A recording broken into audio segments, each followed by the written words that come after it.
she's crazy. I wonder if they're ever gonna add. That looks like the girl from. She looks like she's from freaking God. I'm not God of War. Gears of War. Gears of War. It was I love crazy. Gears. Do I want wings or do I want the spider legs? I think the spider. That's pretty well. I think it's the spider.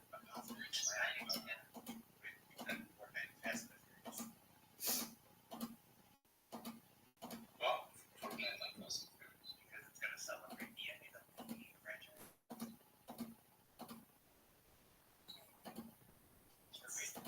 This is the last one. This one looks like it's They took it too far. Fast and Furious, it's like really shit. yeah. I don't know. I still like the movies. I mean, it's a different dialogue about like all about Hey, actually, I got a question for you, Ghost. Are you guys like very well informed about like the video game industry that happens in the Middle East? Yeah. Or not? Yeah, actually, it's growing a lot. Yeah. Okay, so this is a question.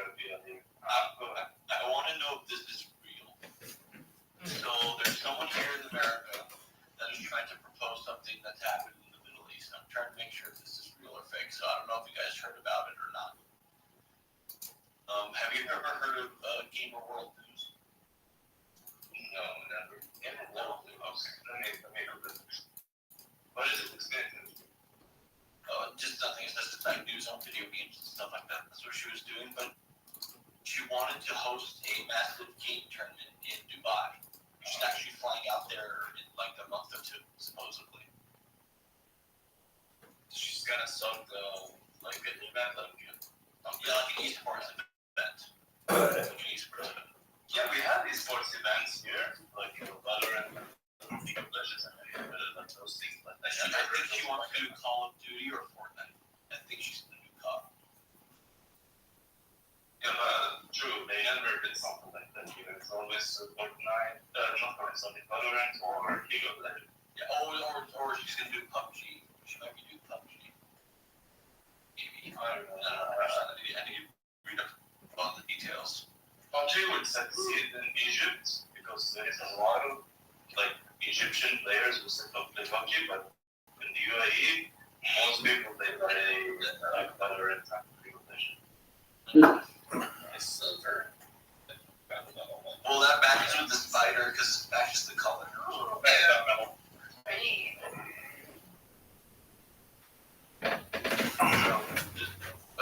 We'll talk later about this sort of stuff. I sent you a friend request. It's pending. Just let me know. Oh, yeah, sure. I'm sorry. I wasn't even looking. My phone is in my room. The kitchen. Sorry. It's fine. I'll finish cooking.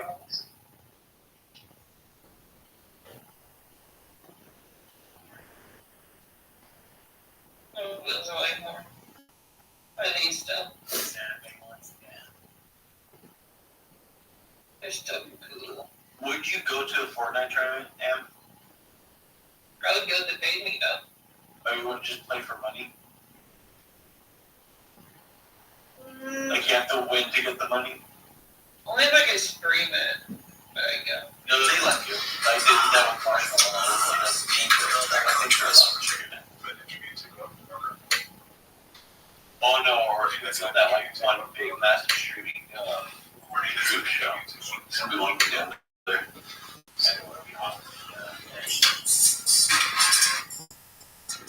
Don't worry, we'll beat off the ball though. No, we're on Maddie's Michelle's brother. Craig. Hey. It was actually a nice group at the time. He played for Princeton. Pete Carell, their coach, was recruiting at our school. Did you know that the St. Princeton Paul played Ohio State? So I met Craig the first time that night when he was playing at a basketball game against Ohio State. So you know the guy that can summon the wolf and the wolf can summon him? Like Michelle was working at the University of Chicago. She became close friends with my wife. Oh, no, sorry, Chainsaw Man. My wife Chainsaw Man. started encouraging me that we had to go play some with this couple that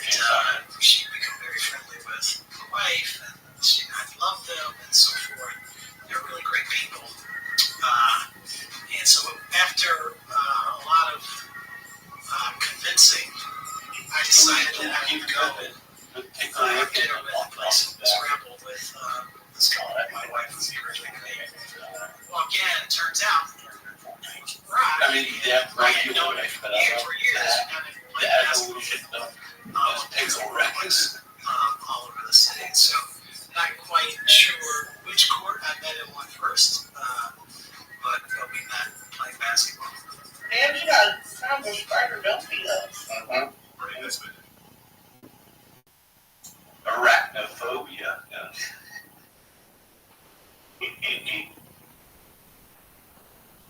Oh, there we go.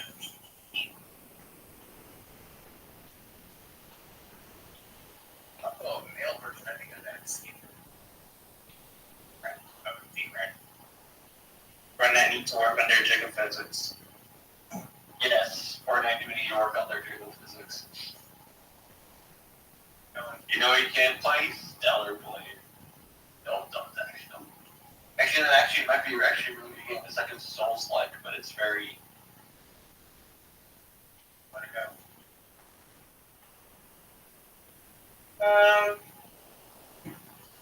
Nudie. Let's go. Right. That's the fireman beef.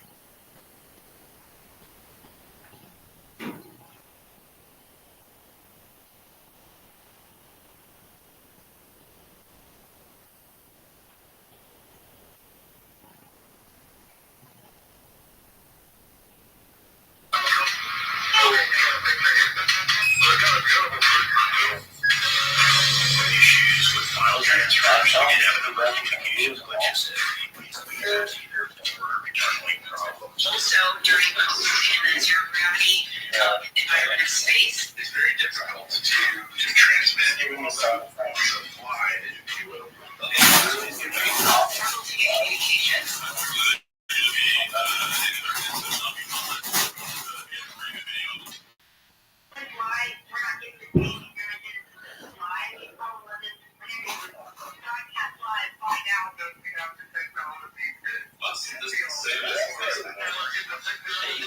Oh no. Not this one right now. Shit.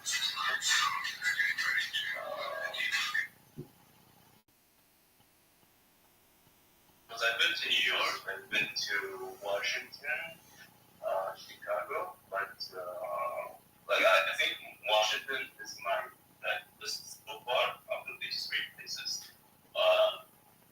It's not so split to now. You got it. What's the safest place in America right now? Nowhere. I can't even think of one. Maybe Colorado? Colorado. That was one of my place. Probably like dances. Colorado. Almost broke my thumb. Kind of like a butt cheek. I think like LA, John. Is it that? Oh my god. I don't think LA is that side.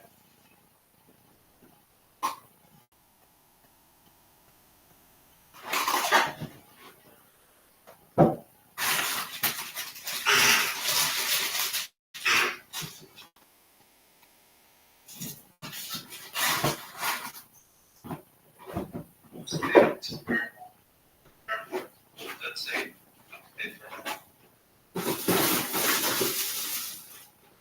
There's that reminder. Someone which I set up state where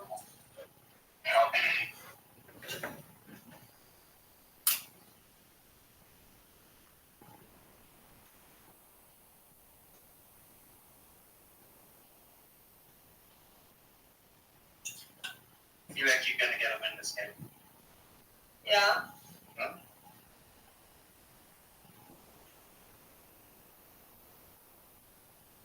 Just gotta. Oh, there's someone sneaking in here, Bo. Chill. Damn, my god.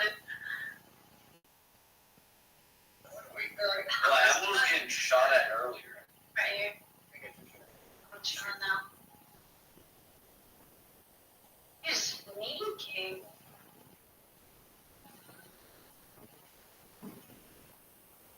That's where you win. Like, I hear footsteps, but That's where you win detective on, right? I'm sure.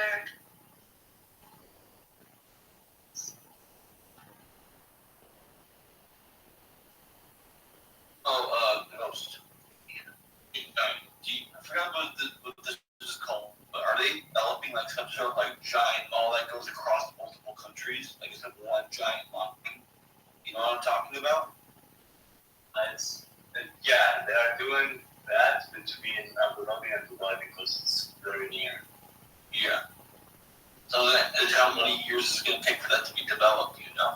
Did they announce it? This project, no, they didn't announce it yet because now they are doing this, they're focusing on this water park, like the biggest water park in the world. They are trying to do it, but you know, this project they said they want to do it, but they never announced like any updates.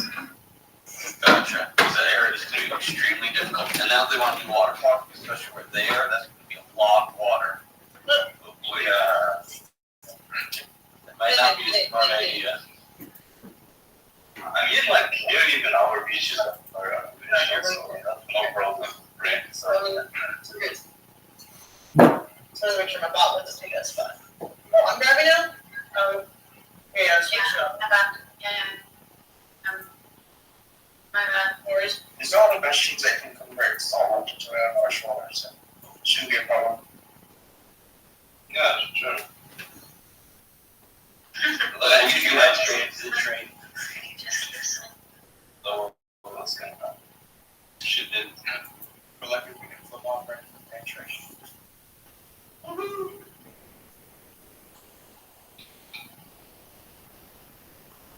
Bear, come back in. Not bear.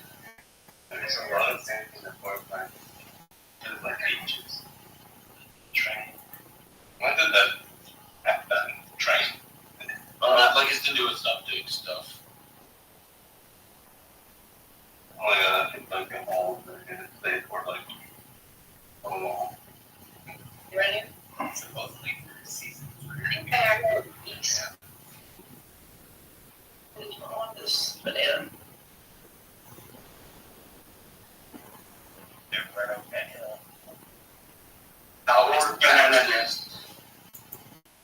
Our tax is over Oh, there. cheering bell. Oh, nice. Texas. I have That's one every tower. country. Oh my god, you signed me up for this shit. We don't pay any taxes here. Country took care of all of that. But yeah, that's all I have. Next elimination. Good job. Everyone get your 3 bottles. Right? Shield up. The thing is, like, we're getting the rumors from the internet. Don't get jumped up, be careful. The Taliban took out that bridge in Baltimore, so it's like, who fucking knows? Who knows what's real? It's Yeah. I tried to send you a message, Ghost says I can't send it. Is that first right here? Right here? Figure it out. You got problems. It's not all that. Fucking guns, body armor. Oh, no, it's a representative.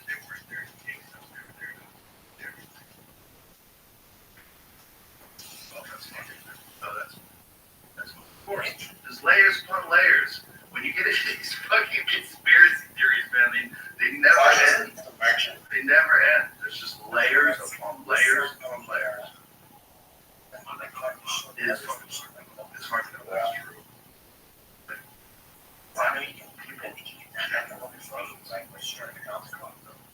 But the belief that people have is weird.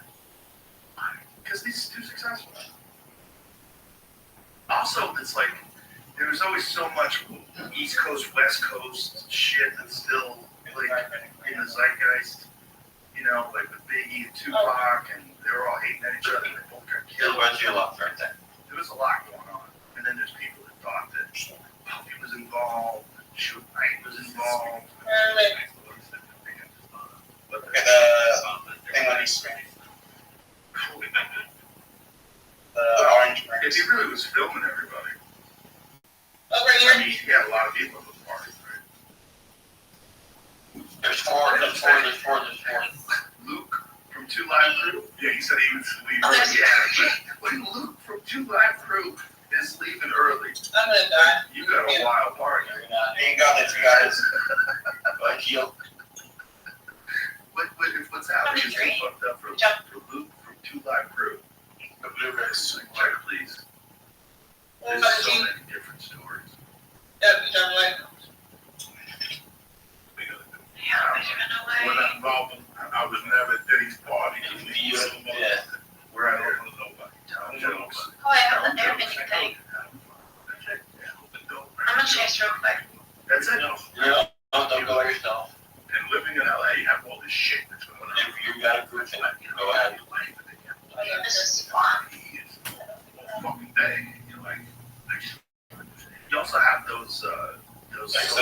environments. There's celebrities all get together.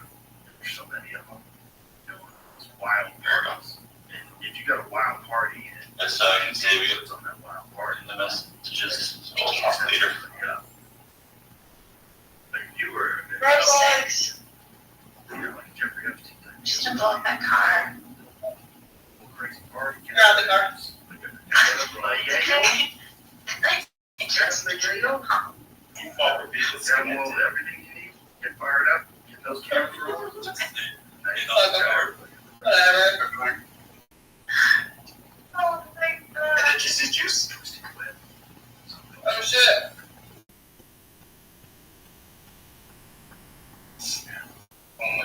Concentrate. That is a skill that I never picked up. Always What's that that? skill. Never picked up.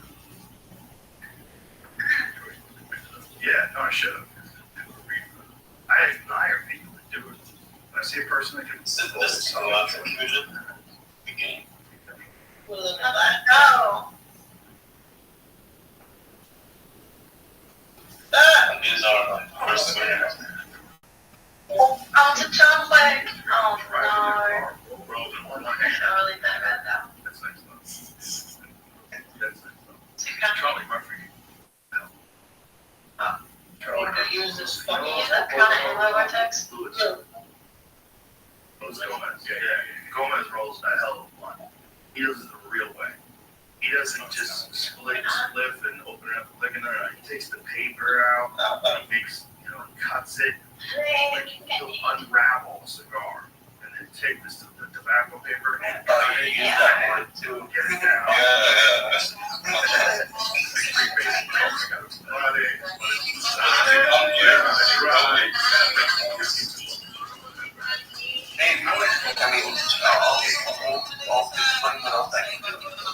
More that shit.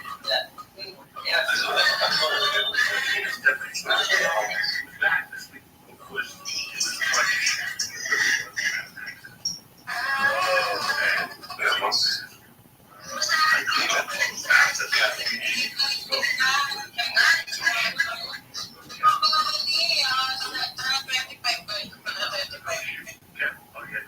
The only thing that's killing me, like I told you, is the tax. That's what's killing me.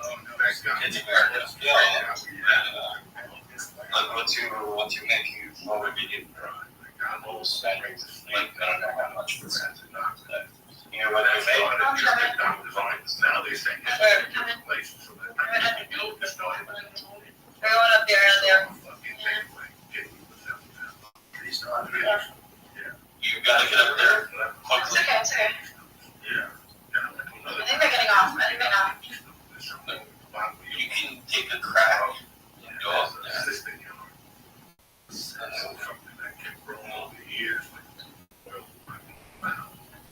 Alright, then he sent me for another one. Eisenberg fucking sent me a real deal.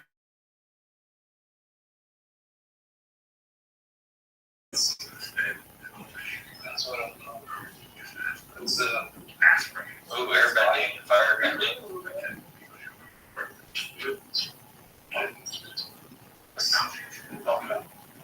Very fucking surprising.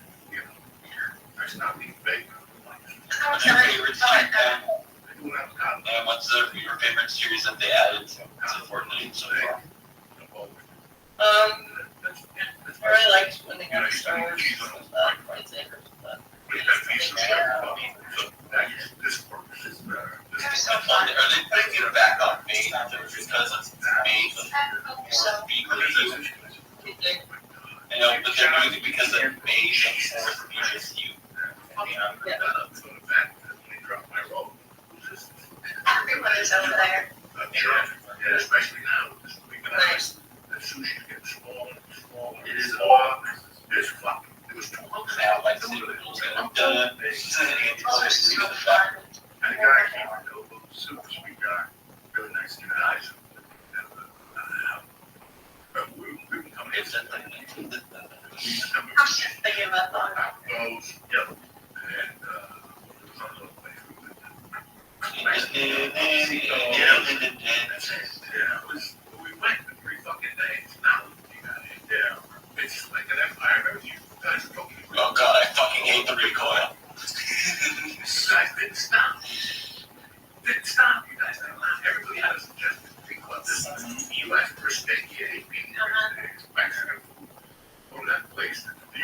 There's so many good steakhouses in town. Cute. Forget.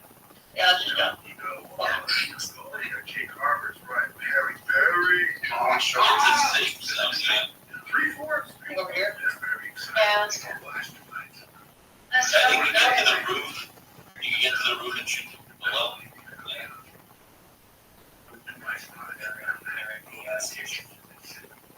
Someone in a car. So now you have the high ground. Well, how's the high ground again? It's not Oh, you're underestimating your power. I'll do it.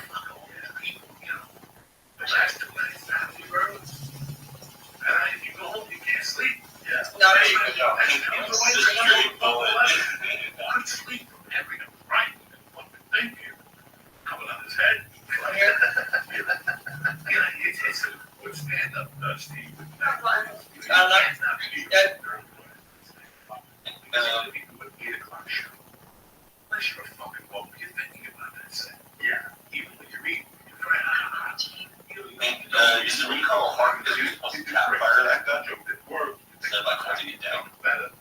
That's what Oh, you can try there. I think this plane, I think this hotel. Right. The best habit for 4 ideas. Start to get on stage, connect those 4 ideas together. Those ideas get connected together the same. 4 ideas, 3 different premises. Right. It's the best feeling. It's better than sex. It's incredible than sex. And that's what I miss. Everything else I thought, the age and all the no. Well, there's a relationship with the audience that's so important. Because, you know, they know you. Like, they really know. They know you from podcasts. They know you from your bits. They fucking know you. They know you from conversations. They get it. And then they're watching you put together this thing that's really for them. It's for you because you created and, you know, you get paid to say it. There's only 14 people left. That means there's 2.5 For a teams person like left. a fan, like when I was watching you last night, as a fan, like I see my condition. In the middle area. It's killing me. But it's a beautiful And they feeling. need you. It's a great feeling when somebody you really love, Okay. really funny, has got new stuff. You start fighting. It's just like this atmosphere. So there's 250 people. We're all sharing this moment. So They're left. like always, it makes people feel better. They leave that place, they feel better. I think So so. when you know that you can do that, then you get together the green Done that actually down and kill them. one bit, like Where are they? On Derek. there's something about it. Oh, I see them. It just feels fake. It feels like it's too performant. I gotta rework it. And then you start from scratch, you figure it out, but it's just because You go away. where They're running away. the audience is like, yes. What are you doing? You Where's hit the them with car? some shit And that I didn't push out a come in. glitch, I think. What There we is go. some shit that you did 6 months ago, but now it's tight. Yeah. Now it's got all these new punchlines and new avenues that you can take it to. The worst is like, got a big feeling. I wish I could use that thing. Somebody too left. Oh, you might want to go to the. Okay, I'm in the circle. Oh, Yeah, but sometimes just because he has money. Well, I did his money. You're always supposed to be coming up with new material for sure, but you know, I don't mind when somebody busts out a little bit.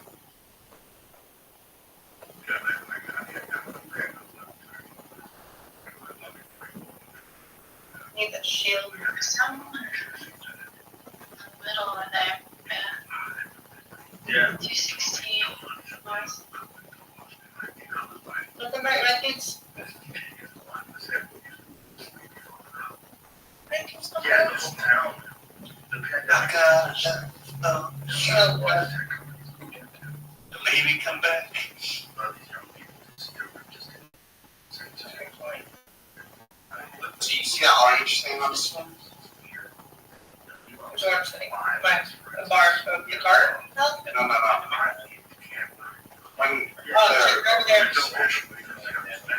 so the orange thing shows you where you're gonna There's jump. another cartoon. Or that Hot Wheel They car. basically empowered mental patients, drug addicts to just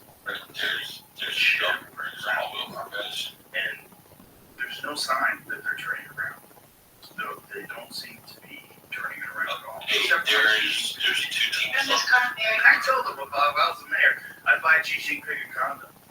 Like, when he's in town, everything's clean. He came to San Francisco, they Down there. all the tests, Big car. fences, people couldn't put text back on. Right, Clean yep. the street. I think they ran from it. Yeah, Yeah, yeah. it was like, wow, you have tests. They were in the rock and David Bush. Water bending fucking. It's crazy gaslighting has been on the fact that you There's a guy over here too. this the whole time, and you Wait, chose not to leave it there. tell the dictator. I'll tell you my white. Oh my God, she is white. The blonde one. What's the thing on the gun? Just Old when it comes to looking for laying there. Oh my God.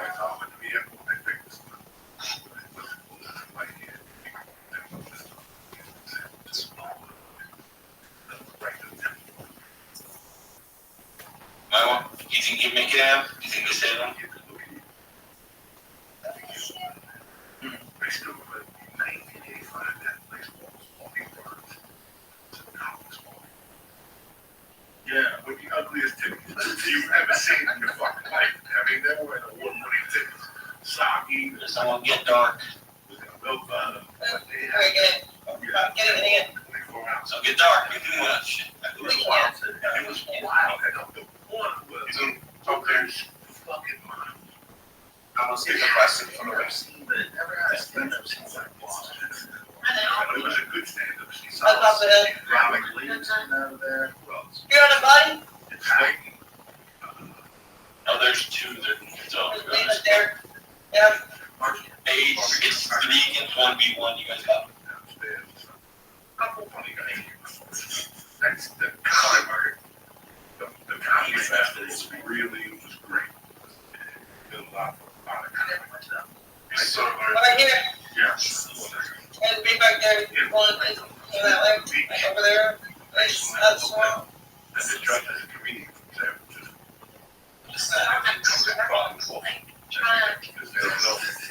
These guys are coming in first. You know, the judge is a hug. Right. So, what year was this? 90. Hey, you're 115. Oh, by the man. I'm 15 per week. I went to the comedy school. They let me go. Got it, right? You love us. Get her up. It's the I left Thursday. It's like, shit. Oh, no. Across the street, across the killer van. Fucking unbelievable. It was free. Yeah, this listen. It was amazing. I went to see one of my public screens. It's under about. Right after he explained it by himself, he had to accept that. Let's go. What is your That's man. Good job. I met Alfonso. You want it? I met Alfonso. Let's I want to put him on the Spotify list. Yeah, on a good day. South by Southwest. Really? Yeah, he was South by Southwest. I set everything on your baby. Let's do it. FMY. Are they in here? FME. Alfonso. They else have O-N. Okay, plan, we had fun. Have a good night, everybody. I believe that's my favorite. It's not. There's put on the spot. Bye-bye. That's my favorite. That's my computer that fucking that guy on the bar. That is my mother's brother. Good night. That's his son that owns the Korean. He was a big blood we know that. That's his sister. That dude is 8 years old. It's gonna get 4 a.m. for me. So should I as well? I'll bet. Thank you. I'll let you know if I come up there.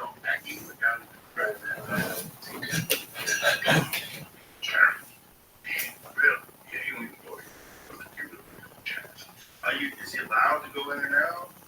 He's abandoned. Oh, okay, so it says he's more abandoned. Okay.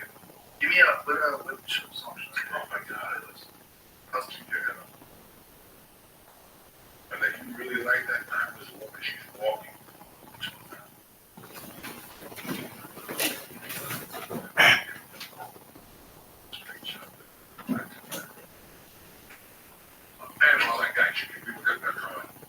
Oh, yeah, Speech Joey Down in the movie with the Jamaicans. Joey, screw that. Jamie said he had a 69 Mark 1. I didn't say 69. He said Mark 1. He said MAC, and I was like, that's probably Mach 1. Is it an old muscle car, right?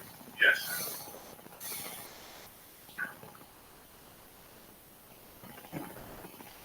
Oh, yeah, that's a 7. That's a 70. I like that job. Yeah, that's a nice car. Oh, it's fast as fuck. They hit like shit. But that's the 69. That's the one jump. The 70. Great fucking car. I forgot about this. Oh, they crushed it with 2 trucks. Damn it. Mark with that screw face. This movie's so bad. It's really bad. And he kills him, and his brother, he comes back. I'm like, all right, that's it. He kills him and he comes back from the dead, right? Screw face. So he lights him on fire, he has to escape. This is so dumb.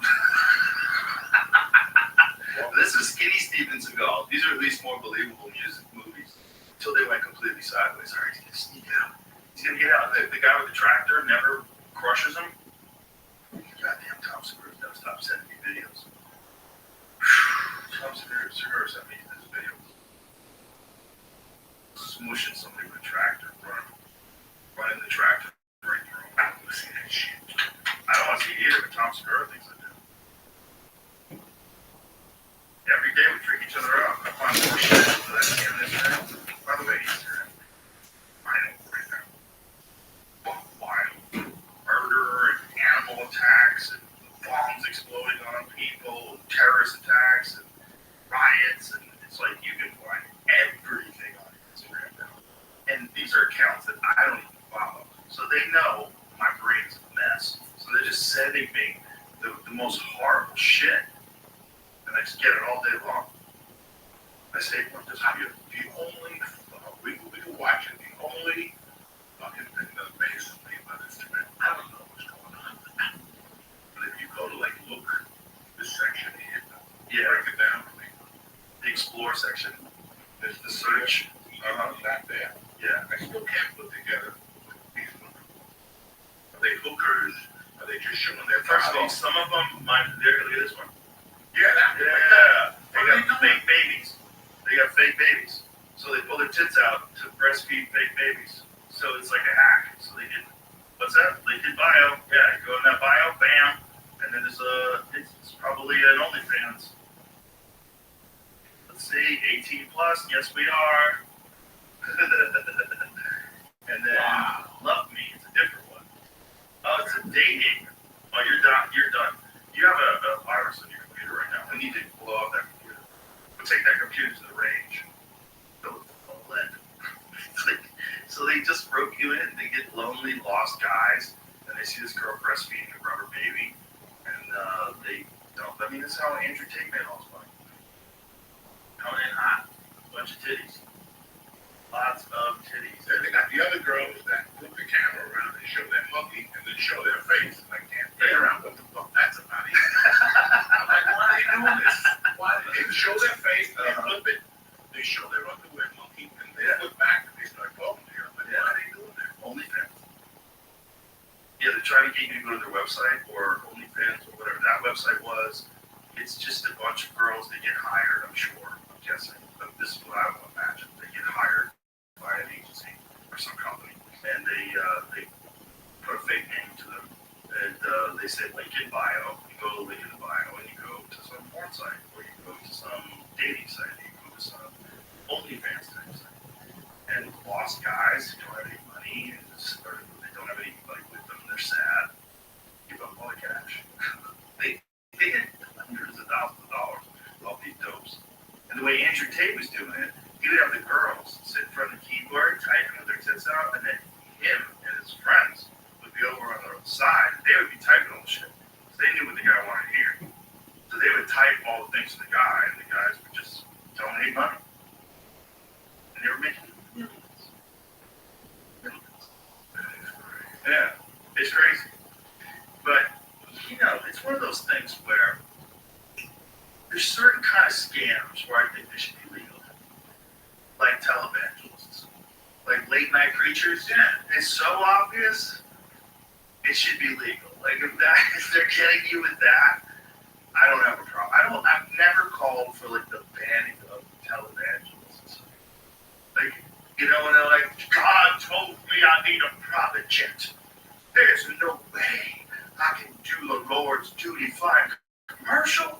And these guys, they'll fucking sell it. They'll sell it.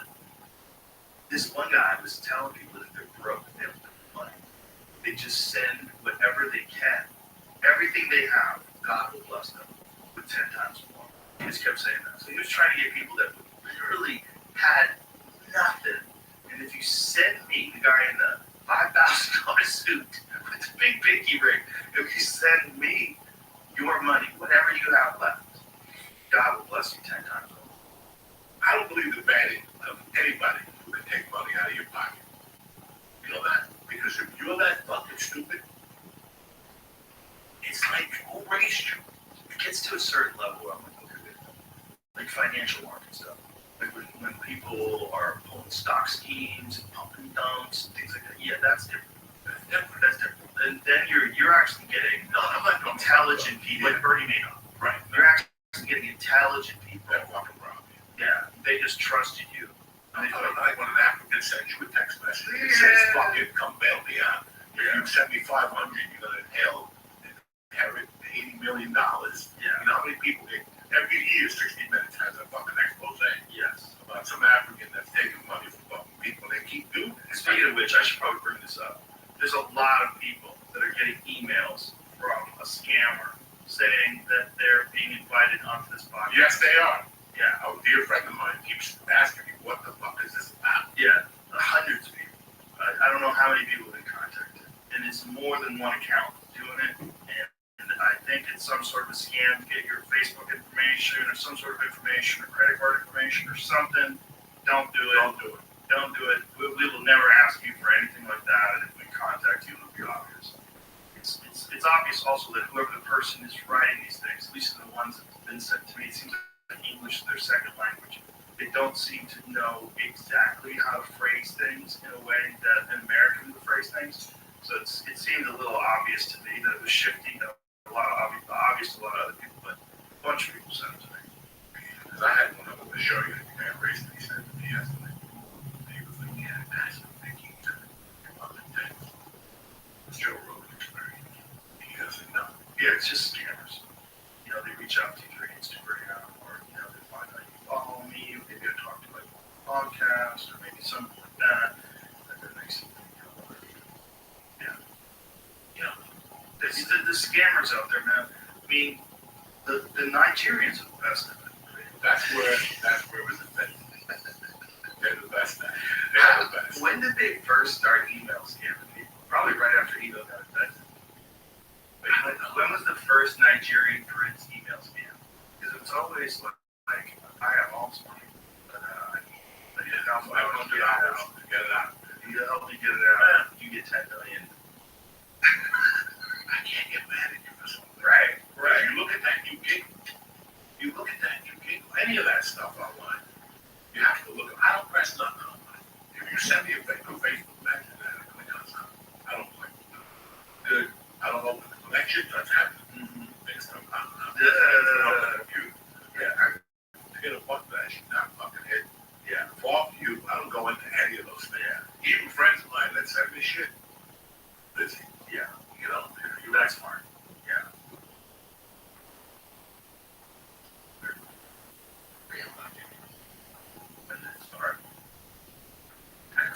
Wow, the Nigerians started in the 1900s? 1910? Yeah. The origins of the Nigerian print scam date back to 1910 when it went by another name, the Spanish prisoner swindle. Oh, back then victims received a message as a letter in the mail rather than on the internet, but the same basic structure between the two scams remains the same. Between both scams remain the same. The Spanish prisoner swindle centers around a wealthy foreign nobleman who was in prison for political reasons. The nobleman claims to know the location of a lost treasure and that he's willing to share this treasure with the victim. The problem is he's in prison and needs the victim to send him money so he can bribe his way out. Wow. Interesting. There's always been people like that. But you know what the problem is? The problem is like there are people in this country. What was the number that we Googled that have an IQ lower than 85? It's pretty high.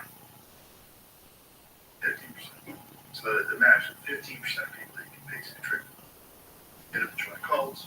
Get them to sign up for some fucking telemarketing swindle. You think it's IQ? You think it's IQ is interesting, right? Because IQ doesn't necessarily mean intelligence. It depends upon your education. Because some of the questions in IQ tests are predicated on a knowledge of math and understanding of like how to do equations and certain things that you learn in school.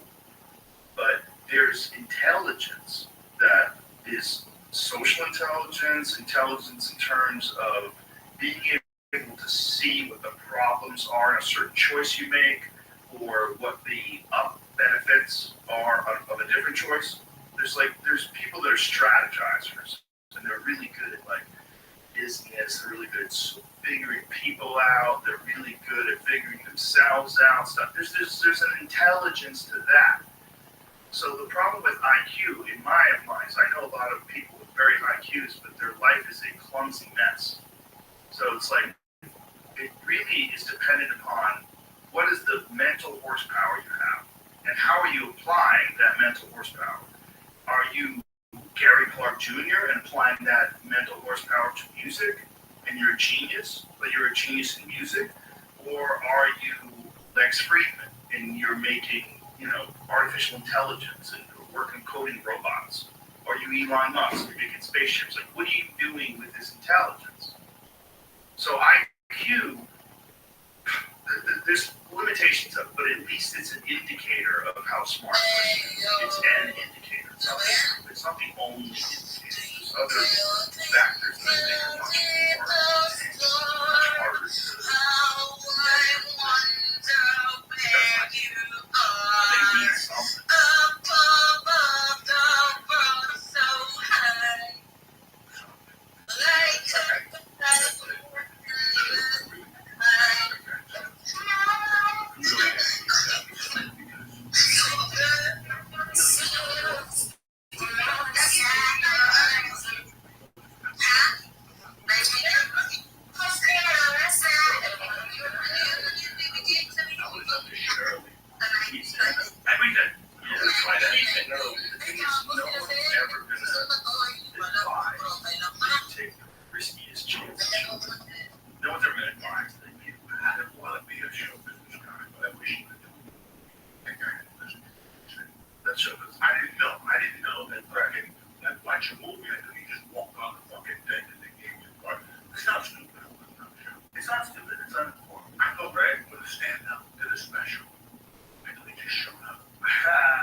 Suburbs, and they go to really nice schools. They're lost in those environments.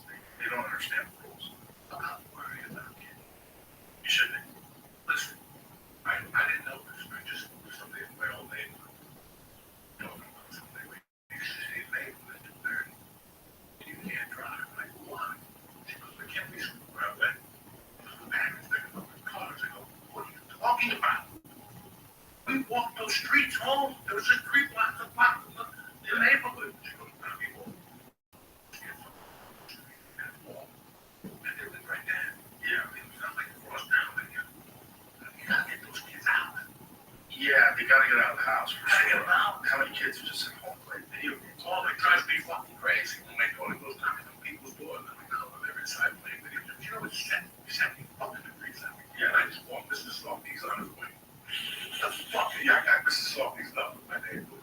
First time I met him, I gave him that number. He's like, where are you at? And I told him, does it rain? Does it get in? When he comes too early, he comes at 4. People still, you know, they're still at work. That motherfucker comes, Mr. Softy, I'm gonna give you that. It was ABM.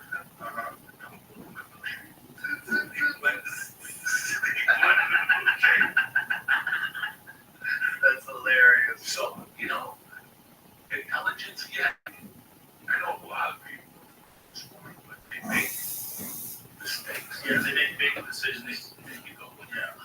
In your life, you know, relationship decisions, business decisions, yeah, friendship decisions. Intelligence is complicated. It's very complicated. But the point is, some people, their mental horsepower is very low. It's not a matter of what they apply themselves to. It's a matter of they don't have the resources. Their brain doesn't work. I've met a lot of people like that. I know you have too. Where you're like, this guy ain't never gonna be a genius. There's no inspiration in him. There's nothing enthusiastic. He doesn't have a thing he's really into. Doesn't have a thing he likes. He's just don't like it. For whatever reason. I don't know if it's genetics. I don't know if it's just a roll of the dice. Or maybe the way he was raised. I don't know. But some people just, they don't have a good brain. They just don't. So those guys, they get that fucking Nigerian prince email, like, this is it. This is like, take it out of here. They're like scraping up coins, putting quarters and rolls, bringing them to the bank. I believe in faith. Like if you're broke and you go for $2 to pick a ticket, $175 billion. I believe in that. I believe in all that type of stuff, you know. But that's the thing. What's that? Lottery. Well, I told people when I was a kid, the numbers. Or even I'm guessing for $5, you could play 500. Okay. And those were small. Even in the 70s, 60s, I could be Spanish communities, Italian communities, Italian communities. That's only a whole. Yeah. This is just a big grandma that wakes up and this is something odd. I had a dream about peppers. Yeah. Okay, peppers. And also your grandmother yells, peppers, that's 68. Yeah, you know. And all of a sudden you're like, put a prefix on it, 568. And, you know, this is your trip to Italy. This is your trip to Biden. This is your chance to buy your son a car. It's like that whole fake thing, yeah. But it's something that you have a chance at.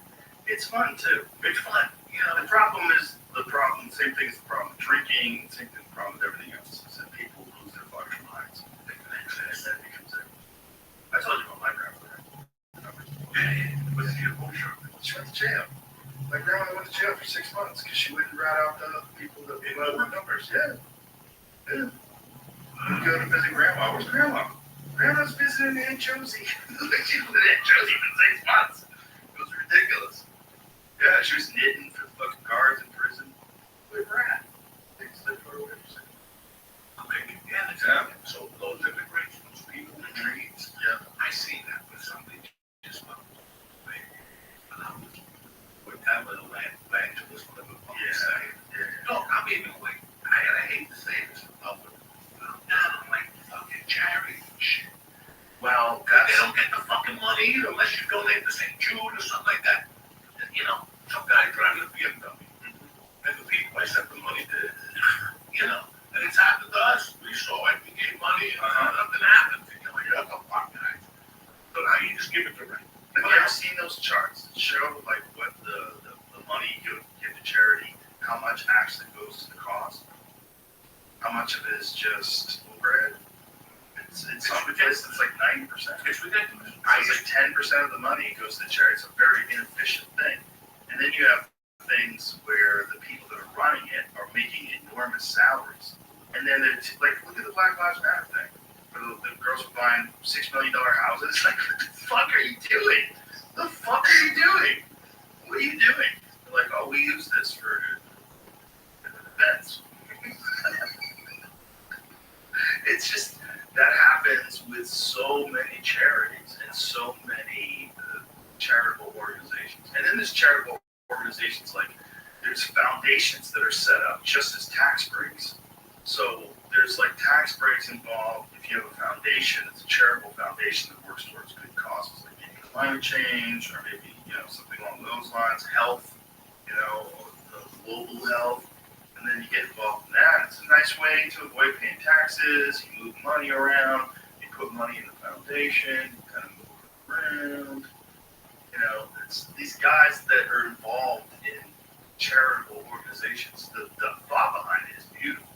Like, wouldn't it be great if people donated all this money to charity and we could fix a lot of things? But you're really doing in a lot of ways is you're pumping up the business of these charities.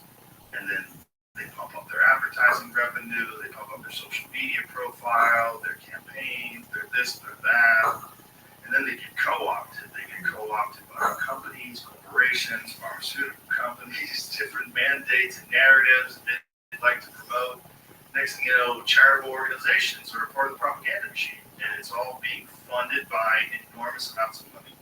And most of that money does not go to the actual cause itself. Have you ever seen the charts?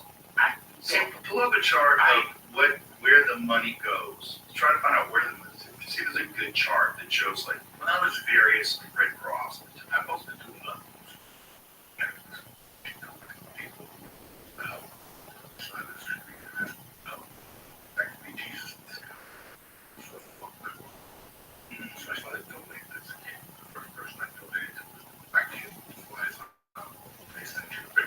Yeah, so I was trying to. She wrote a letter, and Guinness had a bit about it. after that, I'm like, well, nobody's writing me back. I want to get ready for 6th grade. I was so fucking pissed as a kid. And then I would do the Heart Association walks. That was my shit. And trust me, I scammed off the top. I'm not lying to you. Because I would go to my mother's bar and they'd give me like $10. I would come on. Right? I would show up with like $3,000. I think I was a good kid. Probably like I went 30 years. Like, I gotta get like this shit. $3,000 fucking dollars. So look at the Red Cross. What's that?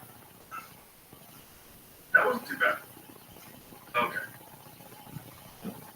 Let's see what we got here. What percentage? Okay.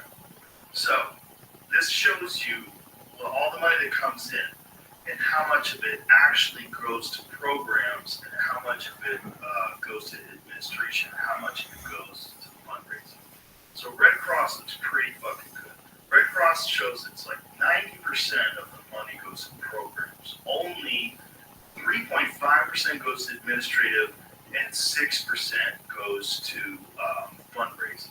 So this is what we donated to. Remember we did those shows in San Diego right after the fire? And I'm like, we can't take this massive fire. Let's just donate all the money. So we donated the money to Red Cross because that seemed to be the best one. St. Jude's, 72%. And then it gets, when you start going down the line, it starts getting sketchy. They're pretty good. Wounded Warriors a little weird. Yeah, but, they still, at least 60% of it, or close to 60% of it goes to the actual programs. What's the worst ones, though, Janet? The worst ones. This is a different chart. I want to see the worst ones. Those are good ones. Red Cross has always been thought of as one of the best ones in terms of the amount of money that actually goes to the cause.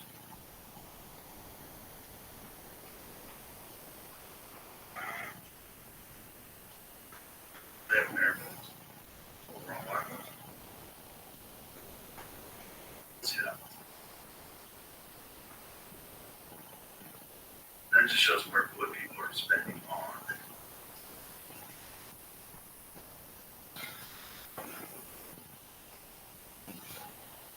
Worst in terms of the amount of money that goes towards the cause. The top 10 worst charities. It says Kids Wish Network is number 1. Disabled police officers, 4.4% goes to program expenses, and 94% goes to professional fundraising fees. That's crazy. Disabled police officers counseling center, 94% of it goes to fundraising fees? That's bonkers. See, right away you're like, oh, okay. I see what's going on. Look at the cancer survivors fund. Hey, they survived. That's what they did. 9% goes to programs. 87% goes to fundraising.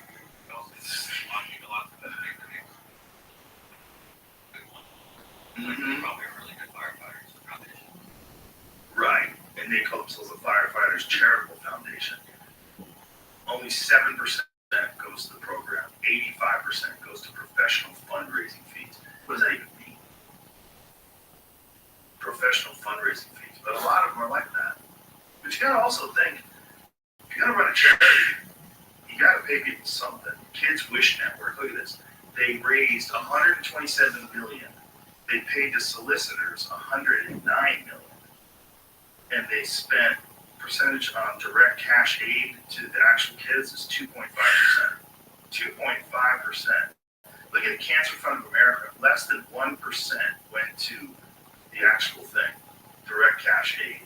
Well, this is direct cash aid and paid to solicitors. Who's the solicitors? Who counts as a solicitor there?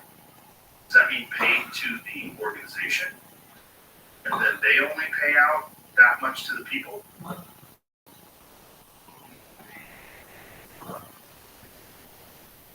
Overhead. It's overhead. It's everything, right? Yeah, so it's mostly a scam. Look at the fucking International Union of Police Associations. Look at that one. That's 0.5%. That's I went to crazy. the cops. I found out 3 years ago. Donations. I got a phone and told them.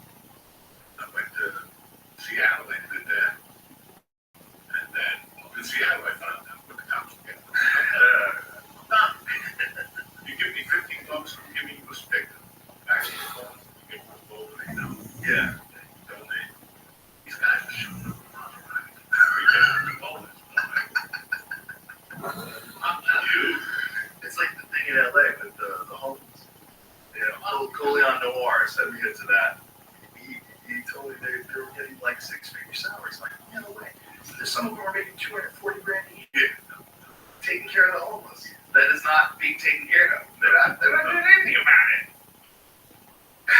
They have to keep the business rolling too. That's the thing. Once you have 20, 30, 50, whatever people making 6 figures, all that money keeps coming in. And you have all those mouths to feed, all those mortgages, all those people. Now you have an industry. Now you have bureaucracy. You're never getting that back. You'd have to have some crazy dude that comes in like, who's that guy from Argentina? The guy that just became the president of Argentina with the wacky hair. That guy's amazing. He's like, everybody out! Everybody out! He kicked out everybody. He cut that budget down to nothing. Yeah, he got rid of all the bullshit. All the bullshit. It's really great. I'm working with cops. I loved it. Great. I had a great time, but obviously I kept this one. So, but With the cops. it's like new cop. I'm over here raising money for you. But he was on the scale. Yes. When you have money that's being donated, like cash that comes on in, it's just, you gotta get one of the crap. How are these fucking people? Wow. You know? Yeah. And look at that. You go, my hand will give you. Okay. To learn how to do anything. The reason why I learned how to do anything is because the police have let it be. I swear to God. Yeah. Everything. Shooting, fishing, and Central Park, boxing program. You know, you shot. What do you know? Just go get them to shoot. Really? They sound like, Yeah, right on there, 88 and Amsterdam. it's a smart move. So I was always indebted to those people. Always. My heart, because I was a Spanish kid. They took me in over there. They do right to me. They take me to the precinct. I shoot 22. They give you the target. Now, a little thing. They give you a little badge, you know, and you're like, And so I always wanted to work with them. Like, that was it. I always, you know, and then I got in trouble. Like, you know, I don't put that.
showing them the way that's safe to me seems like, like almost an ethical thing to do. If you know that this is happening, and then providing them aid along the way so they don't die. That seems like, the whole immigration thing is very complicated.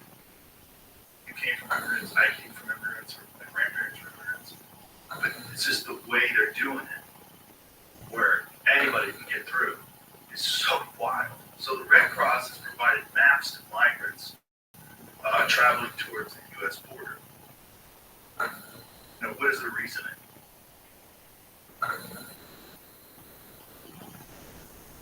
Is the Red Cross giving maps to migrants? Now that social media is real. Different versions have existed since at least 2018, and some have been distributed by the International Committee of the Red Cross.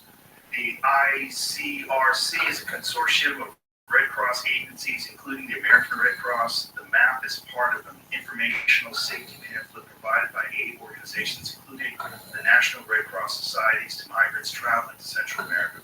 The pamphlet also includes resource information like where to find food, shelter, and medical assistance.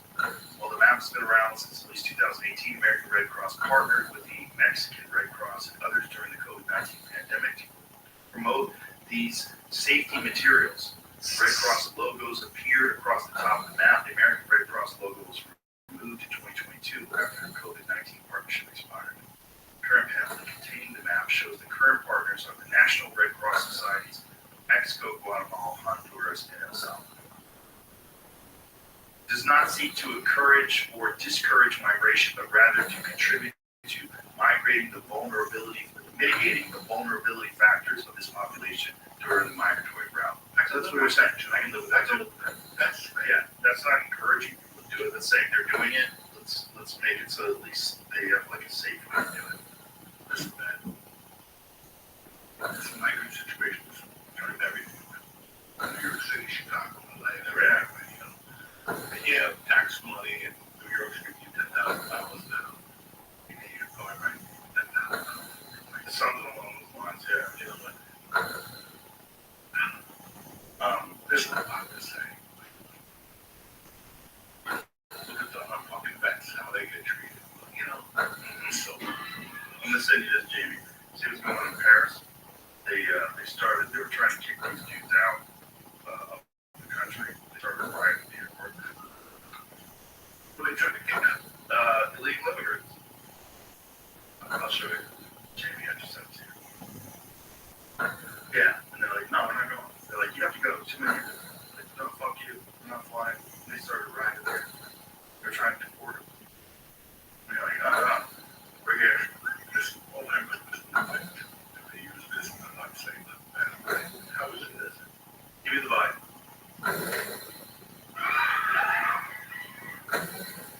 This is a full-on Donnybrook at the airport. They're beating up attendants. Security guys are getting fucked up.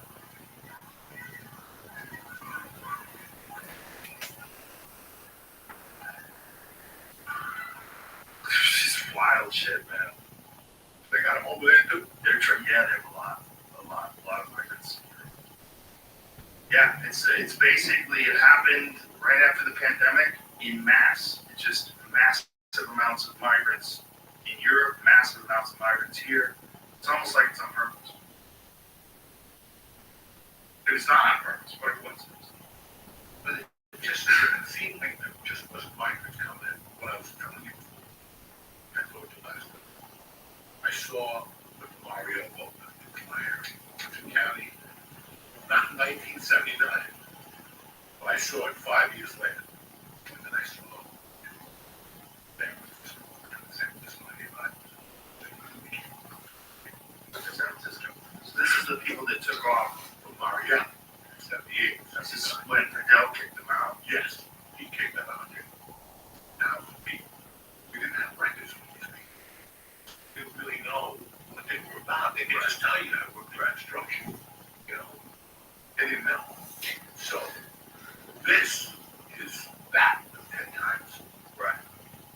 That was 100,000 people, up to 1,000. This is 8 billion or something like that. Yeah, Right, that's coming through. at least. You're not going to feel this today. You're going to feel this 5 years from now. Well, they can feel it real soon, depending upon who the people are and why they're here. You know, the most troubling version is sleeper cells. The most troubling version is that there's military cells that exist here. Terror Terror Chinese cells. will come in. Now they roll weed. Are they Chinese? Jamie, go to the videotape. Chinese buying farms. You just had somebody on here that was talking about the Chinese are buying farms. Yes, they're definitely buying We farms. can they do it with a fucking farm. Raising fucking sushi. No. They're fucking rolling reefer. Department of Homeland Security memo first reported by the Daily Caller received as part of the Freedom of Information Act request said that more than 270 unlicensed cannabis cultivation sites in Maine were operated by Chinese nationals. What do you think you deal with Joy? Wow.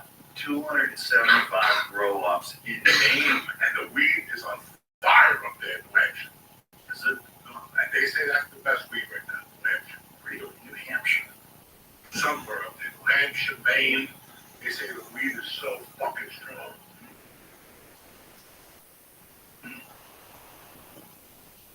See that? Look at that. Yeah. Fucking So, weed. what is the legalization of weed in Maine? Is it legal there? It's legal in so many states now. Maine, New Hampshire, I think. How much cannabis can I possess? Adults 21 years of age or older can possess up to 2.5 ounces of a combination of cannabis, cannabis concentrate, and cannabis products, including no more than 5 grams of cannabis concentrate. How many plants can I grow? Mainers can grow cannabis for personal use. That's reasonable. There you go. Thumbs ring. That's your brother. It's ringing like a phone. You get the old school ring on there. You pick that? Yeah. Yeah, in Jersey's buck wild, right? What do you mean? I just started. January. I said, you know what? I gotta got the laughing gas. I gotta expand my horizon and see what's out there. First one I went to was a Neptune. And they're pretty impressive. Big fucking joint. That's his name. Pretty impressive. Second place I went to is 15 minutes from my house. You remember the top? Real. Holy shit. That's when I discovered rhythm. Because I was like, listening to Guinness in the town. That Jersey fucking spike. Look at that. And it's, everything is in containers. It's completely different, you know. And I got this rhythm, 36%. And I'm like, this is way wrong. Affidavit from probable cause From where? from the Chinese thing in the Chinese records of Maine. It says, we are in prison. Please come and save us. We are here. It gives the address. No cell phones. We were abducted from China. Passports were confiscated. The boss is a woman. 5'2", about 45 years old. No means of transportation. The manager is Asian, black hair, 5'6". A lot of marijuana is grown on the first floor. A lot of finished products. No escape from the house. Only work, but no salary. I want to leave here. We tried to escape, but failed. We were beaten. Please come and save us. Float. So they got slaves working, making the weed. Yeah, Shanghai. Yeah, That shit is strong. That's the shit that the bone mechanics is smoking. isn't that crazy? There's fucking crazy slaves in America right now. Growing weed in China. Fucking interesting. I saw this a couple weeks ago. I read the article. Oh, that guy said, We said about farmland. Yeah, farmland. Happening. what the fuck you think they're doing? They're growing fucking bean sprouts or soy sprouts and going for a jack. Well, they're controlling farmlands or military bases. That's what they're Here in a lot of Chinese will come. Yeah, military age. Yeah, so let's see. This hand is getting played. Not only a lot of Chinese, but they have Chinese stops where you can go and everybody speaks Chinese along the way. They have a Chinese restaurant, everything's written in Chinese, Chinese signs everywhere. So they have like a very specific, organized route to get to America.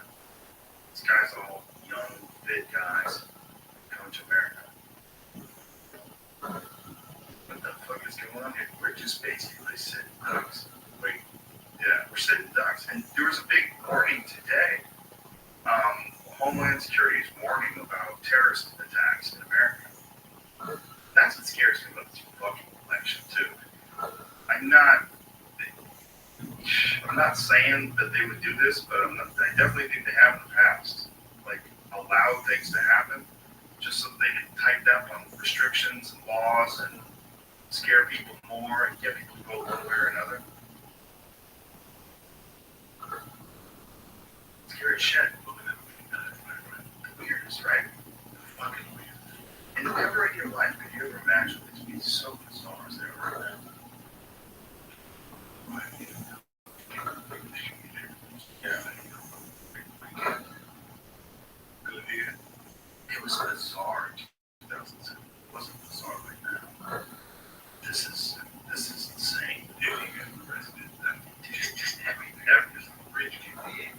Yeah. Something every day. You know, from 480 billion. Yeah. You know, they hear about Monday. It's just fucking. I know Mark Cuban would bail. I know who would bail. Yeah, how does that work? I think they knocked it down to 175 and they asked the house to pay. It was cash. Yeah. Right. Right. The whole thing. Obviously, but like the whole thing. How much money you actually have coming in? How much is it tied up in real estate investments and holdings? Trump's got buildings and hotels and resorts. A lot going on. How the fuck can you pay attention to all that shit? Can you imagine running some kind of business empire? Trying to pay attention to everything. No, I met him when he was fucking at a football team. Really? Yeah, he owned the fucking Generals. That's how I worship walking with me. That's how I met those dudes. What was this? Fucking 85. Trump. You met Trump in 85. Long time ago. Was it like 85? Hello, goodbye. I don't fucking know. I was scared. Why? Because it was like, I told you when I got out of jail, I was supposed to have a job, something siding doors and saddles. Like, in Louisville, New Jersey.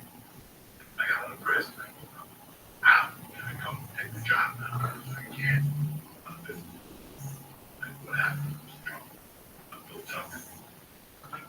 These part where it was like, oh, let's go fuck ourselves. I knew this in 88. What do you mean?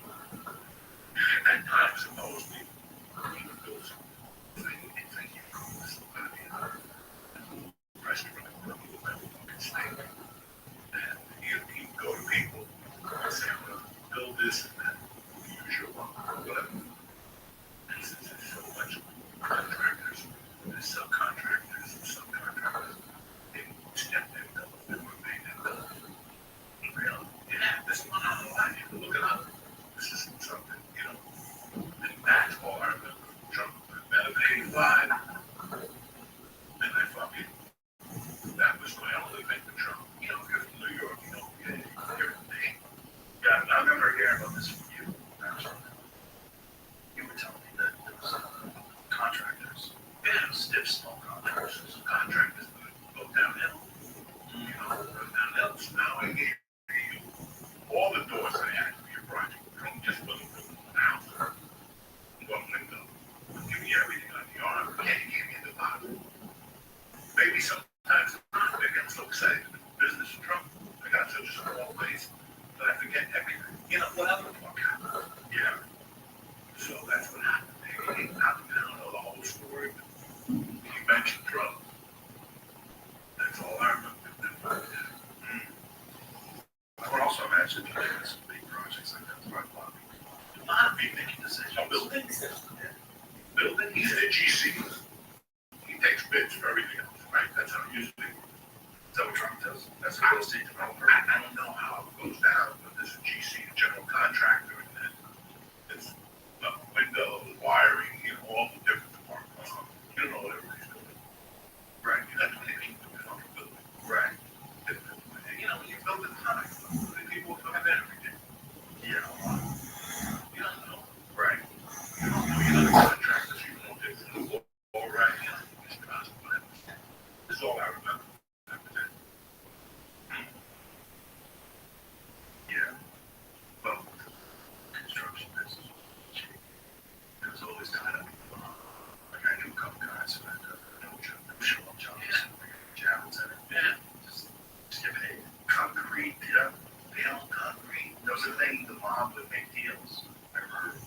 days for jobs to get done, a certain amount of no-show jobs for the guys. And that's why they get insurance. And that's when you arrest those guys, you believe the you believe the good inches. You're not a measure 6 inches, you fucking. Yeah. That was a scam. But it was how they avoided taxes too, right? Taxes helped what brought a lot of them down. That's what brought out the tax evasion, tax evasion. But the other guys were pretty smart. They had that. Believe it. That little bit for something. They take the money right off the top of the model on every job. Just like every job in New York, it's well known that the little guy from Arizona was over there who got it. He controlled the shooting. That was his fucking thing. Yeah. You couldn't get anything built on that fucking thing.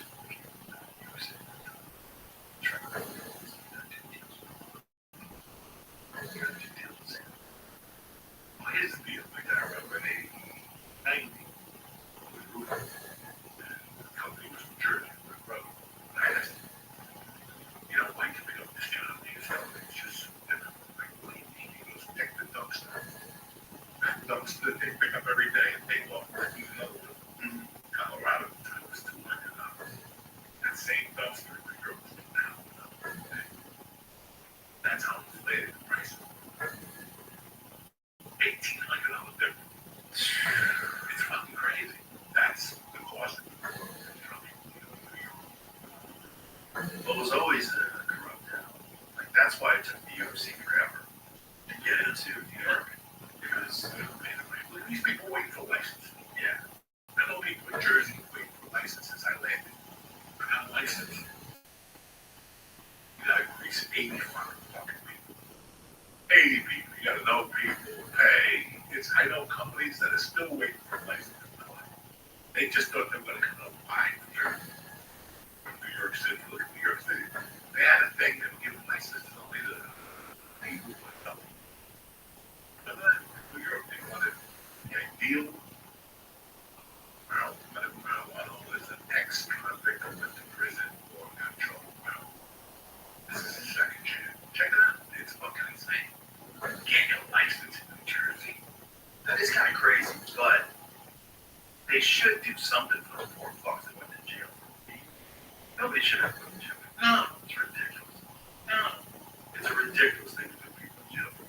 And you put people in a cage for that, especially while everything else is okay. The mayor said, look what you're finding out now. Look at this guy today. I got you fresh out of school.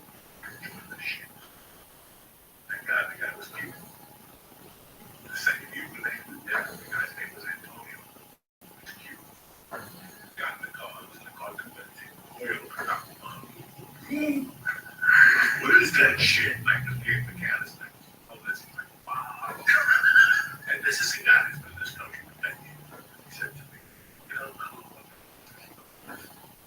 natural water. Yeah, people don't realize that we smoke this. Being in the way, something clearer. It takes time. Man, it's a fucking Uber driver telling me this shit. And I asked him, how do you know about this? This is Uber weed. It was outdoor weed. It wasn't that strong, and sometimes they bring it from Jamaica. That's what he was saying. Yeah, Cuba, weed from Jamaica. The soil is dumb in Cuba. Really? Well, they complained about cigars. These cigars weren't tasting the same. They said, really, the fucking soil is just an abuse. There's no nourishment. Right. This guy was telling me that it costs more for a pack of chicken in Cuba than it does in the United States. A gallon of gas costs more in Cuba than what it does right here now. Here. It makes sense. It makes sense. You have to have infrastructure. You have to have capitalism. You have to have people competing. That whole communism thing doesn't work. And the thing is, like, the thing that the people that love communism don't do. Yeah, we put the war with Cuba.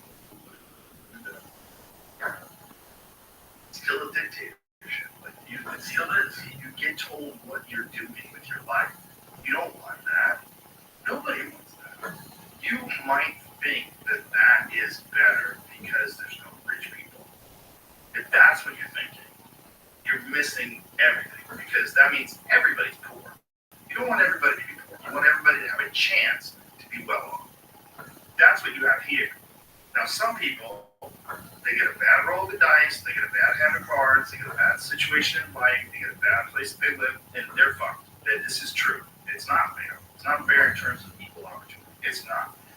But in terms of opportunity, there's no place better than right here. And there's no place better with actual capitalism. You can do great things. You can do great things not just for you, but for other people. You can do great things. If you give you the freedom to do great things. But if you live in a socialist country, you don't have any of that. You don't get to decide what you do. The state gets to decide, and how do they enforce that? There's only one way to get people to follow the rules of communism and socialism. It's always a dictatorship. It's always one group has all the money and all the power, and they tell you what the fuck you're going to do. And if you don't do it, they kill you or they lock you up in jail. And they threaten people. They scare people. They make people disappear so everybody stays alive. And that is what people always do whenever you get a communist country. If you would ask any wacky kids in colleges, give me an example of socialism that works. They'll give you like socialist programs or countries like some Norwegian countries that have a lot of socialist programs that are really good countries. They have really good healthcare, really good education. You pay a lot of taxes, but it goes a long way. And they have a better society because of it. That's great. But they still have the freedom to do whatever the fuck they want to do. They still have the freedom to do whatever kind of occupations they want. You have the ability to make a shitload of money. You have the ability to excel. The problem is people want equality of outcome when they don't have anything. But you're never going to have that because, first of all, it's impossible. Second of all, because you're never going to have equality of effort. And one of the things that a competitive environment or a place like America, we have freedom is, some people put more into life. They put more into the things they do, and they get more back. They get more out of it, and they're inspiring to other people to do the same. You see them live a rich and fulfilled life, and you're inspired to do the same. That's not happening, bro. That is not happening. No, that's not happening in any of these communist countries. Go to North Korea. Ask me how it worked out when they made a deal to take over all the farms so that no one would ever go hungry. Let the state control everything. What a great idea. Everybody give up their farm to the state. Now you're fucked. Now you're fucked. But somebody will do that side, not living. Just be in the school. Make sure we appreciate this. Yeah. That you could reform the place in this country and don't see the this is the greatest thing about this country. Second night person got out there, that was for the commission. I want y'all to shut down this fucking ass. Look how they improve myself. They sell cars, I sell cars. When they sell boards and signs, I sell them. Doing a commission.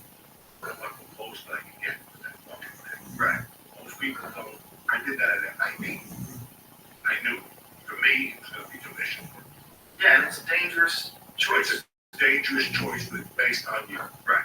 It's the effort you put into it. Exactly. If you want to sell them. When I worked at Foot Locker, I was the number one fucking sneaker at Foot Locker. You know, and it took me a while, but I fucking went, you know, right? And then when I started selling cars, again, I went for it. Because I loved it. I learned about sales and shit. I learned about human nature. Yeah. I learned that you have to mail letters to me. Those are the guys I know that I got a bike on, and he said I like to letters to people after. So you work on all numbers. Right. So the United States is a beautiful fucking place. Because they kind of like make a friend. Think about that. Yeah. You know, a guy like me could, went to prison. And, I didn't get Social Security number. I just worked under a fucking alias. Everything got beat up. Every day was about that. I'm going to retire when I'm 65. Collect Social Security. My daughter gets Social Security now for 3 years. It's like $1,800 a month. College, another fucking Right. I don't give a fuck. So it all came out in the wash. 40 years fucking later. I didn't have a Social Security for me because my mom used the alias. But my point is, you can do whatever you fucking want. You smart, Joe. Yeah, we're talking about today. Kids coming out in cars, living in their cars. Look what they're doing now. Because they believe in themselves. You gave them a fucking door, and they fucking took it. Most people are still out there, I hate this and I'm gonna have it all. Okay. You know, it's the same thing. Some people take chances. Some people sit there waiting for the bluebird happiness. Yeah. That's the other option we have in this country.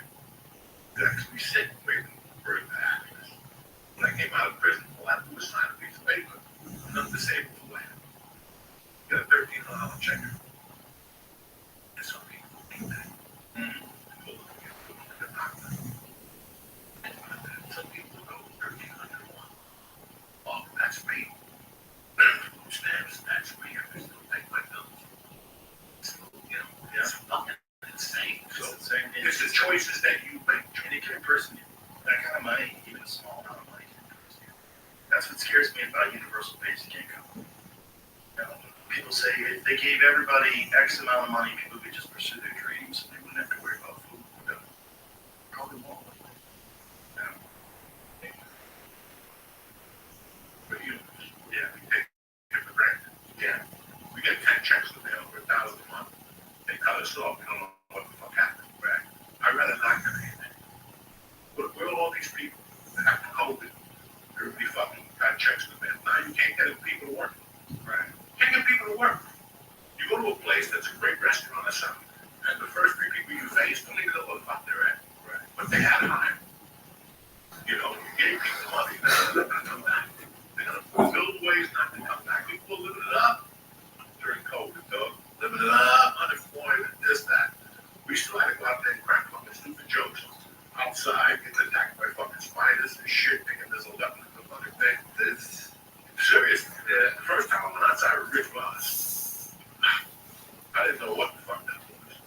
A bat almost hit me on stage. And I told him, he was, oh, you missed the other night. It was fucking bad.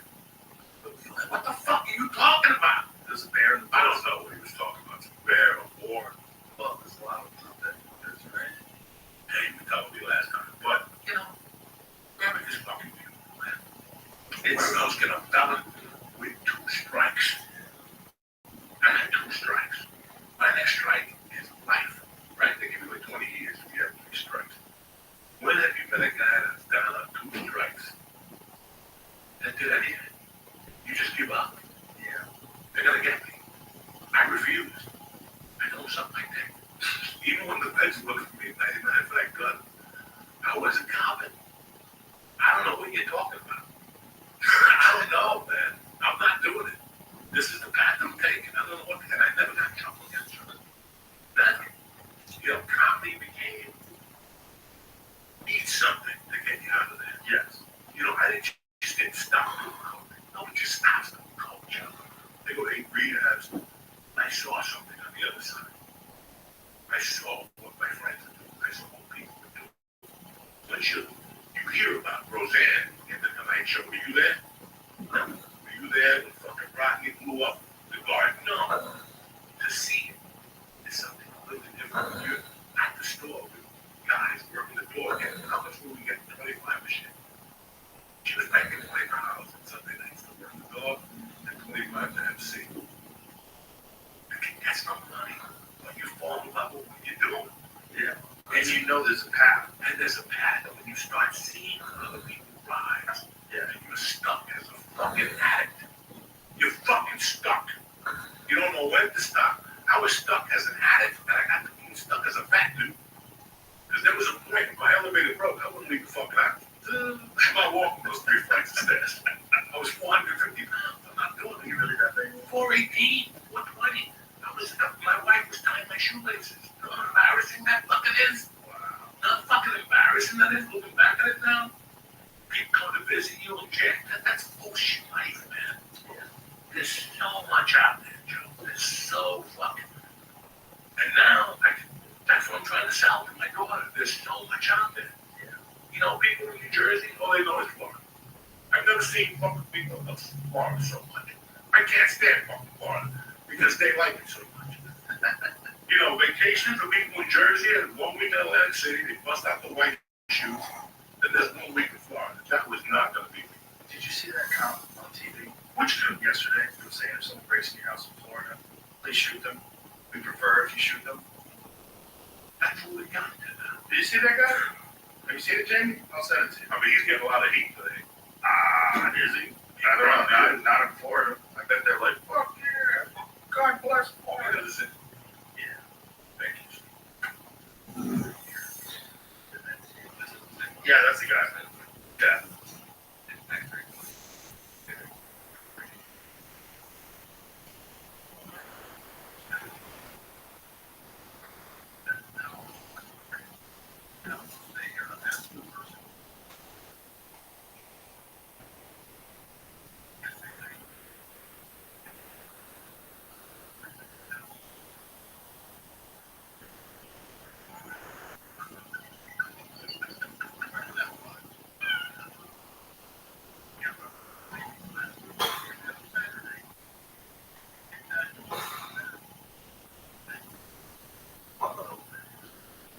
That's Florida. And then DeSantis just came out because all his houses are getting, we're squatting, taking over people's houses in New York. I'm sure you've seen that. Lady got arrested because she changed the locks on her own house. Someone was squatting in her house. She got into the house, kicked them out, changed the locks. They called the cops. They sent their tenants. They arrested her. Took her away in handcuffs because squatters were in her own house. And then there's this guy on TikTok that started making videos explaining to people what the laws are, how you can get into people's houses, how you can squat. And so it's a genuine problem because in Georgia there's 1,000 houses right now that people are squatting in. That's a giant number of houses that squatters have just taken over these people's houses. People out of town, or it's real estate holding. Maybe you're trying to sell it. Maybe it's your vacation house. Who knows? Maybe you're fixing it up. Who knows? But no one's living in it. They move in. They take over. They have it. Is that everywhere now? It's a lot of states, but it's not Florida. Florida, they're like, fuck you. Like DeSantis just had a little press conference yesterday, but it's like, in Florida, that does not fly. There's no way anyone's going to squat in your house in Florida. Which is what people want to hear. Nobody wants their fucking, look, if you work really hard, you get a house, you have a second house, you can use it as a rental property or whatever, you're trying to make some money, and then someone takes over that, and the system works for them and not for you. There's a big difference between tenants and squatters. And if you can't make that differentiation, you've got a real problem. Yeah. That's somebody's going to get shot. That's it. 100%. That's how this changes. This is how this always changes. Yeah. Some guy comes home, what the fuck you ain't people doing here? You're not supposed to be. He don't know nothing. He's from Russia. He don't know nothing. He's an old fucking guy. Iran or something. He don't know nothing. You found. And they'll put him in jail. And they'll put him in jail. They'll shoot those eight motherfuckers. Yeah. Something bad will happen.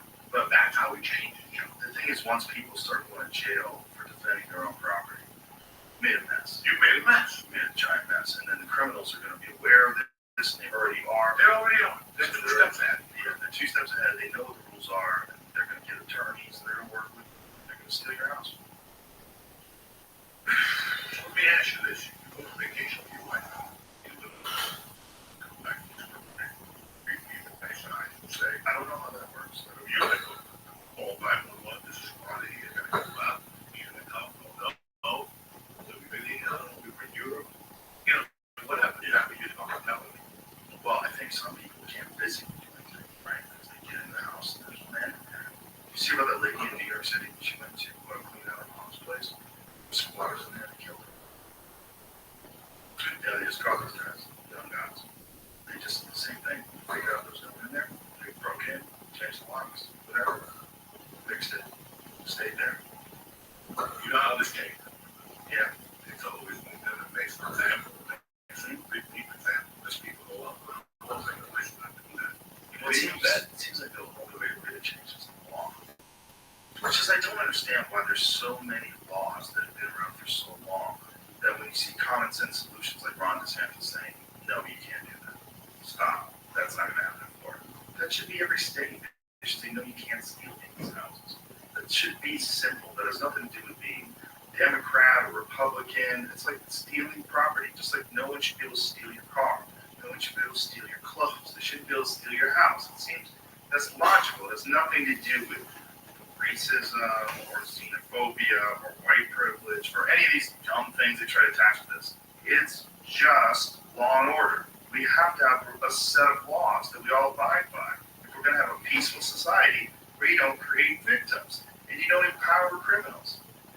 And the fact that that is complicated in 2024 is so strange to me. I just don't understand. Almost like it's on purpose, like it's meant to keep things chaotic, keep us, on our heels, keep us at each other's throats, keep us just trying to figure out what's the next problem they have to deal with. And all the while, the shit going on in Ukraine, there's all this shit going on with green energy, and Bill Gates is buying farmland. Like, God, can I have a moment where I just relax? Well, even this one has been, look at this story. It's done a clip about 3 or 4 years ago.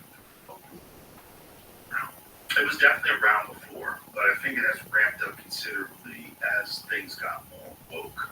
Because I think as things get more woke, you start looking at rights. But listen, no one is in that home, and no one should have a home that is unoccupied where people are homeless. That's okay. I'm ready to go on because I'm not the Southern squatters. I don't know about that. All right, we'll be right back. Which man? Dustin. That Dustin versus Ben Watson. I just looked at the card and I'm like, It's a good bet. It's a good bet anyway. I like Cheeto and I like sugar.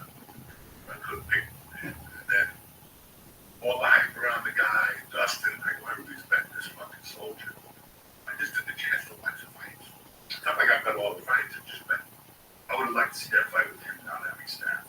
He was going to have a hard time with Dustin's stand-up anyway. Dustin's stand-up is just sharper, more battle-tested. Ben Watson, he started off as a judo guy.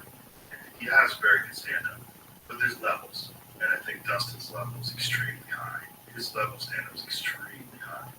You see that like when he fought Max Holloway. He outboxed Max Holloway. That fight, that was a big one. Max boxed. A lot of people are counting him out in his Justin Gaethje fight. But he's got a lot of time to prepare for this. The first fight when he fought 55, when he fought Dustin, that was a short notice fight. He didn't have time to really bulk up. Well, I don't know how short notice it was, but I know he didn't bulk up. I think he just tried to fight, just be 145 and not cut weight, which is his natural weight class. Who's it doing? You're doing that card. Let's pull it up. What's the Newark card? Have they announced that? I know they have the Atlantic City card this one. This will be it. Yeah, that's this weekend. Chris Weidman's fight. Yeah. I think it's the first weekend in June. Yes. It's June 1st. It's on the list. Yeah, that's far ahead. So here we are in March, April, May, June. It's probably not scheduled yet. They're probably like tentative fight set. And it probably is dependent upon who wins what, who's healthy when. Bro, this one, Whitaker versus Hamzat Chimaev in Saudi Arabia, that one is gonna be fucking wild. That's a wild one. That is a wild fight. Kelvin Gastelum versus D-Rod, that's a great fight too. Is that the only 2 fights that have been announced so far? Bro, Whitaker versus Hamzat is good shit. That's a real fight. That's a real fight for Hamzat. Because Whitaker's a big dude. He's a big, solid, beefy 185, former champion. Both guys started at 170, but they were cut. It was too hard to make 170. That's a real 185er as opposed to they gave him Kamaru Usman, and Kamaru didn't have a chance to prepare for that. He had 10 days. That's not enough time. I don't know what kind of shape he was in. He couldn't really test. He's always in shape. Sure. But famously, Kamaru has bad knees, real bad knees. So I don't know how hard he was training, whether or not he prepares the way, maybe he only sacrifices his knees during training. And then when he's not training for a fight, he takes it easy so he doesn't stay in the same kind of shape. I don't know. But I know he was waiting in the 3rd round. Kamaru, that was a 5-round fight. Who knows how the fuck that fight would win? And, obviously Kamaru's world championship caliber, best welterweight of all time by most people, And, it's not enough time. Not enough time to get a guy like that to prepare for Kamaru, to prepare for Hamzat. at least we got a chance to see what Hamzat looks like against a world-class, world championship caliber fighter. So this is big. This is Robert Whittaker, plenty of time to prepare. Guy who is just as legit as they get, just beat Paul Costa. You know, that's a good fight. I like that. One point to beat this weekend. How crazy is that? How crazy? Dude, he's so great. Mighty Mouse took on a guy who's 250 pounds. Fuck me up. In a jiu-jitsu That's what tournament. I'm scared of. Fucking 250. And he tapped him. The dude was heavier than him by 100 pounds. The guy was enormous. The guy was so much bigger than him. That's great. I'm like, God damn, he's great. He is great. The brown belt. Yeah. He's great at everything, too. So this is him going through the tournament. So this is him in the giant dude. Look at his size. Kurt mentioned how many that is. It was big. Yeah. Mighty Mouse is so slick. There it is. And then managed to stay on top, which is really crazy. That's just crazy that you couldn't get him off. That's technique. Pretty wild. That he's even willing to do this while he's competing. I mean, I think he's the champion over at 1FC still. So he's still doing MMA. He's still doing like high level championship fights. He's fighting in a key tournament, which is just nuts. Gotta love him. Yeah, it's just crazy that he stayed on top of this guy and got his back.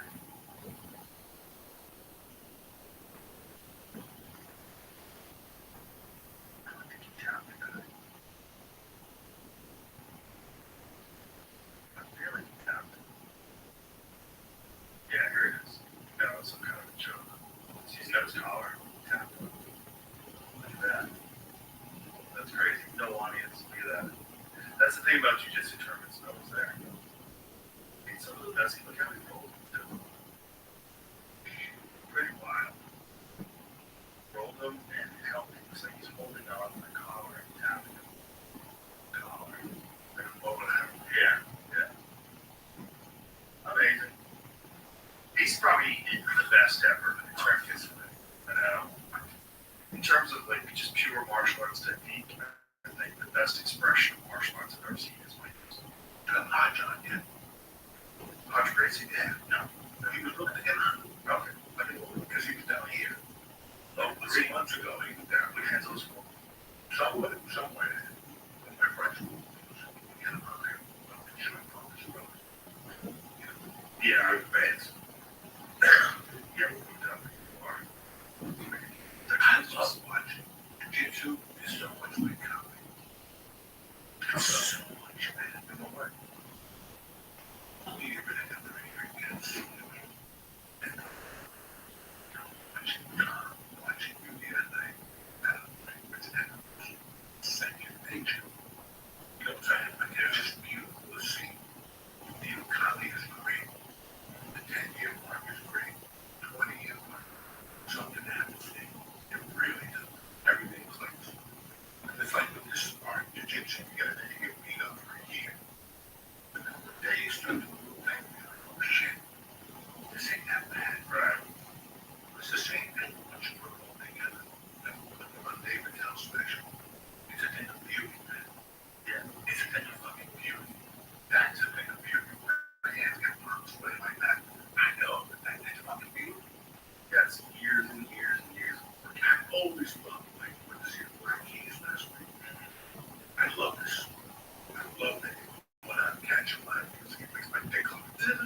I wish I went to as much live music as you. Jersey's a fucking nightmare. Yeah, let's go, man. Shit. I just can't. You gotta that fellowship. I can't. But I wish, because that's how you get better at all this shit. It's like getting entertained.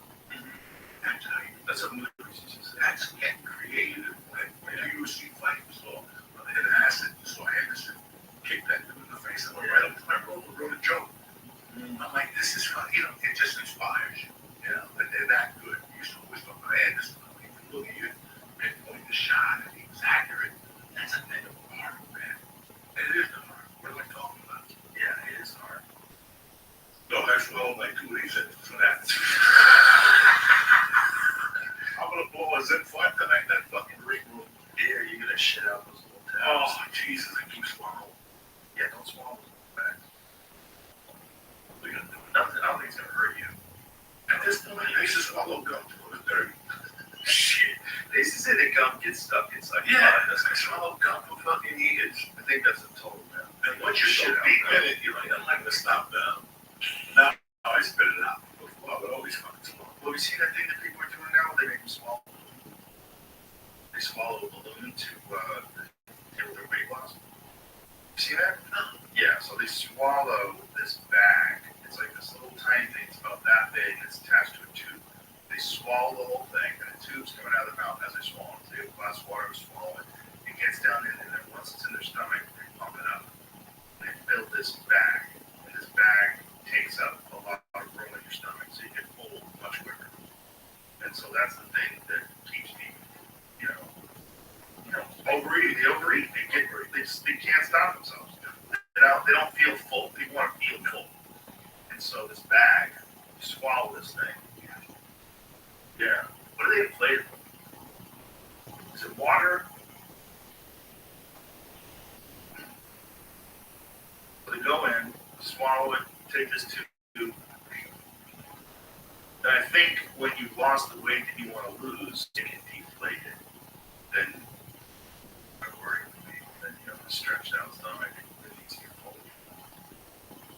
So after I asked your advice on the gastric thing, you said you look into it. I really thought about it. Not the gastric thing, just all these get help things. Yeah. That's that was epic now. You were talking about last honest day. If I wrote that out the other day, it was a stupid joke, but I think that people are going to epic now. All right, a lot of people. The fat man will come back strong. With the bad show, 600 down, back to it. Yeah, my 600 pound life. The more restriction of it, come back bigger and stronger. You know what I'm saying? Like, you're just doing all this shit. Just lift weights and walk a little bit. Not yourself, just a little tiny bit, All these get kids. Yeah. Fight down to 265 because then I get stuck in it 2 seconds. Yeah, I get stuck in 2 seconds. 2 seconds. But when you did Weight Watchers, you got down low. How low were you when you were? Well, I am now. That's the lowest you've ever been? Yeah, 270. I wasn't lifting weights, you were lighter. No, I wasn't doing shit. I was walking and kickboxing, no weights. And now you're doing big No, stuff. I got it. I think it's very, I think it's important for bone density, maybe. Talking, that's how low being and you lose it. Yeah, that's great. Yeah. And it's, they're not asking you to fucking be an Olympic lifter. They're not asking you to look at other things. They're not asking you. They're just asking you for 30 minutes a day of resistance training. Yeah. Just a little bit of something to keep the muscles going. The thing about Ozempic is some people have pretty bad side effects. And, it's just, essentially it's doing is limiting your appetite. Essentially it's doing something very similar to what gluten does. And I think you can get that done with a high protein diet. Limit your appetite by just going on a carnivore diet. I know a lot of people have done that, lost a lot of weight. Just carnivore, yeah. You get satisfied way easier. 2 eggs, 6 eggs for breakfast. Eggs and meat. The body just adjusts. The body turns the protein into glucose. It turns fats and ketones. For me, it just seems to work better. And I know a lot of people that have a problem with carbohydrates. They start to think, I had those guys do it for World Carnivore Month. The comics that I've got working out at the gym. Like, who wants to commit to this? Time out the January 9th. And they did it. Like, dude, I feel so much more energetic. I'm not tired in the middle of the day. I'm like, yeah, that's like a carb crash. You're getting like an insulin crash in the middle of your day because you're eating carbs and sweets and sugar and bread and pasta and rice and all this stuff. You can eliminate that stuff from your diet. It takes a while for your body to adjust. It took me like a couple of weeks when I first did it. But then once your body adjusts, you just feel like you have an extra gear. You have more energy. You feel clear-headed. Feel better. I just call that being so scared of the shit out of me, man. Yeah. You know what? I get people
that though is you have to look at like healthy subject bias or healthy statistics bias, because like the people that are in that group that are eating blueberries at the beginning, or to begin with, probably healthy people might be smarter, like more aware of what like the effects of eating good food does to your body. So healthy user bias is real. I don't know how they did the study. But a lot of those studies they're weird. It's just you get a sense of what's true and what's not, but also people manipulate those studies, and they make studies designed to get the result that they're trying to achieve, trying to sell you something. I get very nervous with all these people. I get very nervous. Brian Simpson had a horrible son. He was correct. He stayed on the days. Listen, from all the experience we have, everything that's come out in the last couple of fucking days, the last couple of years. Here it says, Dr. Ron Patch, blueberry concentrate increased brain blood flow, brain activation, and working memory in adults compared to placebo. Concentrated blueberry juice. Interesting. And so it improves brain function in older people.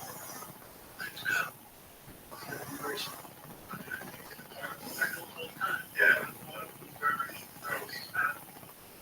Mango. What's not that crash in the end? I forget. I turned. Well, Never slept in one daytime. Actually, never slept. Yeah. I mean, my world ended. It's the saddest thing. Not even read her edibles, nothing. When she gets to school, they talk to her. The homework, take it out of her room, I go downstairs, I get home. And at about 4:15, I can't even eat. It's not about, I just gotta get up and go to bed. She knows already. And I rang for an hour, minutes, an hour, and 6. I get up for 15 minutes, I feel like shit, and I'm ready to attack the 15. The first 15 minutes, I always feel shitty. Like, man, they should have slept at the end. Some days I have, some days I don't. How much carbs do you eat? I ate that week right in the morning.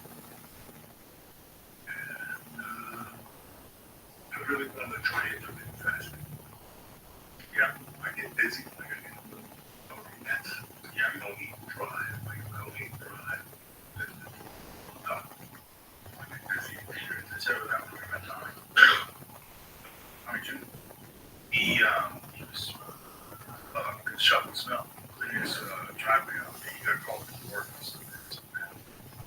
So he's shoveling snow. Shoveling snow, heavy snow, it's all the whole driveway. Gets done, drives his car, falls asleep, and slams into the wall. He got pretty fucked up. Broke bone. Yeah, still not better. So this is what's still with the result. Yeah, it's like that. Yeah, this exhaustion. No, not the best. Lifting snow is not good. It's a motherfucker. And it's a real workout. If you get wet snow, a whole driveway full of that shit, and you're digging in and lifting it up and digging in and lifting it up, your legs, your back, your arteries. It's the weapon.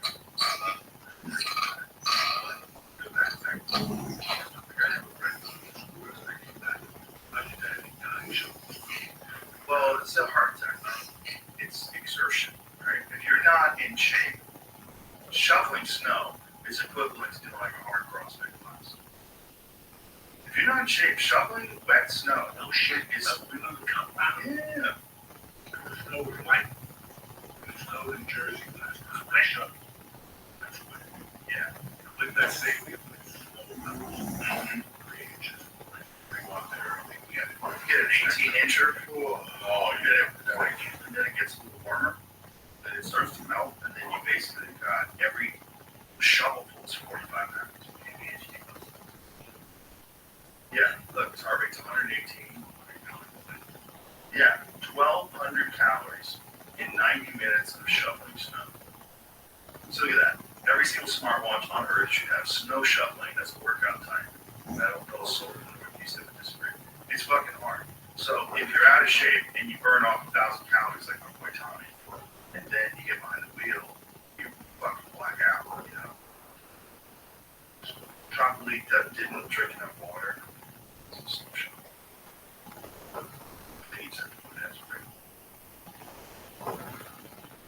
90 minutes of work.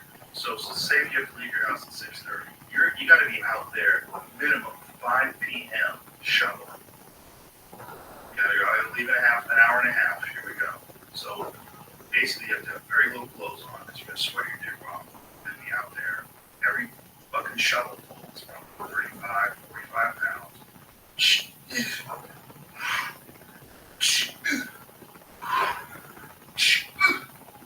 And then you look, you cleared 14. Not even.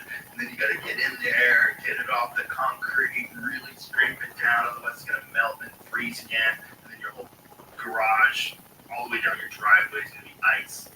So you got to really scrape it. No, he's a snow show.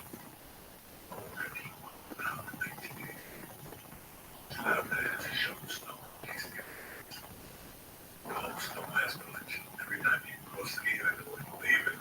I do the whole thing. Where should I back off? Yeah, 8 hours a day? No, it's a full-time job. No, man, no. Just apply for it, 15 now insurance. After 90 days, it was a ski pass. They fucking was a job. It's a fucking job. That was a job. Not Then the Aspen, they crazy. listen. It's just, I can just imagine Beverly Hills and the mountains. There's all these rich people. It's really weird. It's not what it used to be. Like, you go watch those old documentaries when Hunter S. Thompson was there. Was he there when you were there? Did you ever see him? Yeah? At Woody Creek? Did you go to the Woody Creek Cabin? I used to go to get weed and I chose fucking delicious. Yeah. Food's still great there. Did you go? Yeah. Is it still open? Yeah, it's still open. Right here a couple years ago. No shit. Yeah, we went to Aspen for a ski trip. Because that was a good place. Think about an 18-year-old kid. Just close your eyes for a minute. There it is. Yeah, I'm talking about. No! Yep. Oh, that changed a lot, though. Yeah. What changed? It's a place now. What's up? What was it? I was going to that, it looked like fucking a barn. Yeah, 83. I had for a kilo, keep corn with me. And I told him, listen, you got to deal with me. I love you, Dad. Don't knock my door. But you have the best read in town. And when you do have the best read in town, I'm not going to let go. If it's 2 in the morning, 3 in the morning, you can come home down there, got great meat here. And first time I learned that, why you want me to lie to you? Tell you I go, love the Thompson. I love the fucking this. First time I learned that he was in the Wilbur. And Don Johnson. Wow. All right, first time I met him. I didn't know. The second time I met Don Johnson, first time.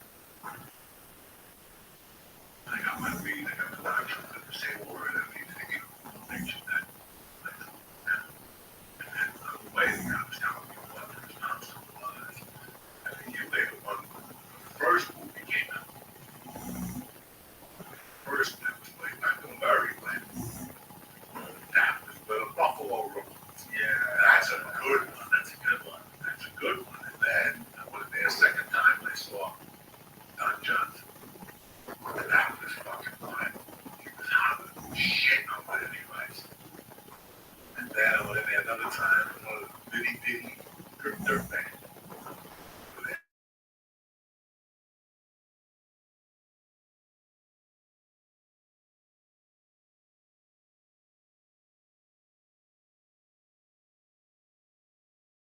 Every other night I for some reason I'm in this gambling place. I get a young Doc actually picked me up hitchhiking. Really, one time I got in the car and he had that song.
say come to the show? Yeah, like come on. It's free or some shit. I'm like, wow. I just moved to nowhere.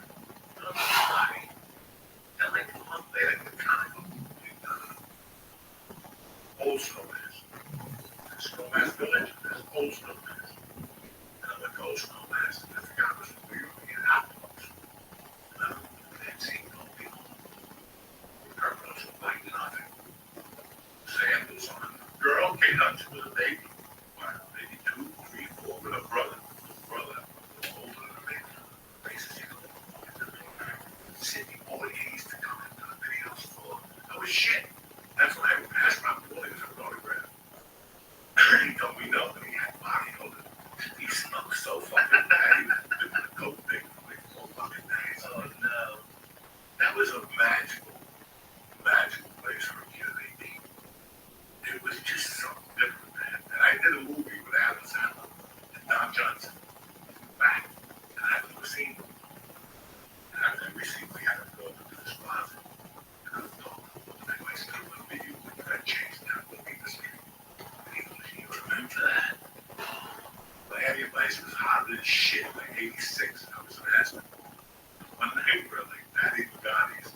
You can see a bunch of people running down the streets. A bunch of women chasing Don Johnson. Wow. Fucking running with his body going down the street, asshole. Crazy shit. I can't imagine this like that. It doesn't have that homey feel. No, it's a different thing. The way I asked him, he made that turn out. We lived that road.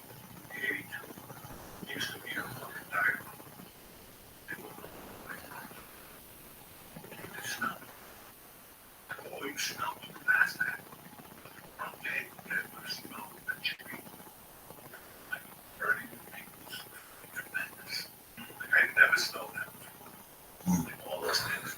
It was just, I was like a kid in a candy store. I had the culture shock too, right? New Jersey. Shit. And I used to ask, I remember the first one they come home, we yell at my roommates, what the fuck did you do to me? They're all maggots. You know, saying good morning and hello, and you know, people pull it over. You need a ride? Get the fuck out of here. And I'm like, no, you can't act like that. People really want to help you. So, what brought you to Aspen in the first place? My brother Jimmy Burke, and he got thrown out of the Air Force Academy. Went back home to get his weights. He got his Olympic weights and speakers. We drove across country. Nothing about it. They said, fuck it, I'll never ride. I had no choice. So I came up with like $1,500. I bought the car, lost the driver, guess what fell off. And it was weird because he couldn't be a date. But I was planning on robbing this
if we got a boat, and then they came to the left. They're like, listen, you got to bring friends thing. We got to transfer into a college. I got a high school call. And they're like, well, you can't take classes here. I didn't tell them that I had high school call. I went to University of Colorado with a Spanish program. Some program they had, you know, they paid a 2.0 with fucking garbage. They gave you a tutor. Really, they gave you money on the ass. So I transferred to the University of Colorado. They kept fucking me. Where's your high school transfer? Where's your high school transfer? I'll whip one up in a second. I didn't know how. I kept lying. That comment. I got arrested. I took my GED. Fuck it, that's how I got it. When you got arrested, you had to take a GED. Well, when you get arrested, like, thinking about me, I had to show the judge that I'm trying to get my life again. Brad was on the list. Oh, I see. I took the GED and then, they got told, You're probably the only guy that tried to college and then went back and got a GED. and there was no computer back then. They didn't, but that was Colorado at the time. Early next time. I mean, you could have been big. Well, anyway, no. I didn't want to do that. I wanted to do it, you know. Everything else in my life was shit. And I had one thing for myself. Right. Right. One thing for myself. That's. What are you planning on doing when you're in college, Jim? I don't just take classes. I took classes. Then I went over. And they transferred me in. Those were real fucking my classes. And that's when I got locked up. That was the beginning of the end of me. But I took it seriously, Joe. Everything else was shit. Right. It's not like that. That's fine. It's not shitty, you know. Sometimes that's when a person needs something that they can dedicate themselves to. Because they don't feel like they have anything and there's no direction. They don't know what to do. They just, you know, that old expression, idle hands at the devil's playground. That's real. That's real. That's real. That's very real. Yeah. If you don't have a purpose in life, you don't have a direction that you feel like you should be going in, you can get sucked into all kinds of things. You're feeling anxiety, you know, and so then you escape the drugs, try to like find something to make you feel better because you just don't feel good. You feel like a loser. The only thing that makes you feel good is accomplishing things, having a family, having loved ones, having friends, having a community, things like that, accomplishing things too. All of those are the only things that make you feel better. You know, at that point in my life, I had my drug people, my criminal people. I had a couple people who were trying to help me. You know, those people are open to your life. And I actually teachers helped me. I had a bunch of people. And since I didn't have parents, I was dedicating whatever I was doing in their name. Because they're hard to say and hard to understand. I didn't have parents. We locked me out when I did something. I was doing the gym. For show. Fuck, but you would do it. Yeah, spending time. Yeah. And I think even comedy, I love comedy. But I got out of comedy what I wanted. Man, that whole journey of comedy moved me how to be a man. Well, you know, why should the comics be happy? It's a journey of education being a comedian. Yeah, it really is. Let me tell you something. Being a comedian, your IQ has to be somewhere higher than. Like the good ones, somewhere they gotta be up there. They're not stupid. No, we're not stupid. We figured out how to, you know, get to that next level. And that was, for me, that was the most important thing. Becoming a man. What is becoming a man? Just somebody who can contribute to society, pay taxes, not have to steal. I wasn't looking at people like that. That was never my fucking realm. I just wanted to function person. That was it. I just wanted to be a functioning person. Not okay, you know, now we're talking about something the other night. 27 years I did that shit. I did more when I was clean in 10 years than I did those 30 years. So you always think about what you lost. You know, I lost those 2 years in prison. You know, I lost a lot of time fucking around. And look what I did accomplish in 10 years. It was my part. Between the marriage, the child, the house, the career, the Ari story. Just you got on track. That was it. Yeah, for me, it wasn't about having a jet plane. It was about being a fucking man. Yeah. Just having a long life. Are you proud of yourself? That's it. Yeah. I got a three. I got a fucking. I got the Beatles. I got two other people. One is missing out. I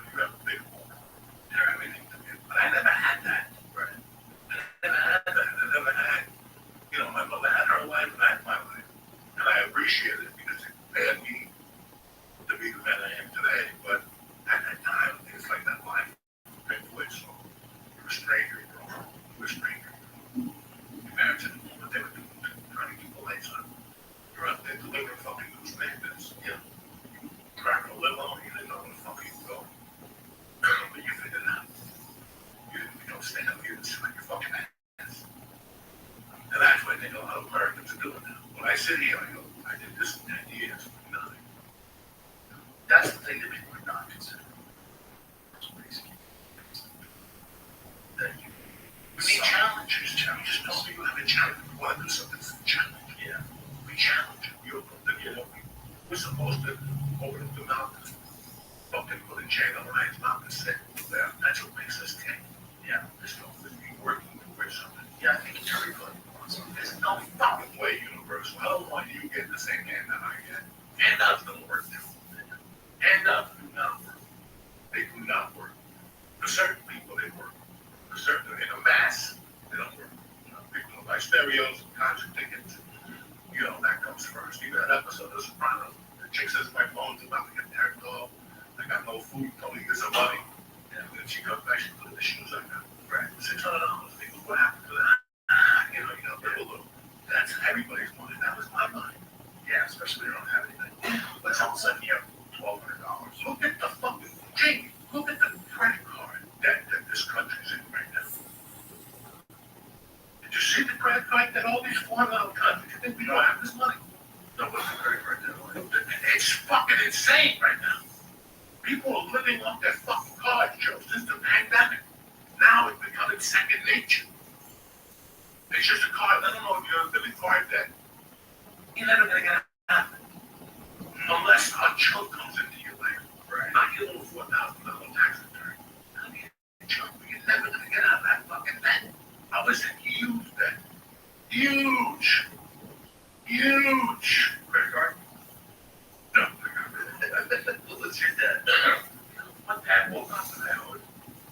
Look at this. Maxed out inside America's credit card debt crisis. What we do next, and this is from CNET. It says our 1.13 trillion in credit card debt. Wow. It's shattering lives. Everyday borrowers share how they're navigating this uniquely American debt machine. That's a lot. And the thing is, they're giving credit cards to people who are too young to really understand debt. You're giving credit cards to 18-year-olds. No way. That's what I read. No way. Oh, the comic you guys know. That's the worst scam.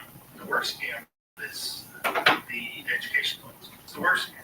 It's the worst because you're convincing kids that this is the only way they're going to be successful in life. A lot of them don't even want to use it, and then they're stuck out with debt for the rest of their fucking life. And there's not a lot of good options other than that. It's not like there's a lot of other things that you look to. Like this is a better way to go. Like no, like college for a lot of people is like the only path that seems reasonably lit. Like that path, I can see where that path is. I'm gonna walk down that path, and then all of a sudden you're 100,000 in debt, 150,000 in debt. Like, get a job out of college, it's for $52,000 a year. You're like, oh my god, how am I gonna pay this money out? Well, you're not. And they don't stop. No. And in the middle of my interest, dog, in the middle of my debt, my fucking student loan popped up. And they weren't taking no deals. They weren't taking a penny on the dollar. They wanted the full $3,000 from fucking 1980 something. Yeah. They're not fucking around those schools.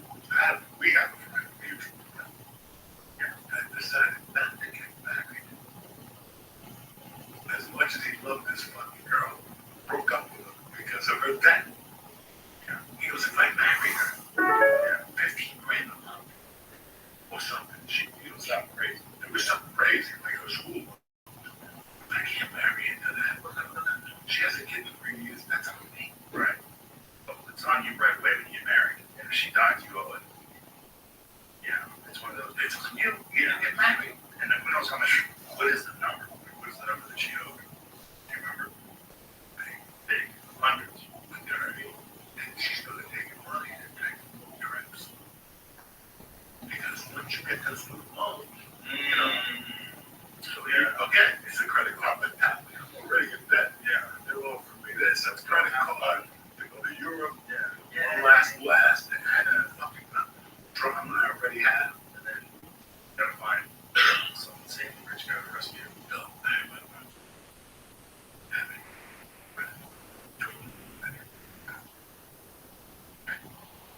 idea. I know cash. I can't put cash aside.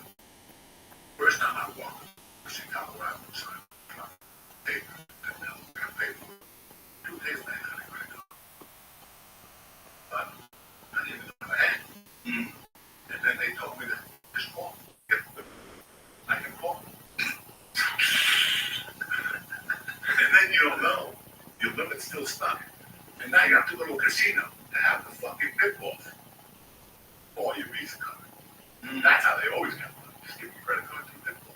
Right? This is 30 years ago now. Not now. You can just give the credit card to the pit boss and they can call Visa for you. And they can come back again and wrap it up. Not more. Good news, Mr. Diaz. You got an extra $2,000. Booyah! Let's go. Let's go. Yeah. Do you remember that scam where you would get like 10 cassettes for like $1? Do you remember that? I don't go to Columbia. I don't go to Indiana.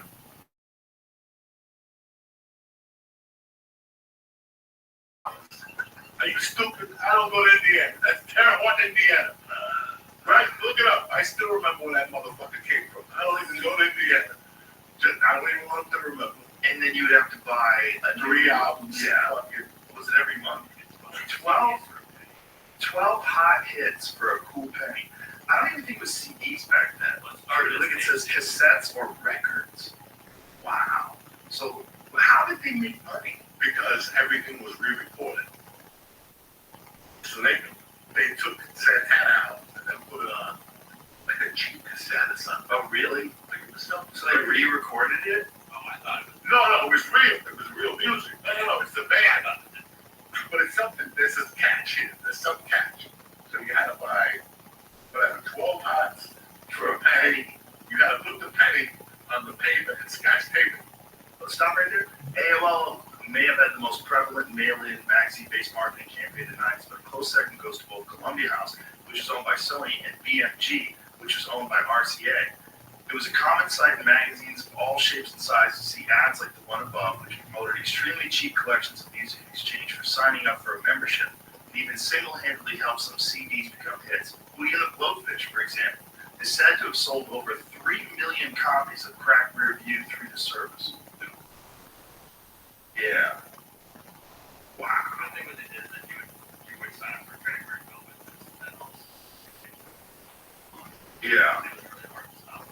There was no credit card in my day. It was just send the penny, get 12. Yeah, I don't remember a credit card. I don't remember signing up with a credit card. No, I don't have a credit card. You send the penny. You send the penny. Yeah, it's degraded audio quality.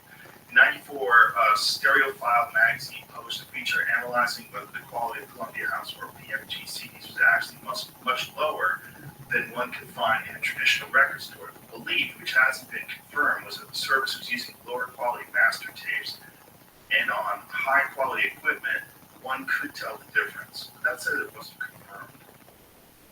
Lack of royalty payments. Here's another one. Go up. So it says, Mental Floss notes that those free CDs generally cost Columbia House $1.50 each to create, a fairly low amount of overhead in those days. The reason why it was so low, they didn't have to pay royalties on the giveaways and made the money back on the margins.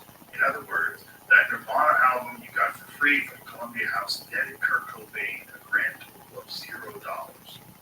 Wow. Well, they didn't get paid for those. So the model the company used relied on customers essentially forgetting that they had subscribed to the service and then sending random CDs or cassette tapes to people that haven't asked for them, along with a bill. Yeah. So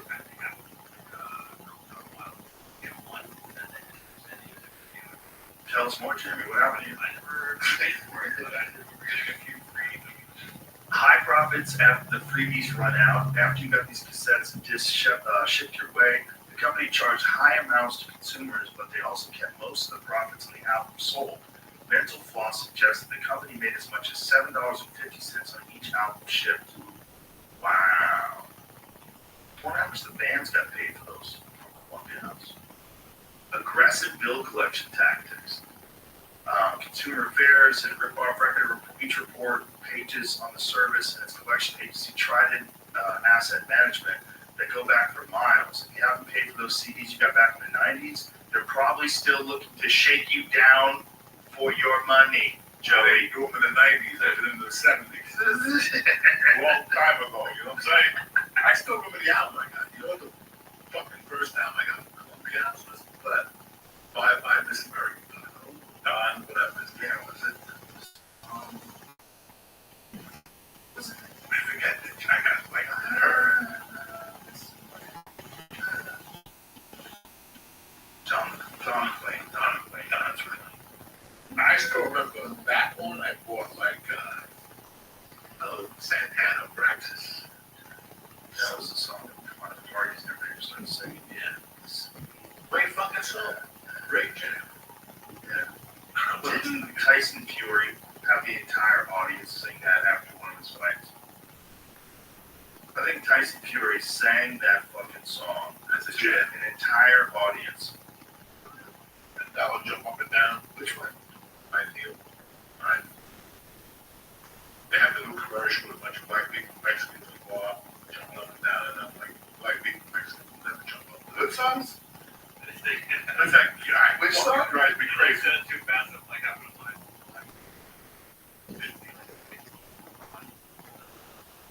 Drives me crazy. Oh my God. They sing it in the Hamptons. I know what it They is. sing it in the Hamptons all the time. Gentiles get together. Sweet Caroline. Sweet Oh, Caroline. God. Drives me fucking crazy. Oh my God. He does that. He sings that one too. I love Neil Diamond, but that song when it comes on the bar and I see It's not the song, it's people's reaction. yeah, it drives me crazy. And now they have Budweiser commercials on, sweet, like brothers and Mexicans jumping up and down. Stop it. Stop it. Tyson Fury, recover. Motherfucker.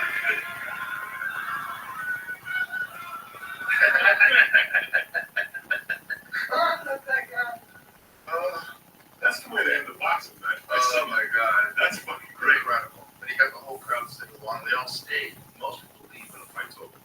Especially if you win by knockout. They stay because they want to hear him talk. You know how unusual that is? Where a whole crowd is willing to stay to listen to the guy talk. Watch UFC main event. When, say, like someone wins, there's a few people who stick around. They want to see the post-fight speech. And most people are headed for the fucking door. If Leon Edwards starts singing Sweet Caroline, That'd be great. I love the other. That'd be great. or something that people know. Like there's a few of those songs that everybody knows. Some people with Brazilian accent. Oh yeah, Sweet yeah, Caroline. yeah. Or our boy Romero. Right. To sing Yo, Sweet Caroline. Joey, to this day, that was one of my favorite podcasts of all time. You translating for Yoel? I hate having lost it. Did he? My Spanish is fucking, I gotta be around little people every day. You were pretty good. You're pretty good. You're pretty good. I know he was, it's just a lot of character, that guy. Bro, he just won.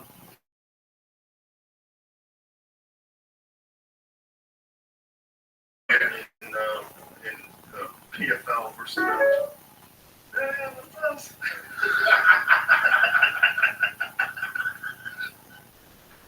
I know you!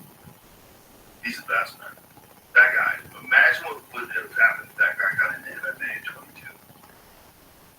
He didn't even get to the UFC till his late 30s. That guy would have killed everybody. What is he now?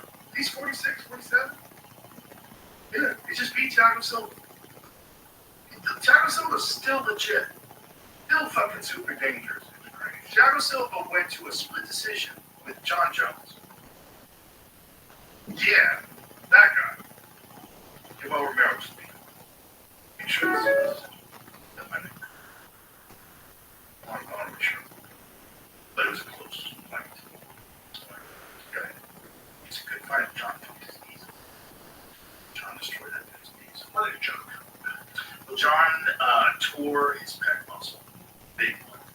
Tore it off the bone in wrestling practice. You can actually see it in the video. He's shoots. There's a scramble. And he just screams. Falls back, grabs his chest. Split decision. Yeah. So, on one judge's scorecard, Thiago Silva beat the greatest fighter of all time. Excuse me, Thiago Santos beat the greatest fighter of all time.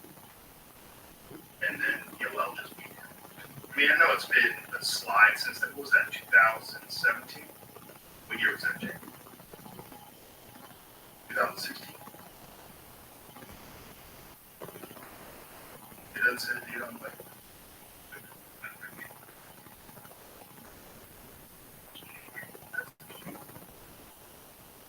19. Okay. So that's not that long. 5 years ago. Yoel is, I think he's at least 46. He looks fucking great. He looks fucking great. He moves fucking great. He looks great. He doesn't look slow. He doesn't look old. He's just not. That's a good question. I don't,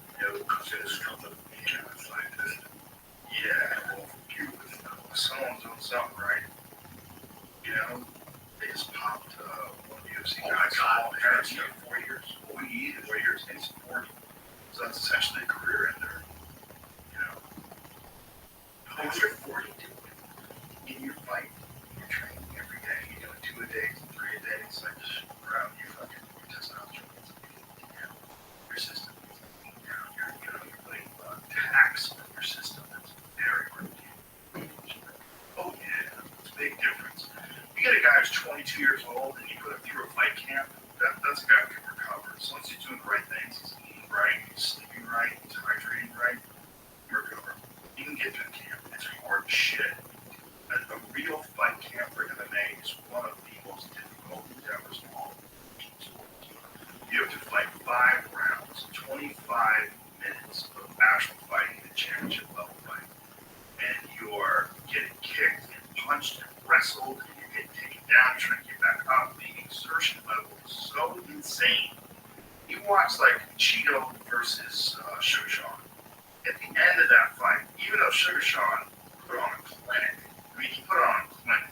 At the end of that show, he was beaten the fuck up. He walked out of there with a foot cast, an arm cast. He's limping through the hallway. And he won.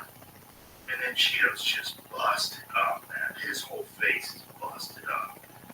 Those guys are exhausted. They went through hell. And it took them 12 weeks to get in the kind of peak physical condition just to be able to get that. It's a crazy way to get that. You're depending on all these things that break them. All this stuff. You're going to use this to make your living, feed your family. You have a wife and kids, and you're going to depend on your tissue and your bones to stay in place while you're smashing people in the face. And you're getting smashed, you get your arm hard, you get your leg ripped. All this shit is happening to you. Your neck's getting tweaked, your back falls down, your lower back, your hamstrings fucked, your hip hurts now, and you'll fight. People will fight. They all fight. They all fight. It's like you said, 12 weeks of shit. Yeah. And you gotta figure out a way to make it to the cage. And so someone like Tom Aspinall, he fucked his rib up preparing for that fight with Sergey Pavlovich. So he shouldn't even wrestle. He's fighting. It's this gigantic, terrifying Russian who knocks everybody into the dark dimensions. He can't even wrestle. He can't do the one thing that you would think he needs to do, that guy. Pavlovich fucks everybody up. Fucked Derek Lewis upstanding. He fucked a lot of people up. Kaiju Vasa. He's fucking people up. He's him upstanding. He's a dangerous cat. He's giant. He's a giant. And Aspinall couldn't even, but he had to take that chance. And it worked out for him. And look, Islam Makhachev, when he had the rematch with Volkanovski, he's prepared for Charles Oliveira. Charles Oliveira gets cut. Makhachev steps in, or Alexander steps in with fucking 11 days notice. 3 matches with a guy who's gone through a full camp. Crazy. That doesn't happen in boxing, ever. If Tyson Fury gets cut 10 days before he's supposed to fight, you don't just call Usyk up and go, what are you doing?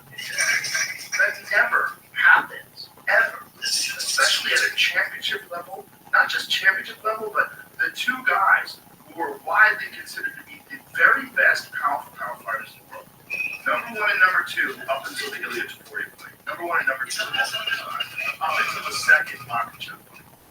Before that fight, it was Volkanovski. It was the debate whether it was Makhachev or Volkanovski was number 1. And so Makhachev knocks out with a head kick. When 10 days to prepare, he doesn't look the same. He gets rocked, he gets beat up in that fight. Then he goes back to the best pound fighter on earth, the fucking man.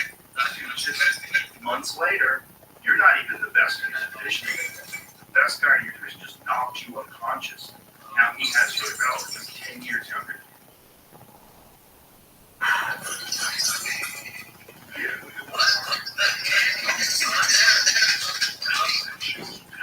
Everything's so sharp. Everything's flawless.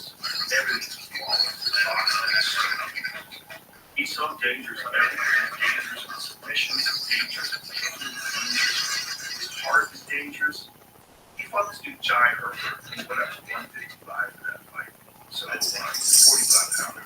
And he said, fuck up in the fight at 55. He gets head kicked in the first round by Jai Herbert. Is a nasty stand-up fighter. He's so good. He's real slick. He's real good stand-up, like real sharp stand-up. And he caught Topuria with the perfect head. Topuria, like, he's in real trouble. He got dropped. And he scrambled, got a hold of him.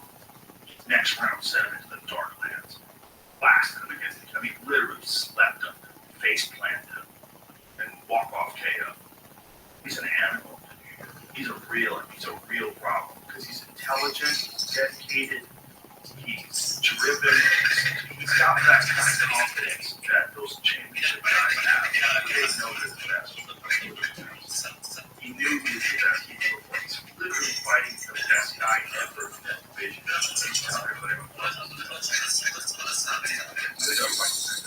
The question, I don't know who he's fighting. So he wanted to go up and fight Islam Makhachev at 155. And then that was talk. We talked about that. And then they were also talking about Sean said he wanted to go and fight Topuria. But Topuria said, no, I want you to fight Rob, who's also from Georgia. And Marab's the rightful top. I mean, it should be 535, so that's going to happen there. But if Sean gets past Marab, you can see a world where they can make a champion versus championship fight at 145. But Ilia Topuria essentially is kind of cleaned out the division already. The real dangerous guys like Josh Emmett, he pieced Josh Emmett up. He's just so good, man. He's so, like, he fought different than that guy's like Heeman. At 145, that dude puts people to sleep. He's that guy that knocked out Bryce Mitchell. That one time. Whoa. Josh Emmett is a terrifying striker. He just throws everything to everyone. He knows all his duties. And so that's how he fights. And so Ilya just move in back, and charge forward, aware of the power. It's just a real tactic. You know, so it's not just an ability skill, it's knowing when to apply it and how to adjust to different kinds of fighters. But the Jai Herbert one might have been the most impressive. Dude, you got see if you can find that head kicked. He gets hits with a switch high kick off the left leg, right to the face, man. I mean, like this, like just dropped, which is, you know, 9 times out of 100, it's like the beginning of the end. Look at this. Look at that left eye kick. Watch this. Boom! I mean, dude, he got fucking cracked on the chest, dude. Look how perfect it is. I mean, it's a perfect high kick. And Jai Herbert's dangerous. But he got lucky that he got a hold of the leg, you know, and also that he was trying to stand up. Like, he actually got knocked down. If you're standing up, Jai Herbert could probably watch other shots getting away. Once you get hurt, if you get hold of something, it gives you at least seconds to try to clear your head. Sometimes it takes your head but a few seconds to reboot, and you can still hold on to something that's happening, and maybe you can survive. So in his case, he did. But now show the knockout. Show Topuria knocked out Jai Herbert. So in the second round,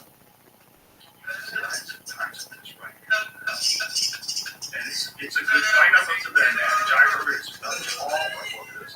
He's a tall 55, and you can see by his movement, like very skillful striker, very dangerous and long. So Ilya gets him up against the cage. Look at the rip to the body. Oh my God. Bro, but look at the combination before that. He sets it up by a left to the body. Watch this left to the body.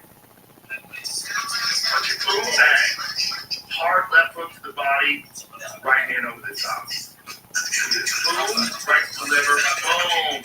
And bro, that was a solid liver punch too, because you see him breathe out after he gets hit. Show that right there again, right before. Watch. He gets hit with his left to the body, and he's going to breathe out. See his mouth fill up? That's like, it's a perfect liver punch, and then a perfect right hand behind him. So he might have been knocked out just from that liver punch, son. He might have went down a half a second later from that liver punch, after that punch. Then he hits with that right hand over the top. Terrifying.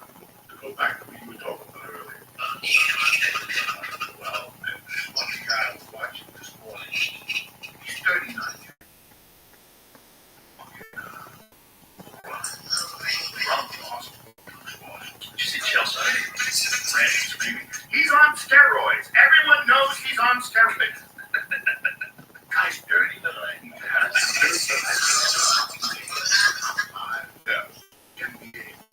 Do they test NBA players? I don't know. Jamie, what do they test for? They test for like this alcohol. No reefer. No reefer, no.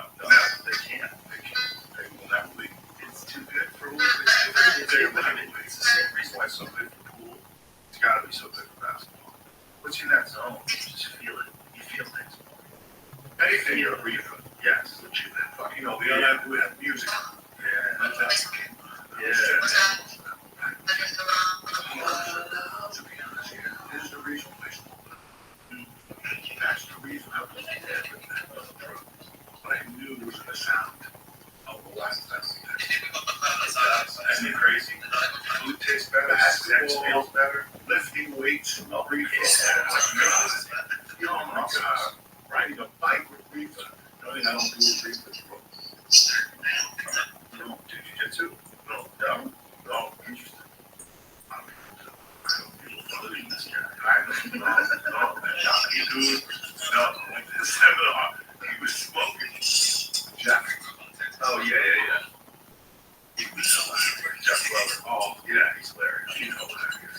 Yeah, he's fucking good. He's good. That reefer shit. It's good. Time out. No. It's cool. Yeah, people like that, right? Oh my God, right?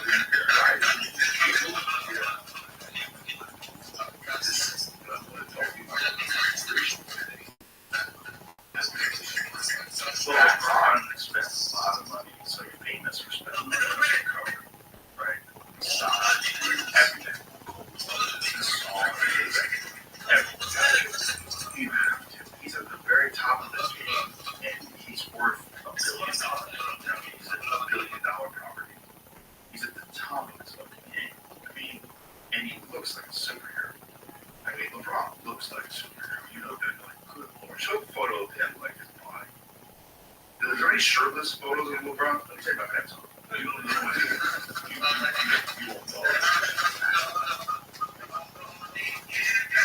Look at that. And how tall?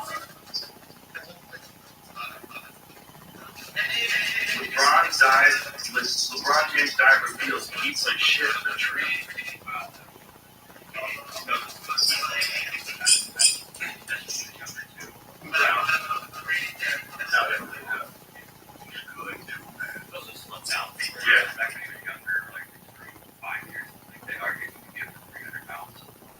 So is this him now? That's him now. He's very close.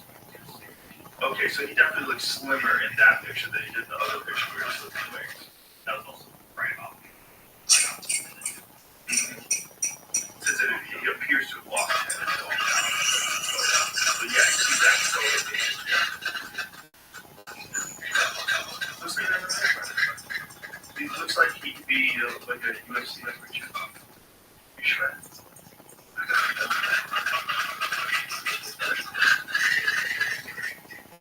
Yeah, well, as long as they're not fighters. If they're not fighters, I know that stuff. Yeah. Yeah, it was great. It's a pretty shit that do within training. Yeah, it's just, you know, I go to basketball. I see the match. And Jason Kidd was fucking wonderful. So people that are basketball, you know, it's unreal. I think these guys are super fucking active. Well, it's like everything else. They get a chance to see them, and then they get better than those people. Like every sport, you go and there's always going to be a few outliers, like Muhammad Ali. If you took Muhammad Ali in 1967, there's so many players. But he's just a complete outlier. But in the other side, Michael Jordan, complete outlier. Any generation had that. Larry Bird, complete outlier. Any generation. If you get the overall, the athletes will look UFC today. It's one of the clearest. You can go to 93 to 2024, and you see this massive you see these people that are fighting on the undercards of these fight cards, like UFC fight cards, the fight night cards, the smaller cards, the trade center. You're seeing world championship caliber fighters from 10 years ago, but they would probably beat a lot of world champions. And this is their UFC debut. That's how good these guys are. They won. Everything is won. Everything. You can train. You look at them. Did you see this guy's fight tonight? This last weekend? Guinness? No. In the undercard, this kid, Cameron Simon, who's like one of the best guys at 135, very slick striker, South African kid, like very tough, very good kid. He fought this dude. And I'd never seen this guy fight before. This kid is a motherfucker. He's so good. He's 25 years old. He's fought like once, I think, in the UFC, once in the Contender Series. This is my first time watching him. I was like, Jesus Christ, man. He's so well, now they do this at 12. Mm-hmm. Now they do this at 12. Yeah. And they're dedicated to the same class. See if you can find that knockout. See if you can find the beat that I hit him with in the first round. Like in the beginning of the fight, he was fucking. I did everything.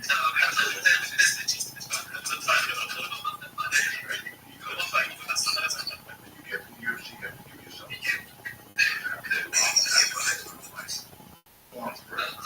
Yeah, there's very few guys that like Jim Miller.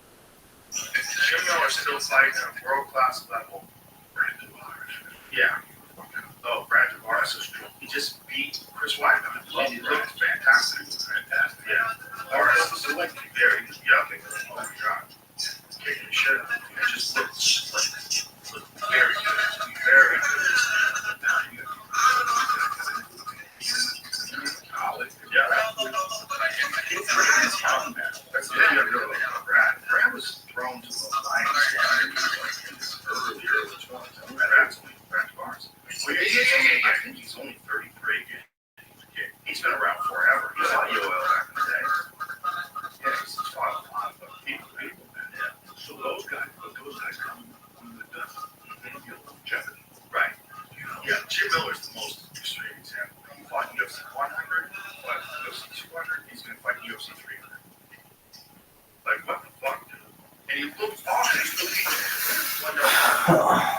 That's also what's helped him a lot. He sold the gym. It was too much. He explained it when he came on the podcast.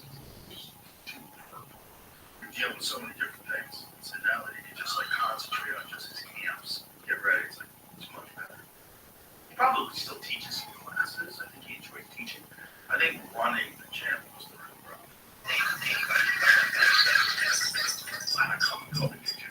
Yeah. Also, you have to deal with personality issues, and if you run a business, you have to deal with people that are arguing with other people there. This guy might be stealing money. Doing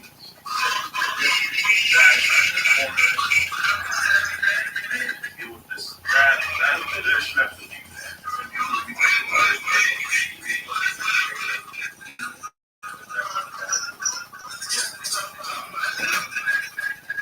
yeah, you got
And you get to learn how to roll correctly.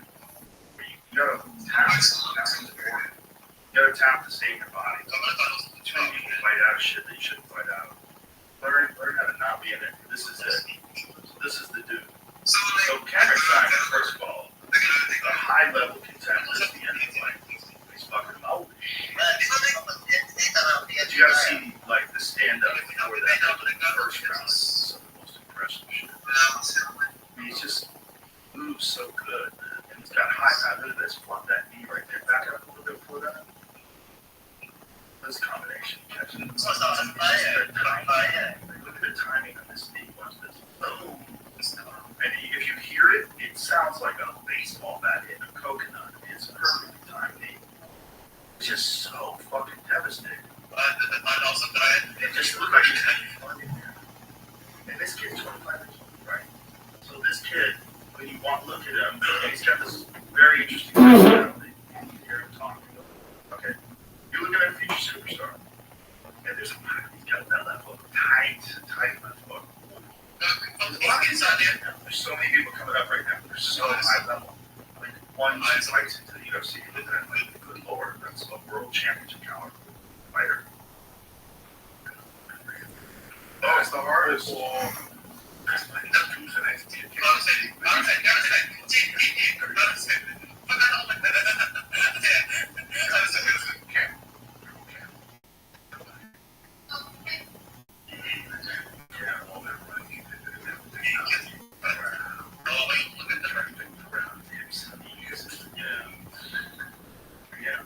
a fucking nightmare. How will work. I had to study for shit like that.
But at least you're getting exercise and sweat.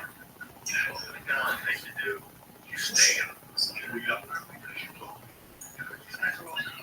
well, it's also you're in the moment. And I joke with him, man, cops up. It's like, yeah, that shit they give. There's some guy at my back, brother. I love this guy. And I'm looking at him joking, man. I'm trying to make a joke. I'm trying to get him down. It's like, oh, motherfucker. I felt that whole.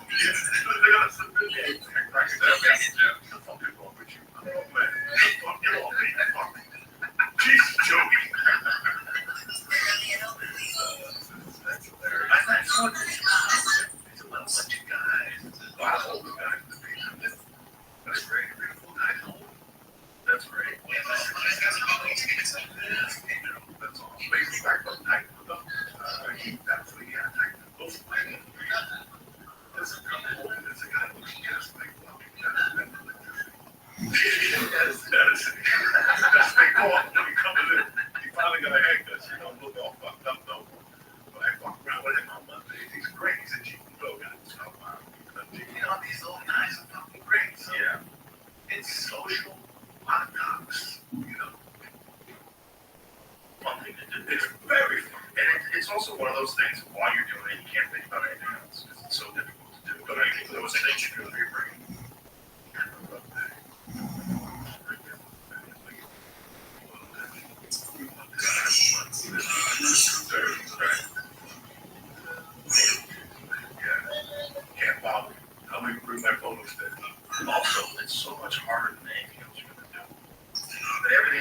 it's easier. I do that. Right. Yeah. You should wear a blue white jiu-jitsu. Yeah. Like a scratch me. No. Okay. Oh, you put them on. Yeah, right. That's right. That's right. You put the chest. You know. And I see the people that get hurt. You're only like the one that kills themselves. When it's not that deep. You know, fuck all that shit. Yeah.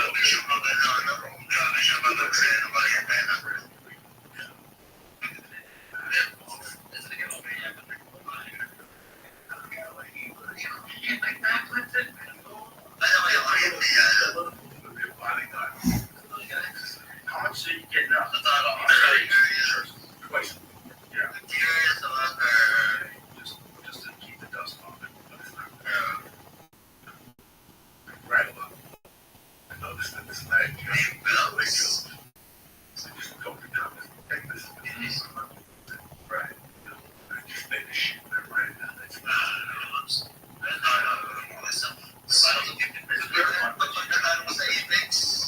all the time.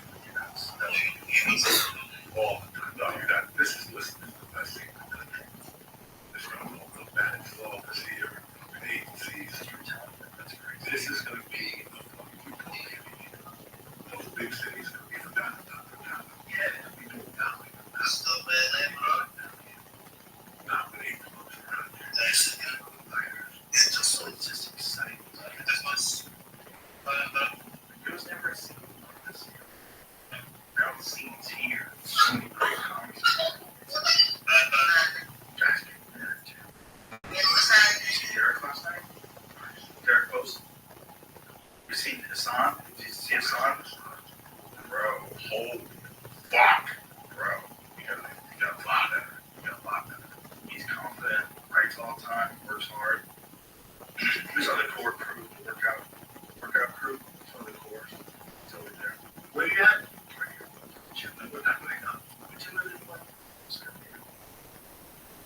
You good? No. Different days. Took some time off. You gotta do all kinds of stuff. Pushing the sled in the bags. I got doing Tabatas.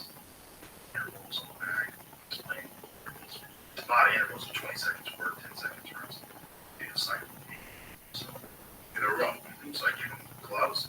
I say, don't try to be a hero. This is what I want you to do. Just, this is how you throw left hand. This is how you throw right hand. Just, I want to see you hit the bag. Just like this. You're not going to try to do it hard. I just want you to do it constantly. Most of them have hit the bag or something or a little bit. So I say, don't worry about hitting it hard. I just want you to hit it. Don't hurt yourself. And you're going to do it for 20 seconds. That's pretty fast with it. And then you're going to rest for 10. Do 20 seconds. Rest for 10. Down a cycle for a cycle of 8. That's good for cardio. It's good for cardio. They really do quite great for cardio. It's one of the best ways to develop cardio. Is the Tabata here. Whatever it is. I don't know. But so we did that in the end. So we did kettlebell workout. And then we did the sled. And then we did the back. I was putting them through like real workouts. And then saw it. Build that whole movie and then coming. It's working on that. That's where it worked out. And when I was doing it, it's work and it makes you feel better about yourself. It makes your body feel better, it makes your brain feel better. It also makes you feel like you're not lazy and stagnant. Like there's been times where I get up and for whatever reason I'm just not feeling it and I fuck off and I look at my phone and I make some phone calls and then the next thing you know I'm not getting in the phone calls. Next thing you know I'm not going to work. And the day where I'm not going to work out, I won't work. And the days that I realize I'm doing that, I just stop, put your phone down, get in the water. Were the days that I was happier. I always felt better if I did what I needed to do. Because then I felt like I've already done the thing that was the hardest thing to do today. So now I'm on a good path. I got days on a good path. Yeah. You left late. Yeah. I got to work. Yeah. Early's good though. I like it. It's good getting it out of the way. It also like sets up the rest of your day. You know, get that really physically difficult thing done early, and then it sets up the rest of your day. The thing is, like, what I'm trying to say is, like, I'm not immune to those feelings of laziness, those feelings of procrastination. You know, and there's a handful of days over the last few years that I've done nothing. Should have worked out. I just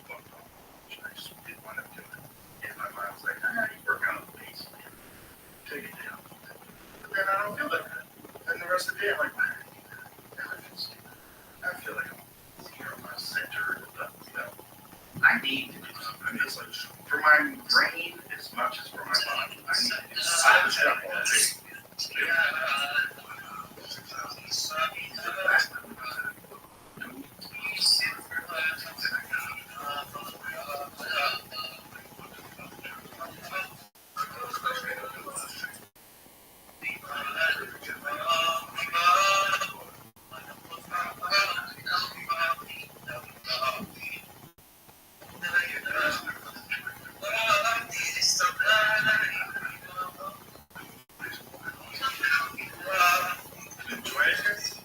Very much.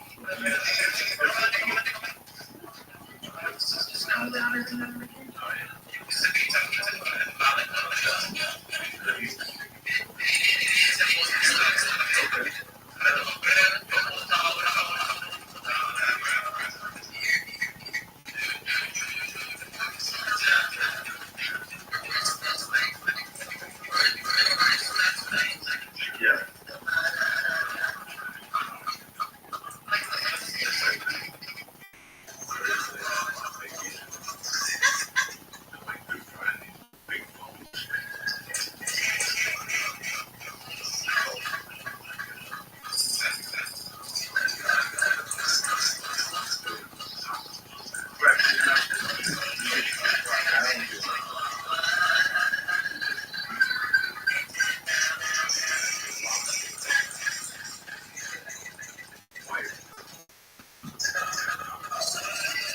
Sure.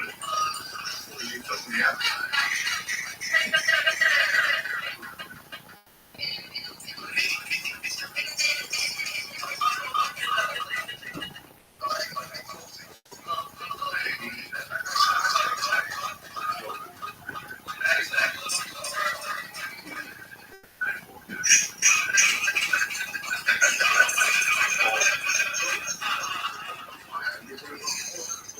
Fucking damn. I don't want that shit around me every fucking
take fat green.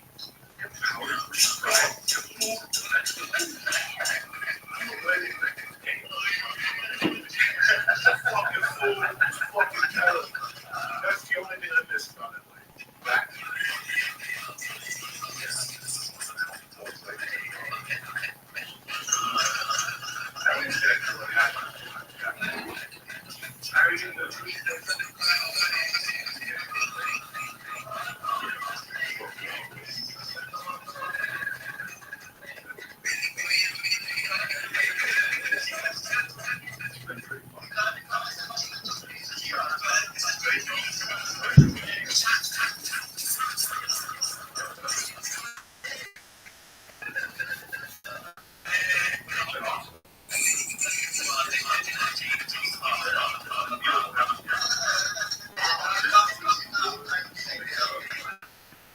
There's so much enthusiasm.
I actually mentioned that to the scientists, and they said they'd be breeding more honey birds.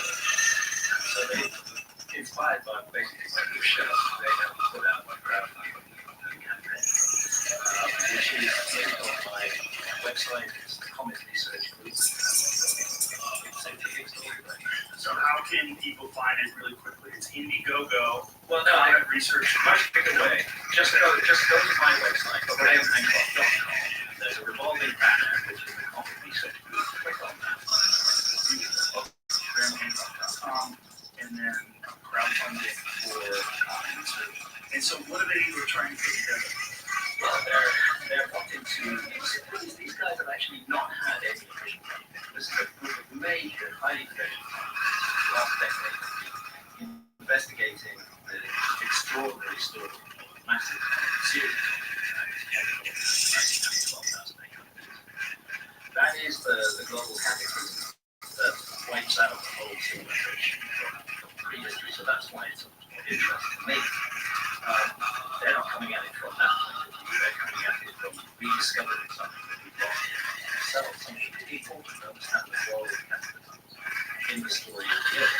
And they need to do much more research, so they need to go back to Greenland and look for the Greenland ice core, making it better and better ancient city, which they're not really in the name of, which they've been certain like now 5 countries back about 4,500 years ago. We're going to go there and investigate that. So there's a lot of field work they need to do to drive home this hypothesis.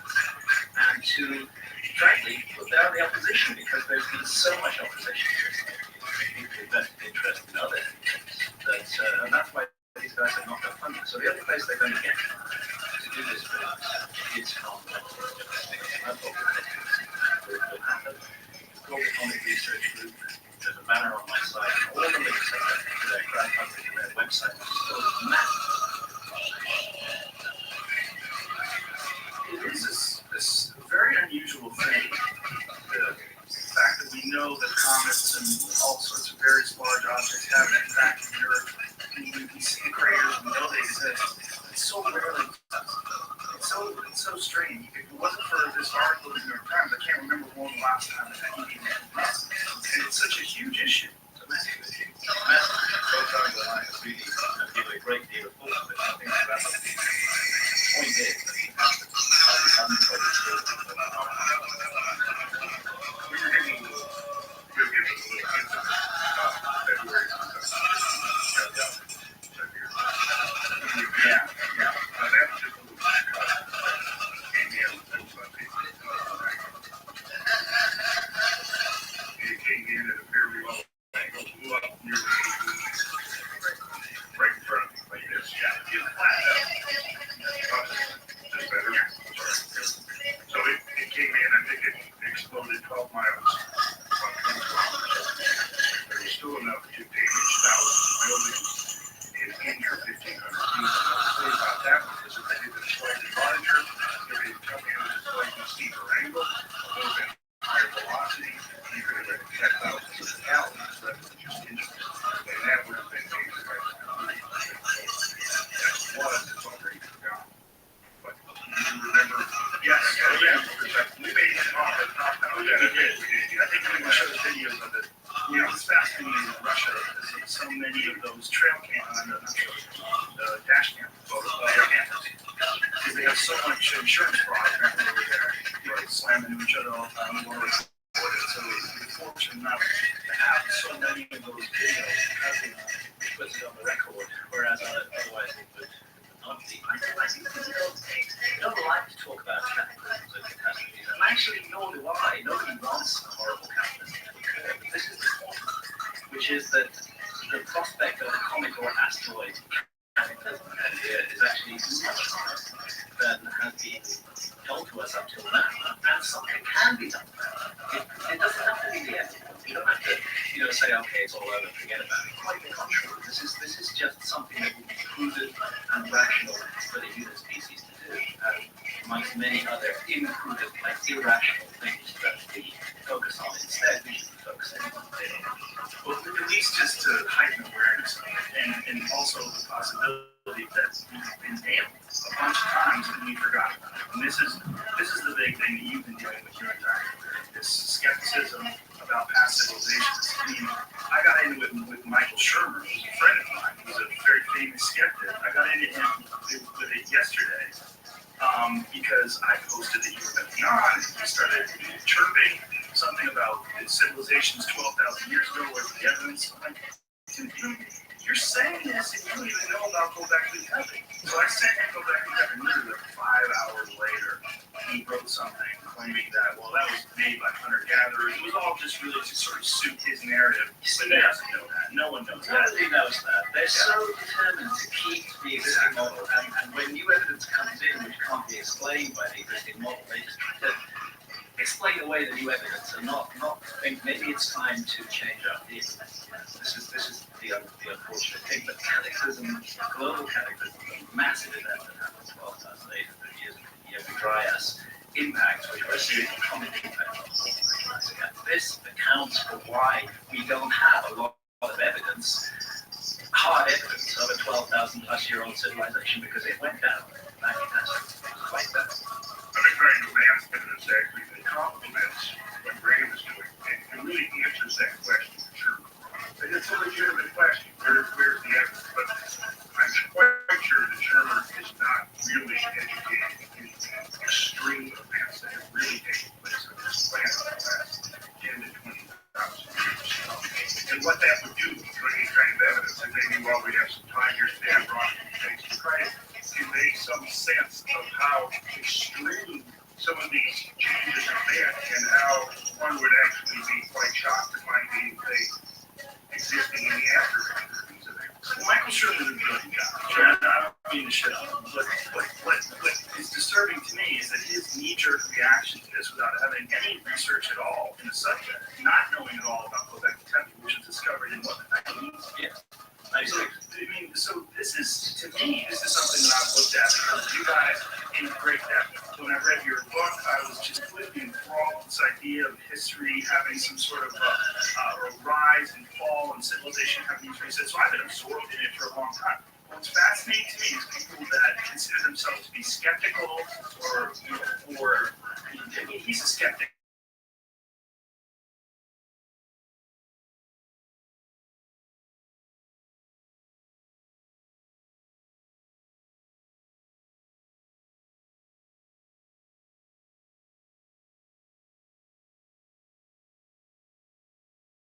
Have a ton of evidence. I mean, there's actual craters you can look at on Earth. The moon, which has no atmosphere, is littered with them. And if you look at the moon as a model for what could possibly happen to Earth, or at least, some of them, obviously, the moon having no atmosphere, it's going to hit a lot more than we are. But still, this is a very real situation that this solar system, at least as far as we know, the only solar system has to do with this. But we know this is a real issue. We've seen impacts. But like you just said, on the one hand, you have Earth scientists looking at the Earth, and what they're realizing is that the Earth is pockmarked with scars. And each of these scars represents a tremendously powerful catastrophe that's happened in the history of the Earth. Now, that's accepted by mainstream science, that major catastrophes have happened in the history of the Earth. But where this thing now is about to come full circle is the recognition that these kinds of catastrophes have also influenced the rise and fall of civilization, and a lot more extremely than has been recognized up to this point. And while geologists and earth scientists are looking at the surface of the Earth and realizing that etched into the surface of the Earth, imprinted into the surface of the Earth, are hundreds of scars, of which undoubtedly are only a small percentage of the total that exist. At the same time, astronomers are looking out into the Earth space and discovering that we cohabit space with a lot of stuff. It's not as big as we thought just within the last 6 or 7 weeks. We've had 2 close flybys. And previously undiscovered asteroids. Previously undiscovered asteroids. Just the point is, NASA keeps saying, well, we've counted 1,650 asteroids and none of them are going to hit the Earth in the next 100 years. Well, yeah, that's true. But what about all the ones they haven't counted, which are estimated to run in hundreds of thousands of which haven't been seen yet? And what happens is we see them roughly 10 days before they pass the Earth. That is not enough time to do anything about it. We have time if we're prepared to be rational and reasonable to take care of this issue. Now, when you're dealing with hundreds of thousands of year-old objects flying around, what are the things that could be done to attack the Earth, you can paint, it's low-tech actually, you can paint one side of the asteroid, affect its albedo so that the sun's rays push differentially on one side rather than the other, and that will shift its orbit and give it a little knock with a rocket base. You don't want to blow it up, you don't want to turn your one big piece of artillery shell into mushroom. You don't want to do that. You want to move it into a safer orbit. You could mount jets on it. People are looking now to mining asteroids. Because our society always goes, our civilization always goes for where the money's to be made. If we can mine asteroids, we can move asteroids. And ironically, the most dangerous asteroids are going to be the ones that are the closest to the Earth, which are the most accessible. And the asteroids pretty much have unbelievable amounts of resources. I mean, pretty much everything that you can find on the Earth can be found in asteroids. You know, hydrocarbons, precious metals, all of these things. And we're not that far away from technologically being able to actually, mount expeditions to asteroids and mine them. And that's the solution I've had for, because, again, these things are tremendous sources of all kinds of things that would be usable to expanding civilization. And we could easily, within a decade or two, be mining asteroids. And again, the ones that are the easiest to access are also going to be the ones that are more dangerous, because they're the ones that are coming closest to each other. So, another point here, there is one specific danger, one specific, if you like, region of the sky that you look at it. This is the region of the sky. This is why I wrote Magicians of the Gods, because of this discovery that there's a thing called the Taurid meteor stream, which is 30 million kilometers long, and which envelops the solar system. The Earth on its orbit around the sun passes through the Taurid meteor stream twice a year. Turns out the Taurid meteor stream is the debris of a giant comet that came into the inner solar system about 20,000 years ago. That thing was at least 100 kilometers in diameter, according to their calculation, maybe more so. And then, like other comets like Shoemaker-Levy 9, which spectacularly in 1994, it began to break up into multiple fragments, and those carry on orbiting on the original path, and as they break up more and more, they degrade, and small bits and large bits break off, and it gradually fills up a kind of huge group of debris that the Earth is passing through twice a year. 12 days, 2.5 million kilometers a day on our orbit path, 12 days to get through the Taurid meteor stream. And the scientists of atomic research have made the point that a big object out of the Taurid meteor stream, was what hit the North American ice cap 12,000 years ago. It looks like there was a second series of impacts 11,600 years ago from the same source. It looks like there were other impacts in the Bronze Age. The most recent, most definite impact out of the Taurid meteor stream was Tunguska in Siberia back in 1908. That hit on the 30th of June 1908. And that's at the peak of the Taurid June shower. We passed through the Taurids in June and in November. And what they're saying is we really need to focus on this Taurid meteor stream. Their calculations are that there are hundreds of massive objects in that Taurid meteor stream. And as a comet breaks up into bits, those bits become asteroids. And those asteroids are circling the Taurid meteor stream. And I likened it to strapping on a blindfold and crossing an 8-lane interstate twice a year and just hoping that we don't hit any heavy traffic, bicycles or motorcycles rather than trucks. But the trucks are out there, and what the research group scientists are saying is we need now to be in-depth investigating the Taurid meteor stream, because it appears to be the hidden hand of civilization. It has wiped out episodes of our history. There's no reason to expect that it won't do so again unless we do something about it, because the remnants of that original giant comet are still searching for the meteor stream that they are fucking dead. now, how is this being received in mainstream science? I mean, is there any resistance to this? Because it seems like this is all pretty straightforward and traceable. Mostly being ignored. Mostly being ignored. And why do you think that is? By scientists who have a vested interest in other ideas. First of all, there's a vested interest in not admitting that capitalism are important at all. This goes right back to the 19th century, when science began to take shape in the form that we know it now, and they wanted to separate themselves off, understandably, from superstition. So they didn't want anything to do with something that sounded like a believing They felt they didn't have contaminated by that. They preferred to explain it from evidence as a result of gradual process. So you really think it's because of the Muslim side set religion or religious ideas are to separate themselves? So I think that's where it started. They wanted to separate themselves off from that. Now they've gone a long way from that. Many scientists have got a vested interest in what is called uniformitarianism, and they don't like to hear about cataclysms having any major impact on us. So is it sort of the momentum of these initial desires to escape religious influence that have sort of led them down this path? Yes. And then there are others who have vested interest in current accounts of global warming, others who have vested interest in extinctions taking place now. They want to say that our ancestors were responsible for the extinction of all the mammoths and so on and so forth. Whereas the commentary section of scientists is saying, no, those huge megafauna of North America were wiped out and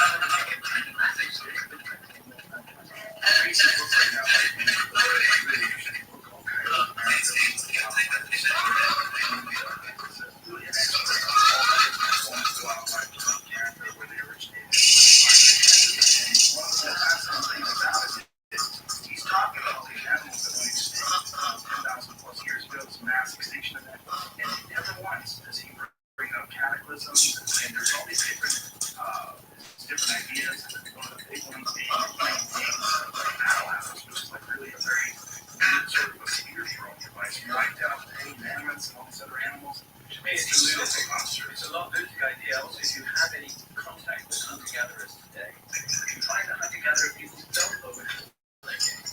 They hunt them respectfully. They take what they need and they leave the rest because it's a renewable resource for them. So I don't think hunter-gatherers wiped out the mammoths in North America. The evidence is compelling. It is compelling. Well, the evidence that you brought up when you were here the first time, when you showed the images of all those mammoths that had been literally knocked over with broken legs from the impact of something, and mass burial grounds, like these mass, not burial grounds obviously, but mass casualties, mortality sites. Yeah, that's a good way to put it. Yeah, in fact, Ray and I visited one of the South Dakota hot springs, where there's just several dozen.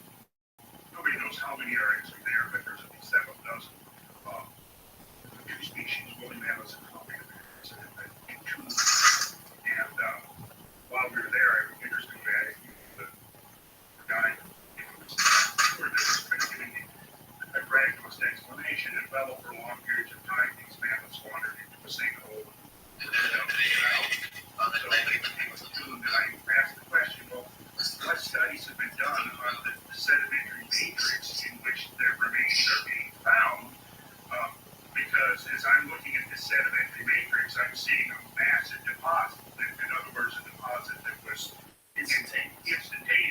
And when I brought that up, she actually got very irritated. Like, you don't get dismissed by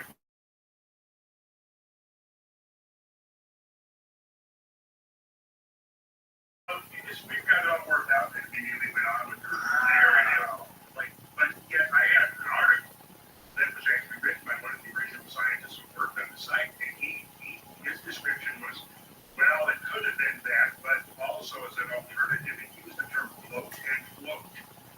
That what you had was woolly mammoths that had been caught in a flood, drowned, and their floated carcasses floated into a depression in the landscape, and that's where they were. And that makes a whole lot more sense to me. The fact that individually over several thousand years, these mammoths wandered into this sinkhole and they couldn't get out. But you got to bear in mind, we're talking about the end of the last ice age, 120 roughly species of megafauna disappeared, which is about equivalent to the same number of megafaunal species that mammoths there today. Well, it's a short period of time, something like 65% of the North American mammals went extinct, 75%. Very short period of time, very short period of time. Pretty much totally coincident with that period called the Younger Dryas. And so there's nothing resembling what we're capable of doing today. Right? I mean, when you look at human extinction events, human-caused extinction events, it's very logical. What we're doing today with pollution and the expanse of civilization and weapons are super sophisticated. If we wanted to, we could wipe out a lot of different species. Yeah, but what we're actually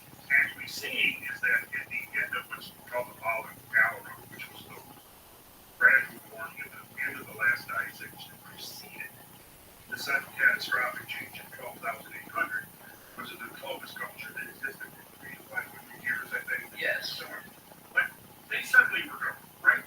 Exactly simultaneous with the mammals. And then there are interesting studies that are coming out now showing that at least continental-wide, there was apparently a major human population crash, exactly coincident with the megafauna extinctions, because you had quarries that had been mined for centuries that are suddenly abandoned. You have campsites that had been that had generations of debris and toolkits accumulating and so on, debris from the looting of the spear points and so on, that are suddenly abandoned, right? So the evidence actually suggests that the human population crashed, which would certainly imply that they would have been far less capable of wiping out all of these species of megafauna. Also, the studies of their diet and their life ways suggest that they were quite diverse. They were hunter-gatherers. They focused mostly on small game. They ate a lot of fish, a lot of shellfish. They gathered food. And why would they go after the biggest, most dangerous animal, in the whole range of man? And with incredible efficiency, hunt them to extinction in 100 years. It doesn't make sense. No, it makes no sense. It seems pretty silly. And Something especially else from that time, if I may say, Randall mentioned the Clovis culture. This is, for a very long time, really until just a couple of years ago, all of the mainstream academics in the fields of archaeology and anthropology were saying there were no human beings in North America before, let's say, 13,000 years ago, give or take 500 years. They came across the Bering Land Bridge, the Bering Strait at that time. It was above water, sea level was lower.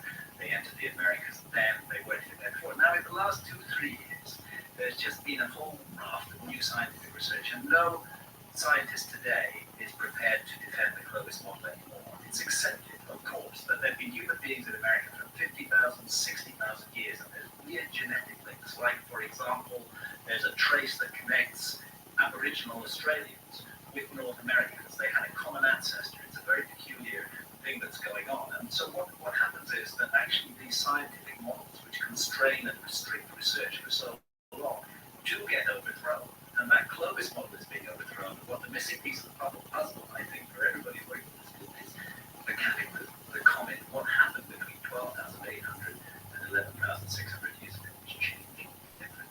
Is it like bizarre to you guys or frustrating in any way that this is not a mainstream idea? This is very much fringe, but yet it's not something that we don't have any evidence. Whenever I put out a book, I immediately there's this huge hostile reaction. Like the Michael Shermer thing. Like the Michael Shermer thing. I mean, I would say Magicians of the Coast, which I published in 2015, which deals with this whole comet issue, is actually the most thoroughly documented, the most thoroughly referenced book I've ever written. It's calm, it's measured. They actually don't read it. They just say, oh, Hancock's brought out another book. He's a pseudoscientist. That's what they always call me, or a pseudo-archaeologist. And it's obviously rubbish because it disagrees with everything that we know. Well, that's the point of the Heritage in Society, is to offer an alternative view and well-documented evidence. But it seems that we're dealing with such a deeply ingrained mindset, which is connected in curious ways to power structures in our society. Very difficult to change. Absolutely. Like Greg mentioned earlier, there's kind of it went from a religious move, I think, in the 1900s. Now it's more political. And again, the idea that every day you'll find something, coming from various factions that are destroying the earth, that the earth has never suffered this kind of, assault on it before, and we're causing the 6th great mass extinction, and we're going to cause catastrophic global warming if we pump another 50 or 100 parts per million of carbon dioxide into the atmosphere. And so what that has done is, like, maybe, I won't say many, but several of the scientists now that have been in the forefront of criticizing the Younger Dryas impact hypothesis are also very much involved in the global warming movement and the idea that we are now precipitating the 6th great mass extinction. Having looked now at mass extinctions and been really an obsession of mine for about 30 years now, I've looked at everything from the Cretaceous, Tertiary, Early Triassic, right on down the line to the most recent one, which to me is really in some ways the most interesting, because the most recent mass extinction we're talking about is the one that took place while we humans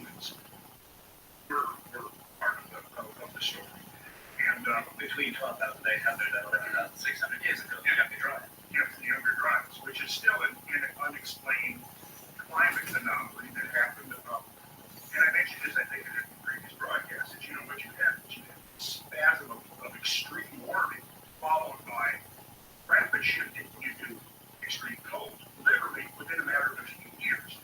We're talking about climate changes that are up to 15 degrees Fahrenheit within perhaps 1 to 5 years, which underneath what anything that we've experienced since the Industrial Revolution. And we still don't really understand, and that's why this research is so important, because now we understand that there was something cosmic that happened. It's left its imprint in the landscape over, 4 continents, 5 continents? Yeah, over 50 million square kilometers of the Earth's surface. There's a giant debris field. There's stuff that is only produced by massive impacts. These things come in at 70,000 miles an hour. And, if they have any diameter at all, if they're 100 meters or more in diameter, they are going to hit the Earth really hard. They're not going to burn up in the atmosphere. But when they do, they pack a huge amount of kinetic energy, a huge amount of heat and shock, and that creates very definite chemical products, nanodiamonds, so carbon stains, melted glass, that's like the trinitite that was produced in nuclear explosions. All of these, when they're all found together in the same layer of soil, and when you can put a date on that layer of soil, and when it's all over the world, there's only one thing that can explain it: massive cosmic. I don't understand why.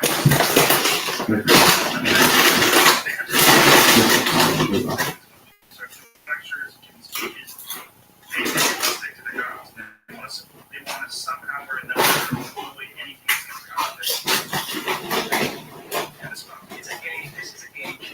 This especially changes everything. It changes the way we look at our past. It changes the whole story of archaeology. It changes the way we look at people in academia are reluctant to embrace that change, and they're afraid that it could be called pseudoscience, because there's a whole lobby of skeptics who use this word pseudoscientist or pseudoarchaeologist as an insult of other ideas, and those who are in the profession, they don't want to get caught on that brush. They want to keep themselves clean and I understand that, but you're talking about this nuclear blast, you're talking about nanodiamonds, you're talking about core samples that show this massive shift when you do the ice core samples, massive shift in temperature. And you're talking about very clear evidence of impacts that we don't get. It's not like theory. It's not like it's big or something. Like, we're looking for the final evidence of common relation.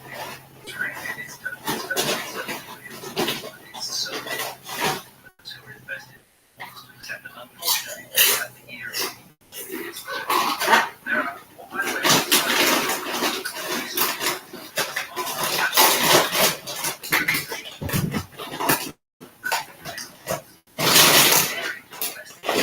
that's why they've had no funding. They haven't funded themselves. So, is this not controversial? It should not be. This is not an airy fairy thing. We're not talking about psychics. We're not talking about UFOs.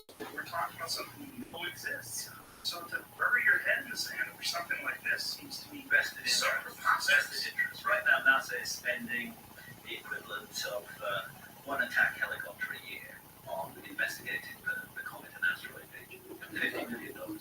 That's not that much. It's peanuts. It's tiny. It's a minuscule sum. But hundreds of billions of dollars on massive, sophisticated military equipment, which we can use to slaughter one another in ever more sophisticated ways. But just $50 million a year on saving the Earth from a potential cataclysm that could put our civilization back into the Stone Age tomorrow.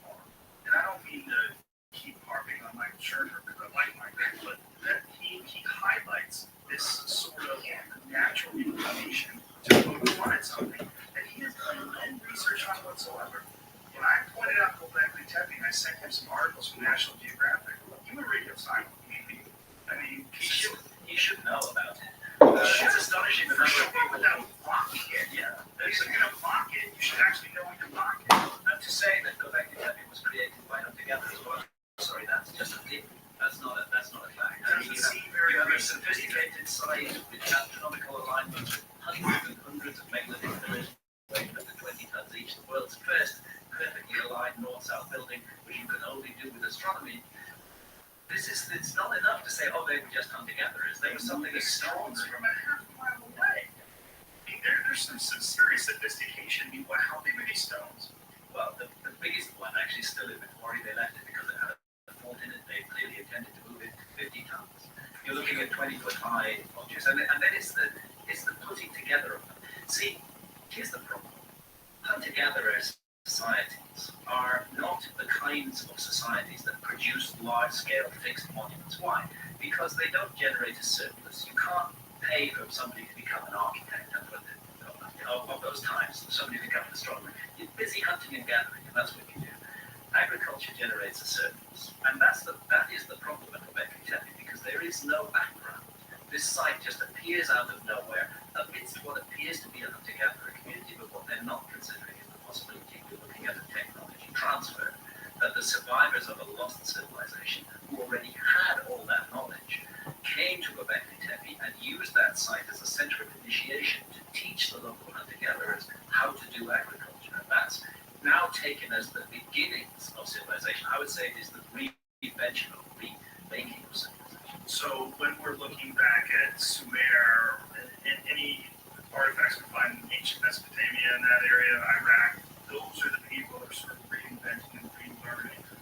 Well, that's actually when we talk of Mesopotamia, which means between two rivers, the Tigris and the Euphrates, Göbekli Tepe is sitting right there in the headwaters between the Tigris and the Euphrates, and we cannot separate that from the later cultures that entered history 5,000, 6,000 years ago. They're part of the lineage that descended from Göbekli Tepe times. What's fascinating about Göbekli Tepe is the way it doesn't fit, the way there's no background to it, that you would expect to see them practicing, learning architectural skills. The oldest stuff should be the worst, and as they carry on, it gets better. That site ran for 1,000 years. The best stuff is the oldest. 1,000 years later, what they were producing wasn't so good. This is a real anomaly. It needs to be investigated, not mocked by skeptics, but actually explored and considered. Maybe this does rock the whole paradigm.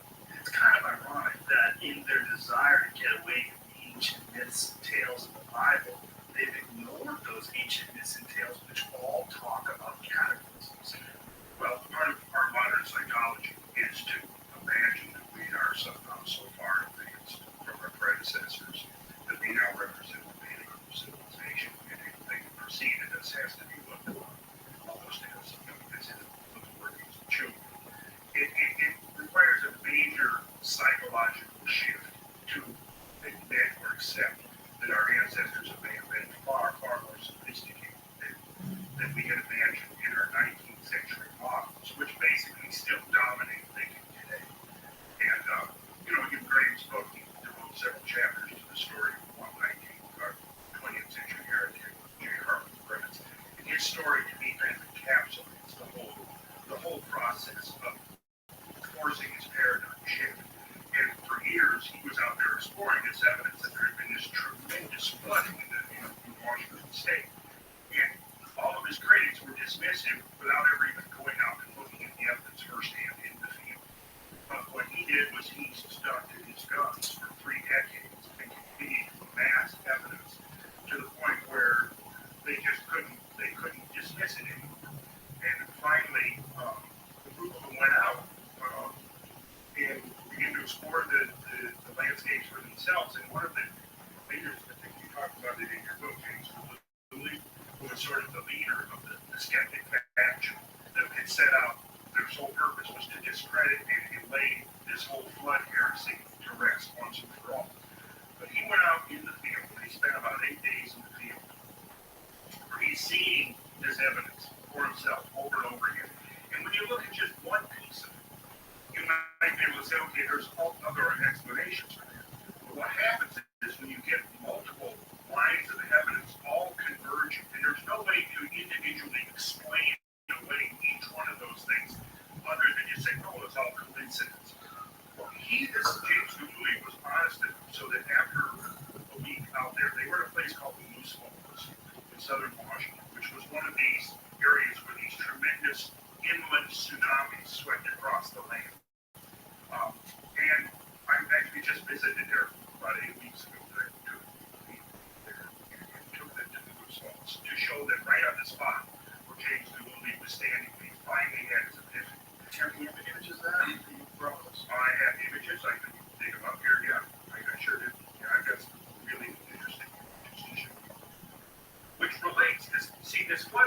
relates directly to the idea of human. And we can get into a little bit of that, explaining how these parallel lines of evidence are now converging.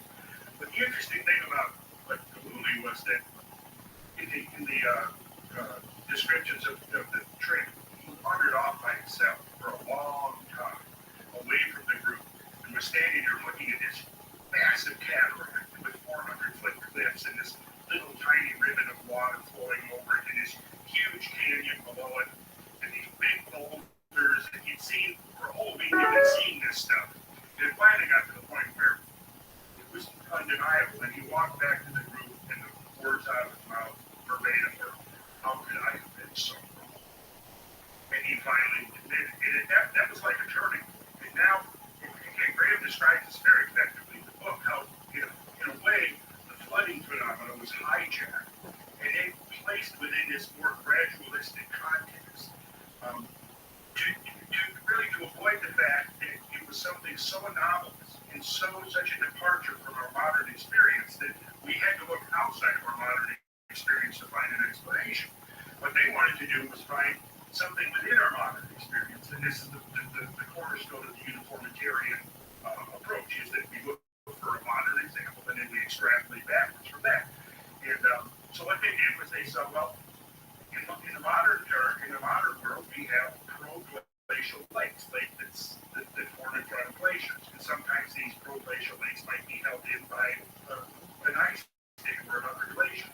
These ice dams will give way and they will cause pretty catastrophic flooding. They're very common up in Iceland because you've got several volcanoes under all the Icelandic ice sheets, and up there they use the term Jökulhlaups to describe these outburst floods. But here's the thing. When you look at the modern versions of it, you basically are looking at floods that are less than 1,000 of one single flood from these floods we're talking about that happened, 12 to 13,000 years ago. 1,000. Less than 1,000. Less than 1,000 in peak discharge and in total volume. And so, it has been admitted in several places. I've extracted the quote saying, well, we do admit that this is a major extrapolation upwards, but never mind. Never mind, it's so disturbing. See, Harlan Bretz, for 30 years, walk in the walk in the channels of Catman, but what he saw was evidence for it, as he called it, a humongous flood, which actually rose and fell within 3 weeks. And he went through decades of being put aside by his colleagues, insulted, they mocked him, they laughed at him, just as the skeptics do today. But gradually the evidence began to mount, and they couldn't deny it anymore, that there had been flooding, and actually eventually they gave Harlan Bretz, J. Harlan Bretz, the Penrose Medal, which is the ultimate, the ultimate bestowal of geology in America. He got the accolade. And he said at that, he was more than 90 years old at that time. He said at that time, he said, all my enemies are dead, so I have no one left to gloat over. But the point is, in a way, there was nothing to gloat about, because what they did was they separated him from his central idea. Instead of accepting that there had been one huge flood, and that was always his view, they said, oh, there must have been 70 or 80 floods that caused all this damage, and that's what we are seriously challenged right now. It's so ironic in a way that the human desire for knowledge is what has led us to where we are today. We have this insatiable desire for knowledge and for innovation, but that same human desire to achieve is also what's the ego is responsible for that. And the ego blocks anything that's contrary to what you've already established as fact. As soon as you see something that might throw a monkey wrench into the gears of what you've been teaching and practicing your whole life, and I know that you've gone through this with Egypt, your whole issue with the Sphinx and with Dr. Shock and John Anthony West was on the podcast last night. Just recently. Yeah, he's amazing. By the way, I'm going to be doing an event in New York with John Anthony West on the 29th of November. Where? It's linked on my website. Okay. The details are on the talks and events page. It's in some church somewhere, but I'm going to give a presentation, and then I'm going to interview John live on stage. First time I've ever done that kind of podcasting. He's such a character. He's amazing. I love that dude. And Magical Egypt is, I think, the most important thing that you ever watch. I think that DVD series is just insane. It's so spectacular. It's so fantastic. And next to going to Egypt, which I have done, I think that's probably the second best thing. You bet. And John is an example of why we need heretics. This is the thing. You see, that science today, yes, you're right. We have this thirst for knowledge and human characteristics, but also we get invested in particular positions. And when people criticize those positions, we take it as an existential threat, where we get all angry and hot and bothered about it. If we allow that to happen too much, we don't keep place for heretics in our society, then we're never going to do anything novel. We're gradually going to get locked down, ossified into the existing system. We need heretics. John has been the leading heretic on ancient Egypt for decades, pointing out that we should listen to what the ancient Egyptians said, that their civilization was not a development, it was a legacy. It was a legacy from the time of the gods. And that casts me back again to this whole issue of civilization. Now, when Göbekli Tepe was discovered, it vindicated you in so many ways, but what are the possibilities, if any, of more of these sites being explored and exposed? Are there more that people are looking at right now? Are there any that are under the radar? Just a year ago, at the bottom of the Sicily Channel, at a depth of more than 120 feet underwater for at least 9,000 years, is a huge megalithic site. Before the discovery of Göbekli Tepe, that site could never have been explained. The dating is absolutely definite. The seas rose and covered it at least 9,000 years ago. We don't know how long it stood there before it was covered by the rising seas.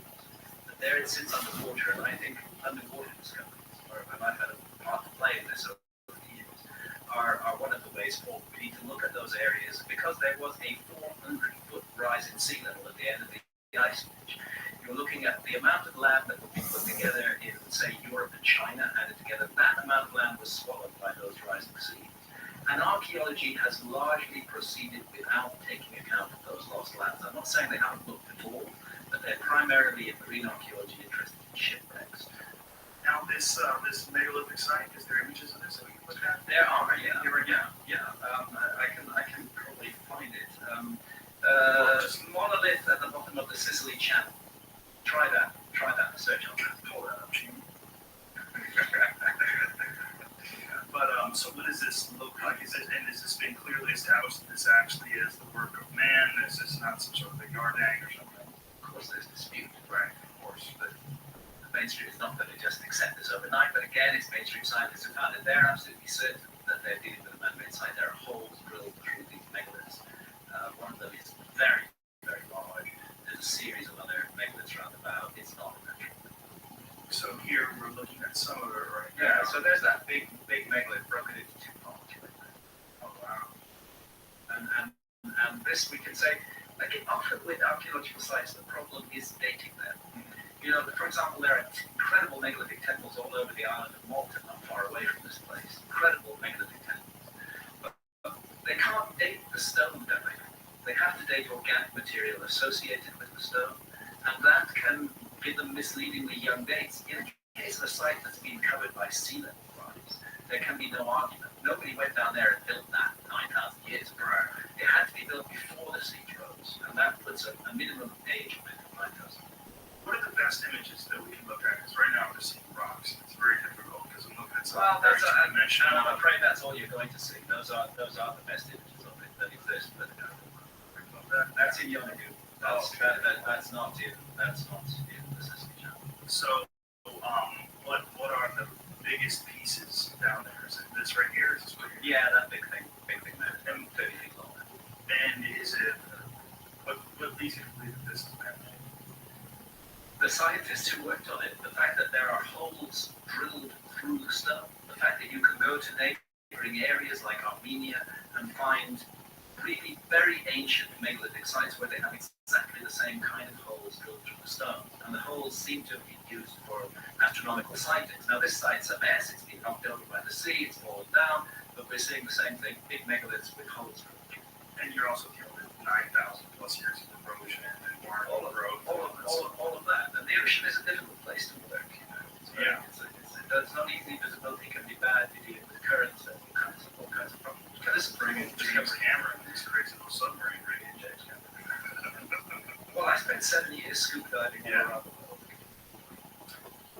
Pretty convincing. Well, it does make sense that if we do know for a fact, and we do, that the sea level rose dramatically in the ice age, it makes sense that some things would be buried under the water. Well,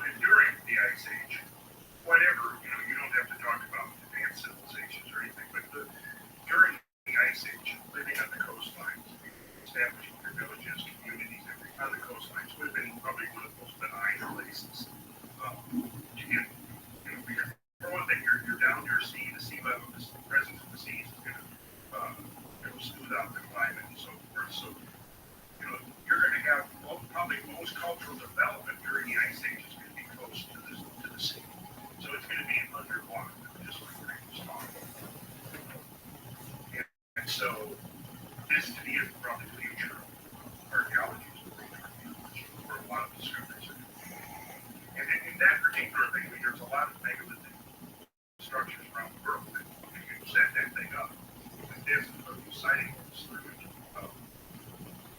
precisely like straight particles on it, you know, and no one's saying, oh, it's true. But what it is we have to keep an open mind and say, well, there are some very strong similarities here, so let's investigate this thing further. And that's the whole point of all this is all of this stuff needs more research. It doesn't need some cavalier dismissal by somebody who's projecting their own paradigm. It needs more research on all fronts. I mean, because I think that there's enough evidence that is now accumulated to suggest that there is a deep history to human species on Earth. And we're just beginning to really appreciate how much deeper it really is than the conventional models of history. And rather than just waving an arm and dismissing this with a skeptical sneer. Exactly. What's interesting is that there is accepted scientific models of humanity when you're talking about supervolcanoes, right?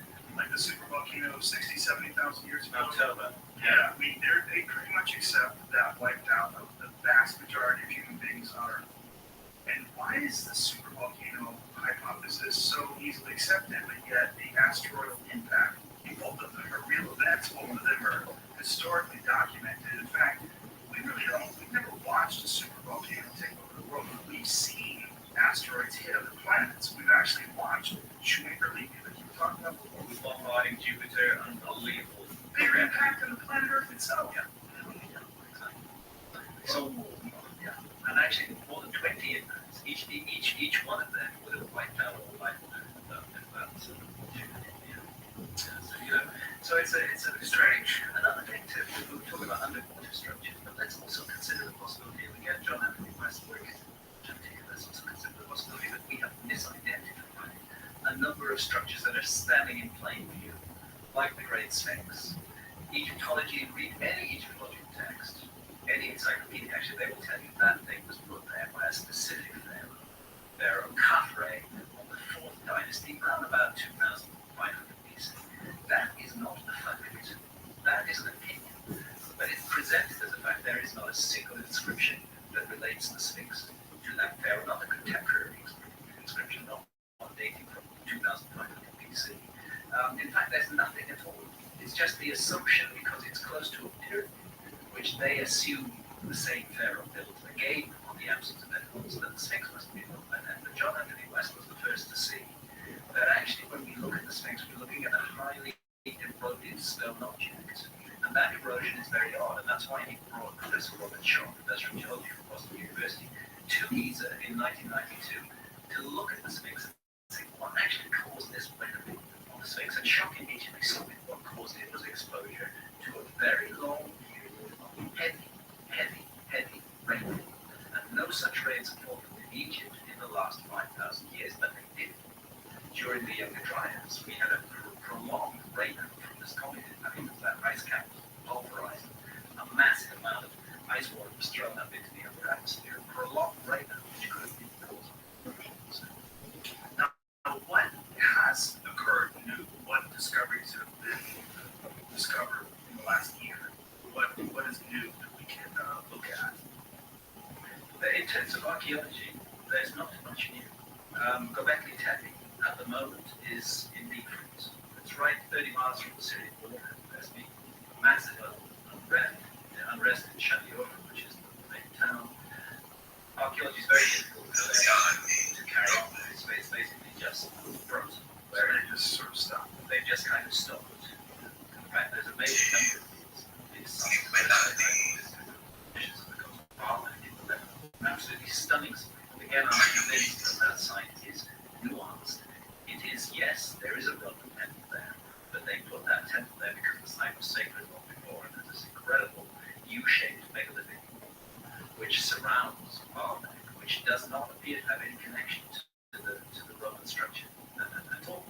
Again, that's an area which is subject to tremendous unrest, and it is difficult for archaeologists to perceive. But just in 2014, they made a huge discovery at Baalbek of a buried block which weighs 1,460 tons, which was sitting there on the site. They've been working that site for 100 years. They only found it.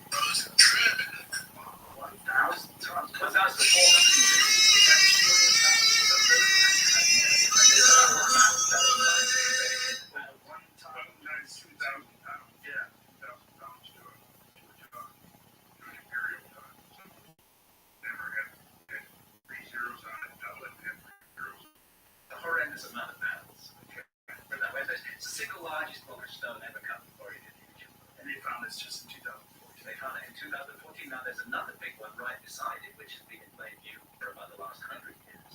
And it's astonishing to me that this one, which is just below, is covered by sediment. But You have an actual calculator? You might be the only person who does. I never go anywhere without my calculator. Calculator. Nobody has one of those. We were just talking about that yesterday. They're like, who the fuck it's buys not calculators? it's an actual I calculator. gotta know last guy. Wow. So Baalbek was also the site of, there's many mountain monoliths that have been discovered there. It's a really fascinating site that many people sort of overlook when we talk about ancient structures from the past. I have to resist. I've got nothing against aliens, but I don't need aliens to explain these things. I think a much leaner and more elegant explanation for these huge objects is a lost human civilization. Much better. That's been the case that I've been making for 25 years. I think that the alien thing is a bit of a distraction. Of course there's aliens, of course the universe is full of life, but the ancient archaeological sites are not good evidence for that idea. It's a very unless you mass idea, not good evidence. I think we are dealing with a lost human civilization, and at about 20 feet above the ground, we have 3 blocks of snow joined so closely together that you can't get it. Edge of a sheet of paper between them. Each one weighs more than 900 tons, and they are 20 feet. It's a stunning achievement. It's just absolutely astonishing. How on earth? And how does mainstream archaeology deal with that? They say all the Romans built it. Romans. They do some awesome stuff. They did do some awesome stuff. They absolutely did. But this site is separate from the Roman site. It's surrounded, but it's not. In terms of your question, what's happened within the last year or so, I probably think that probably the most significant thing, or certainly right up there with the common research and the discovery. I mean, this article I have right here came out not that. The Nano Diamond Rich layer across 3 continents consistent with major cosmic impact at 12,800 years ago. And it's something like 24, 25 highly pedigree scientists. And these are the Comet Research Group. These are the scientists from the Comet Research Group who have funded all their research themselves. They came out with another paper in 2015. Where was this published? If anybody wants to read this? That's in the Journal of Geology. Yeah. But then there's the Proceedings of the National Academy of Sciences. Those their work as well. The Proceedings of the National Academy of Sciences get into trouble for most of their work, but they do it important. They keep on going. This is so spectacularly confusing because that's rock solid science. Yeah. This is evidence. This is actually you can weigh this stuff. You can measure it. You can run tests on it and find out what its components are. This to me is so baffling. Yeah, it's very baffling. They brought out another paper in 2015. I won't go into some of the details are boring, but it's called the Bayesian chronological analysis. And basically, what they were looking at they asked themselves, is it possible that this evidence, these nanodiamonds, these class, the carbon spherules, could that have been laid down gradually? And the chronological analysis that they've done absolutely answers that. No, it was not laid down gradually. This whole thing unfolded in 24 hours. Whoa! What a night. Yeah, what had happened, Joe, was that for years, archaeologists had recognized this black mat layer and about 2 dozen or more of focus sites around North America, which are over 50 stuff. And it was C. Vance Haynes who wrote an interesting paper saying that he was the one who noted that below this black mat layer, which is only 2 to 3 inches thick in most sites, you found evidence of coal sculpture. You found their toolkits and their spear points and so on. You found evidence of the extinct megafauna, but not above. You would find this evidence of this cultural activity and the megafauna right up to the bottom of the black mat layer, but not above it. So what finally happened was in 2007, Richard Firestone in the West and some of their colleagues, and it was just basically a small group at that point, took a look at this closer look. And that's when they began to discover these impact proxies, usually right at the base of the layer. And the layer itself is carbonaceous, which suggests that there had been a lot of soot deposited, which would imply widespread wildfires. In fact, there was a study right off the coast of California on the Santa Rosa Islands, which included that there was just massive wildfires in which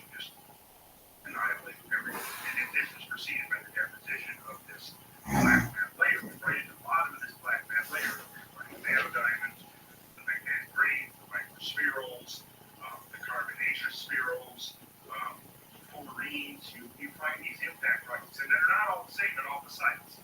In fact, that's been one of the things that the critics have seized upon. But what they're doing is, I think, taking an oversimplified model. And when you look at a common fragmentation of it, you could be looking at the individual pieces could have very different compositions. And what we were talking about earlier, the toric meteors, I'm not convinced at this point that it was necessarily just a single impact. It may have been a bombardment episode that may have lasted even several decades. It may have then ceased for a while. And we were talking about this last night over dinner, that there seems to be a second spasm at 11,600.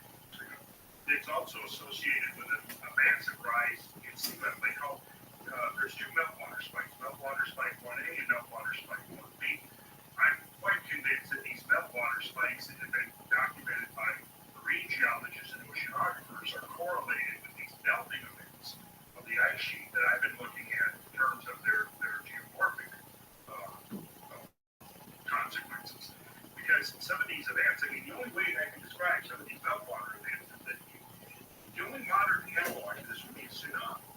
And we've seen some pretty devastating tsunamis within the last decade, both in Indonesia and in Japan. And I don't know if you've ever seen any of the videos of these tsunamis. Anybody listening, it's definitely worthwhile to go online and look at some of these videos where you can actually see the unbelievably powerful effects of a 30 or 40 or 50 foot tsunami, right? Now, some of the landscapes, and I have some images we can pull up here shortly,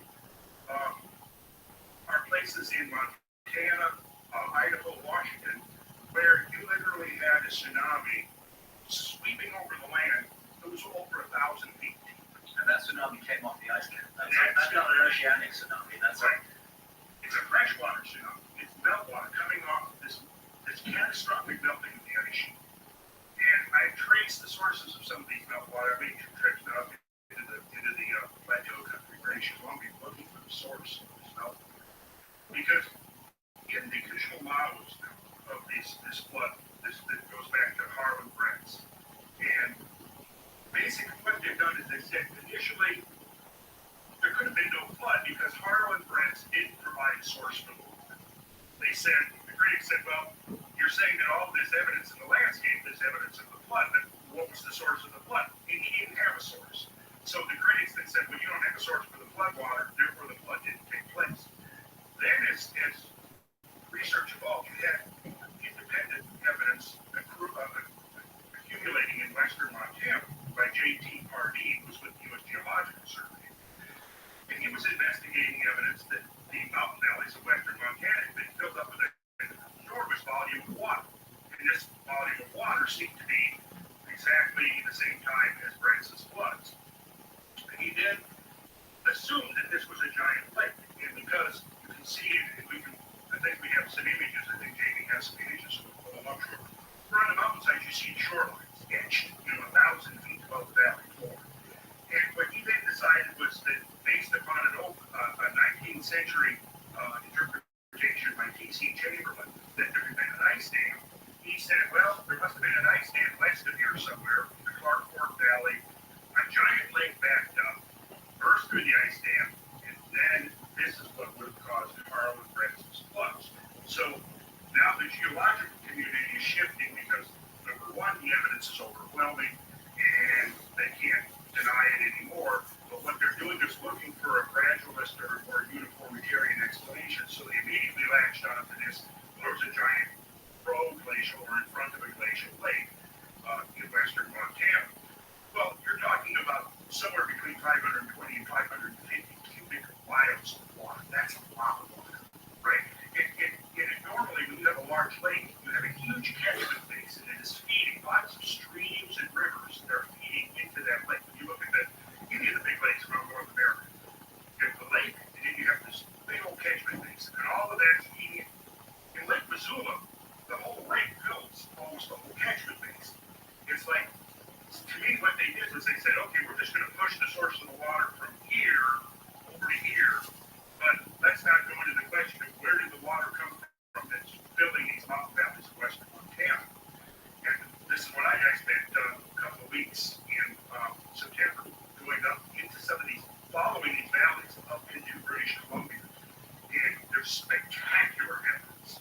And it's almost like the American geologists stop at the 49th parallel. They say, well, that's the Canadians preserve up there. We'll let them. They've got their own theories. We've got ours.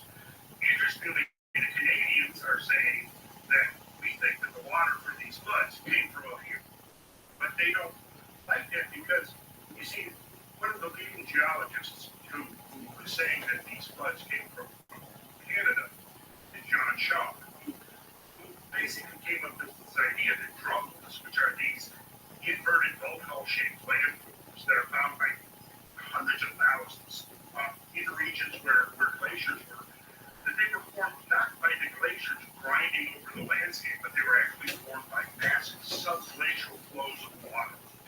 And critics have often saying, well, what's the problem? What's the source of your water? Therefore, it wasn't water, it wasn't subglacial flood. It parallels the Harlan Brex's story very closely. Well, here's the thing. Shaw and his colleagues couldn't really come up with a plausible explanation for how you could form these massive subglacial reservoirs. In fact, what they call the Livingstone Lake event required 84,000 cubic kilometers of water. And 84,000 kilometers, they can do it really quickly here. We divide that by 36. That's about 2,300 cubic miles of water. That's more than all of the Great Lakes combined. Vastly bigger than all of the Great Lakes combined. It's probably every lake in North America combined. And he said this one event required over 2,000 cubic miles of water. Well, where did that water come from? So he basically said, well, there must have been a reservoir somehow that formed. His critics have said, that's impossible. You couldn't form that much water under the ice sheet. Well, what's happened now is the idea of a major cosmic impact into the ice sheet has completely obviated the need for a subglacial reservoir. Because now we have a way of instantaneously melting enormous volumes of ice. It's no longer a mystery, but it's fully explained, and this has been the missing piece of the puzzle until the 20th century began to identify this evidence. Well, it's baffling to me that this is a source of controversy because we know that the Great Lakes were created by melting lakes. We also know that there's vast areas of North America that are flattened by these glaciers.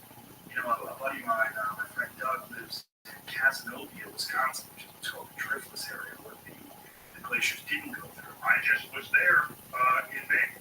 It's beautiful. It's beautiful. It's gorgeous. Rolling hills, and it's just it wasn't crushed flat, right?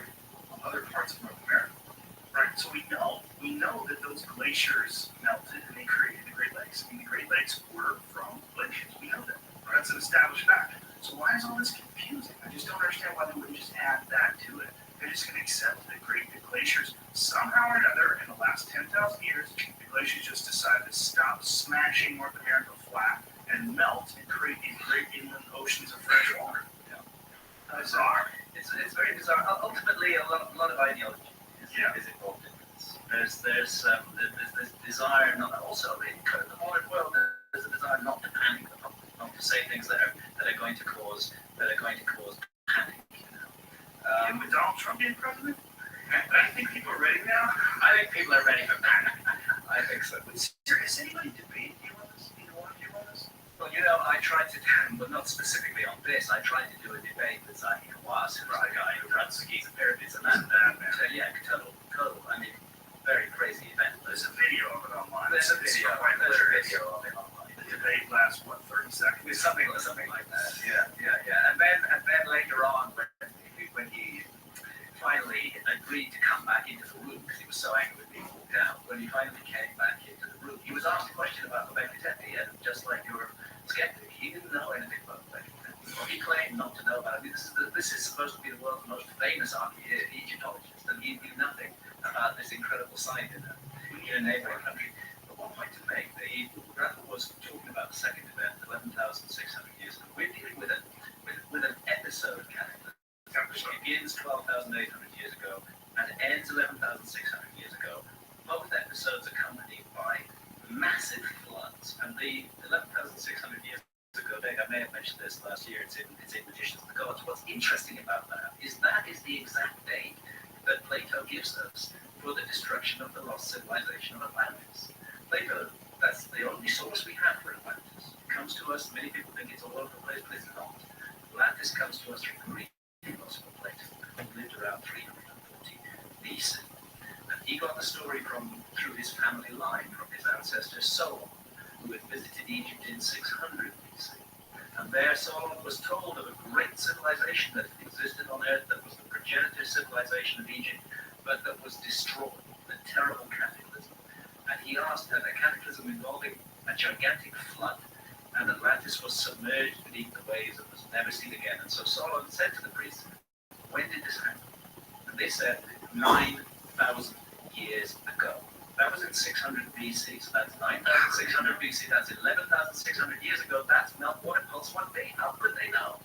How could they? You have to start taking this stuff more seriously. Instead of sneering at it and skepticizing it out of existence, we need to leave a little bit of room for extraordinary ideas possibly being right. That's the main beef I have with the skeptics, is that they want to throw the baby out with the bathwater. I want to add something. In the Timaeus, Plato discusses Atlantis in 2 dialogues. And in the Timaeus, he prefaces the story of Atlantis by recounting the myth of fate. Now, the myth of fate is a very interesting story. And basically what it is Phaeton was the offspring of Helios, the sun god, was raised, didn't know who his father was. His mother kept it a secret from him, and then one day he was being taunted at school because all of his schoolmates had, recounting the great deeds of their father and everything. So he went home distraught. Finally, his mother said, well, actually, your father is the big granddaddy of all. Helios, the sun god. So Phaeton decides he's going to go and find his father.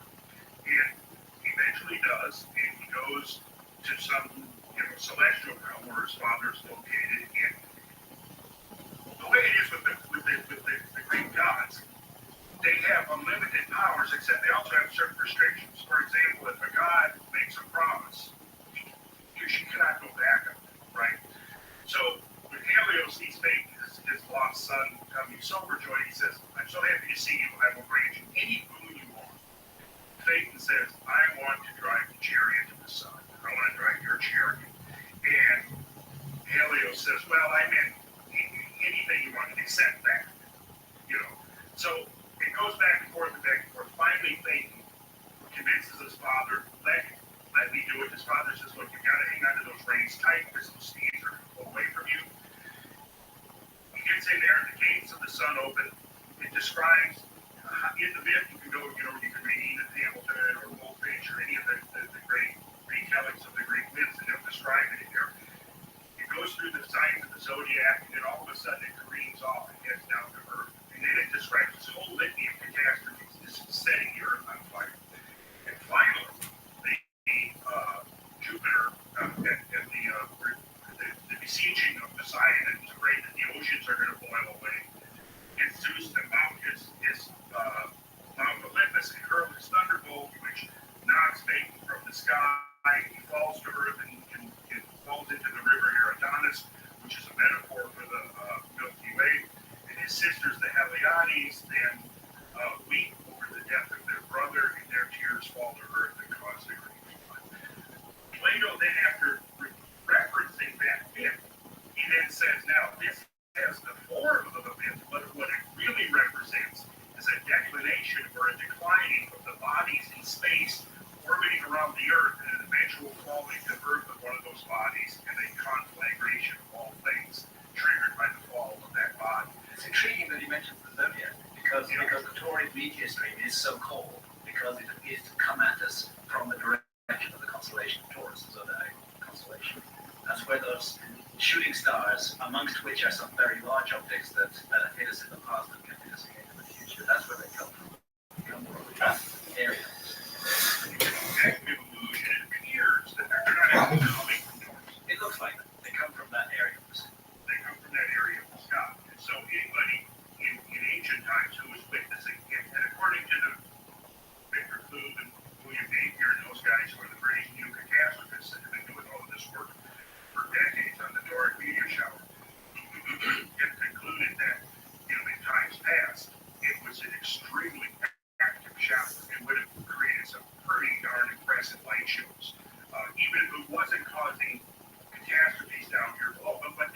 what they've conjectured is that there might be times of multiple Tunguska-like impact bombardment when, because there could be thousands of objects within the Torrid meteor stream on the same scale as the Tunguska object.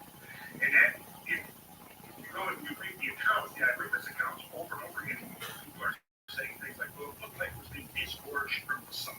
It looked like it was being born out of the sun, right? It looked like a second sun in the sky. Like, for a short period of time, the sun had a twin, right? Well, the summertime torrids are coming from the perihelion passage around the sun. So you, like Graham was saying, they make an elliptical orbit, altitude curve back around the sun in this stream, right? Earth crosses that stream twice each year. One time, late June, early July, we cross, but at that point, they're coming from the direction of the sun. So their arrival to Earth is going to be very difficult to see because they're coming from the direction of the sun, right? But that's exactly where, on June 30th, the Torrid meteor would be coming from. And then also the fact that it's the perfect day for the peak of the shower and the correct place in the sky, to me is pretty convincing evidence that it was most likely a remnant of that Torrid stream. Other time that the Earth crosses, late October, early November, that we just passed out in the last week. But it peaks, interestingly, coincidentally, between like October 30th and November 4th or 5th. So it's peaking right around Halloween time. In fact, they call the Halloween meteors, and there's some very interesting fireworks sometimes. The Halloween fireworks, yeah. But there's some very interesting work done by a researcher back around the early 20th century named Grant Allen, who spent about 15 years researching the connections between ancient calendars. And he concluded one thing very interesting was that a lot of these ancient calendars were being synchronized by people's observations of the rise and fall of the Pleiades, which is the shoulder of the boat. The Pleiades comprises basically part of that constellation of the Taurus. Yeah, the shoulder of the boat. And what he came up with was that in his research, he discovered that many of these stories that were associated with the slaying of the celestial bull, Gilgamesh and Enki, in the earliest known story, they fight the celestial bull. There's many counterparts and variants of that in biblical stories. And so what he then found out was that in many cases, our modern Halloween actually goes back thousands of years to an ancient Day of the Dead that was observed all over the earth at the same time every year, even in the southern hemisphere. And it usually revolves around the commemoration of the nation of the Pleiades. When the Pleiades crosses the local meridian, in other words, it reaches the keystone of the royal arch, so to speak, up in the sky. So if you go out on Halloween now and you face the south, the northern hemisphere, you will see the Pleiades right at midnight. They will be, if you think of the March of the Zodiac as being like a flock, it's right there at midnight, right? But here's the interesting thing, is that in all of these myths, what Halliburton discovered over and over again was that the Day of the Dead ultimately went back to myths of the destruction of the world by a great flood and fire. It's fascinating that it's all coming out of the constellation Taurus too, and it's the celestial bull that they're fighting in these ancient myths, and all these cultures around the world are celebrating the Day of the Dead at this exact same time. It's amazing stuff. And right now our science is closing its eyes. I think it's fair to say with the Torrid meteor stream, which is a very big issue in this whole discussion, that we are dealing with a given hand in human history. It's something that is going to ultimately require us to re-explain almost everything. That the skeptics hate it, they can't bear it. Because, first of all, it involves cannibalism. And secondly, it involves the possibility of losing a whole civilization from the record. It's really interesting when you look at the dates of this cluster, this episode of bombardment between 12,800 and 11,600 years ago. That's the period that just immediately precedes what mainstream academia think of as the very beginnings of civilization. They just never, maybe it's not even their fault. This is so recent, this science is so new that they've not had time to adapt to it. But if they adapt to it and take this into account, then suddenly what was an extraordinary and absurd and impossible thing, that there was a lost civilization 12,000 years ago, becomes a very plausible and reasonable idea. And then we start, once we take that on board, then we can start opening our eyes to archaeological anomalies, like the Great Sphinx, like Baalbek, like submerged ruins, like Göbekli Tepe, and begin to consider, what does all this mean? Are we in fact a species with amnesia? Are we here forgetful of the truth about ourselves? Maybe that's why we're so fucked up, because we just actually don't know. We've made up a story about where we're. I certainly think it plays a part. And I also think that conservative skepticism is probably proven when you're dealing with most scientific issues and most things that come up that people are claiming. I mean, there's so many charlatans out there, crazy people that are claiming new discoveries. But in some cases, they examine these discoveries as long as they're far enough away from us or weird enough, like this new planet that they believe they have a 90+%. They're pretty sure there's something outside past the Kuiper Belt, and they think it's massive. They think it's at least 4 times, maybe larger than the United States, or than, the world. I got an orbit of about 10,000 years. Yeah. And that's interesting with comets, because this huge, massive object circulated in the outer solar system through the Kuiper Belt, which is the source of many of the comets that hit the Earth, is destabilizing comets from safe orbits, putting them into really dangerous orbits that come our way. Correct me if I'm wrong, but like, what is the source of all these near-Earth objects? Does it have anything to do with Earth 1 and Earth 2? Does it have anything to do with the initial impact that created the moon? Because we were hit by another planet, right, during the formation of the Earth, and this is all scientifically established. Scientists, or astrophysicists rather, and astronomers all agree on that, right? There's a lot of debris that would go back to that time. But the comets are another story, because they're coming in from the far reaches of outer space. They're coming in from the Oort cloud and the Kuiper Belt, just vast distances away. They're voyagers. They're kind of messengers from distant reaches of the cosmos who come in an unpredictable way because their orbits are destabilized by something like that. Isn't there something called Bode's law, where you can measure the mass and the orbit of a certain planet, and you can accurately depict where the next planet's going to be? And doesn't that fall apart somewhere between Mars and Jupiter? With the asteroid belt. Yeah. Which would indicate that something's probably there. That's been the theory of the asteroid belt. It was an exploded planet. Of course, there's a lot of opposition to that theory too. You're right. Skepticism really has an important role to play. It's really essential that we are skeptical. Otherwise, we'd all be found on Zacharias Hitchin and waiting for the Anunnaki to land. Exactly. We would have sold our houses December 21st, 2012. We'd all be going, what the fuck, now I'm homeless. Exactly. 4 years later. And I have to say, there's a skeptic called Michael Heiser who's done really an excellent job of thoroughly, debunking the bogus translations of Zacharias Hitchin. Yeah, you see SitchinIsWrong.com. SitchinIsWrong.com. Yeah, it's a very useful site. So I hated him and loved him at the same time. I feel so sad. I love the idea of the aliens come down and manipulating the monkeys and making us mind gold. It's a wonderful story. But unfortunately, it's a work of science fiction. It's not a work of fact. I knew him. He was a fascinating man. I once drove him from Stonehenge to London. We had many conversations. He was a deep and serious researcher, but I think he got carried away with his own fantasy. I also think that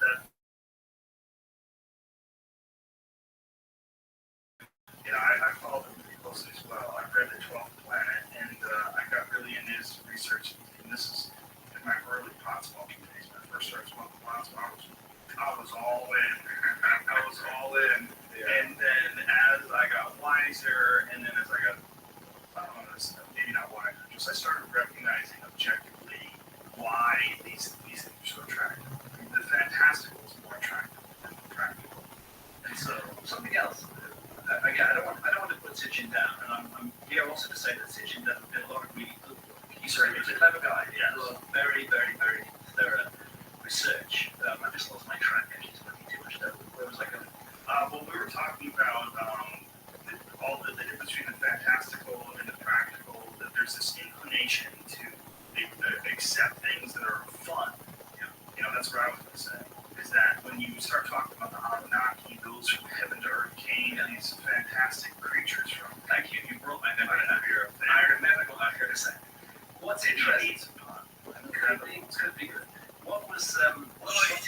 interesting is that the level of technology that Zechariah attributes to the Anunnaki or the Nephilim, that level of technology is the level of technology that we had in the 1970s when we were, NASA was doing its stuff. So it's NASA technology in the 1970s that is projected out onto, that is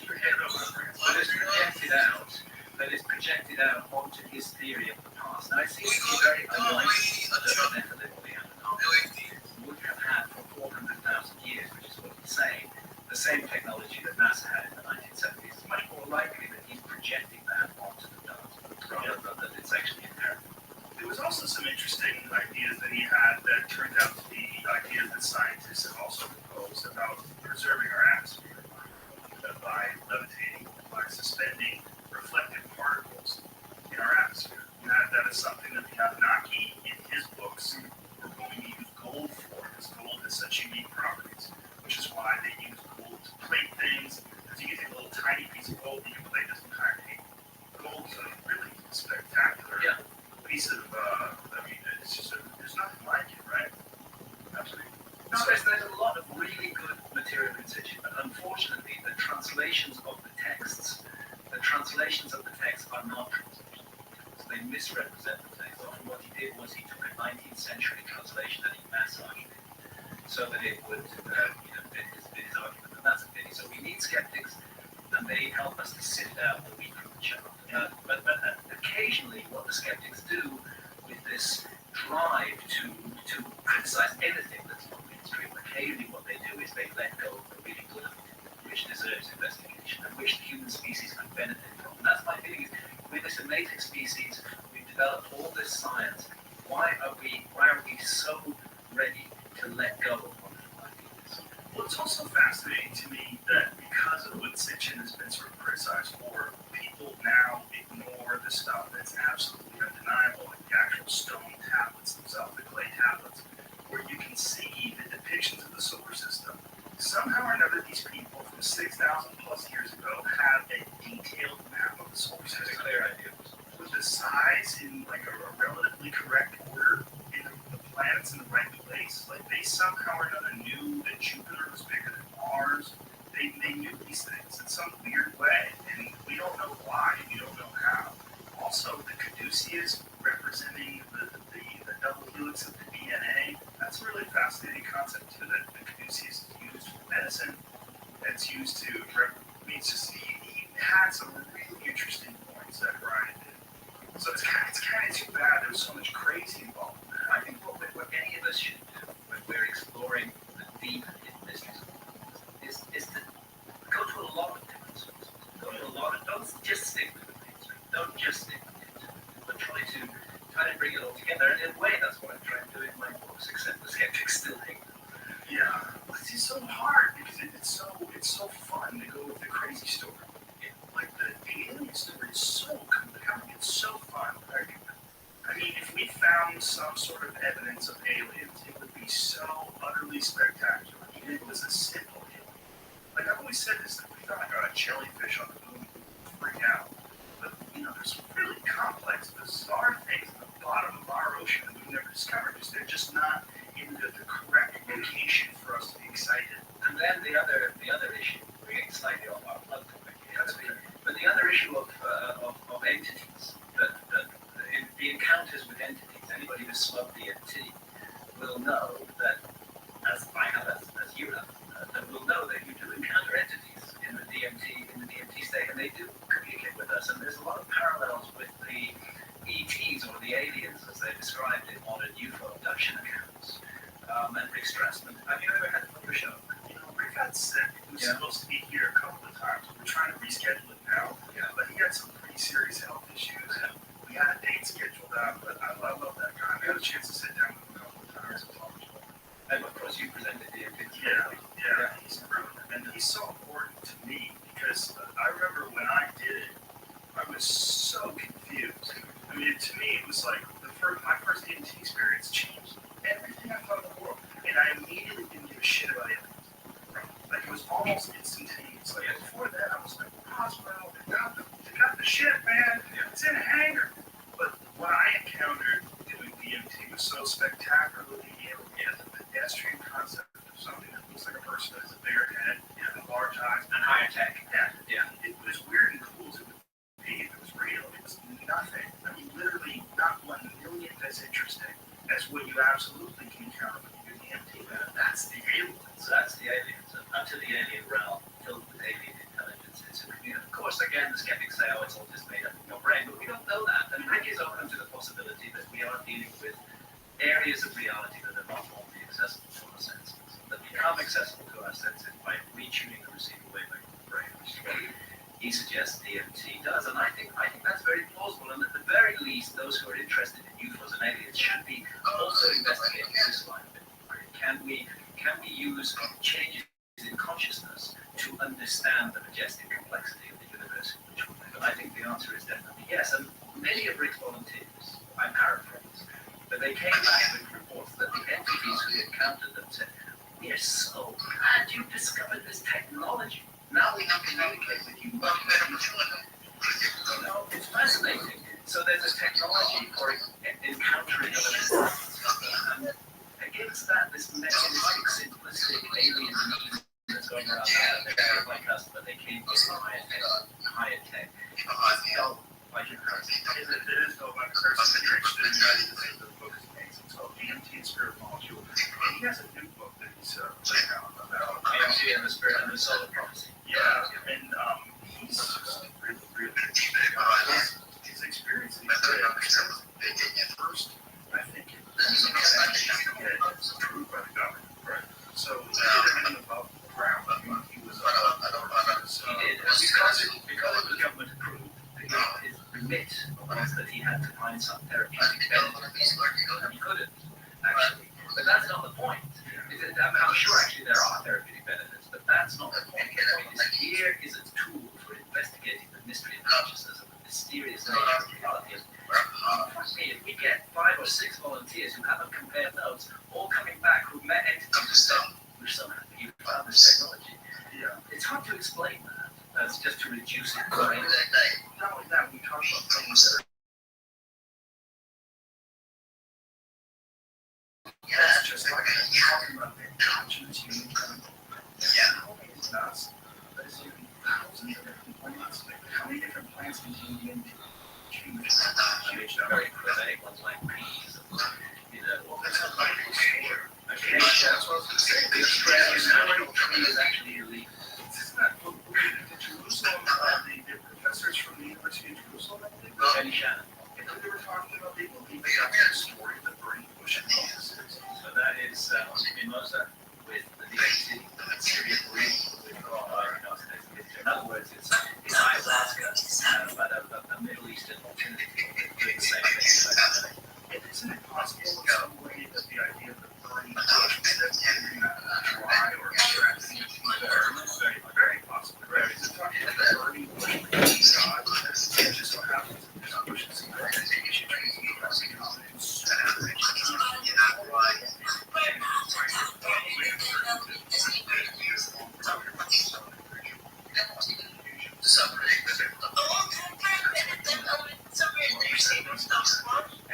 every now and then I get some huge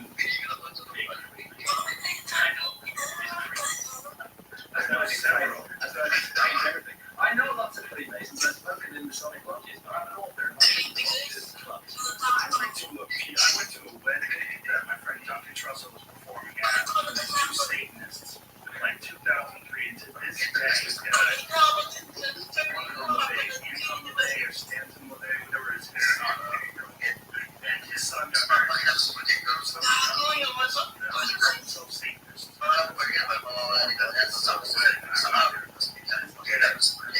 Tweets. I don't need to say this. I can't join you about now. Anyway, one of your Masons.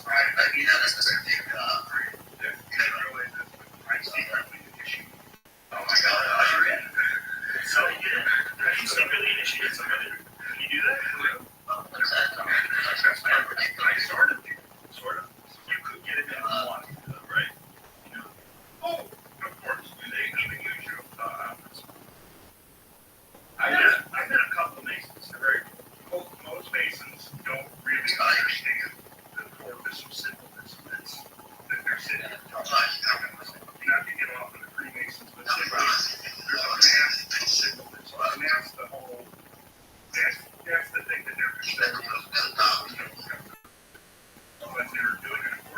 suburban discord or some through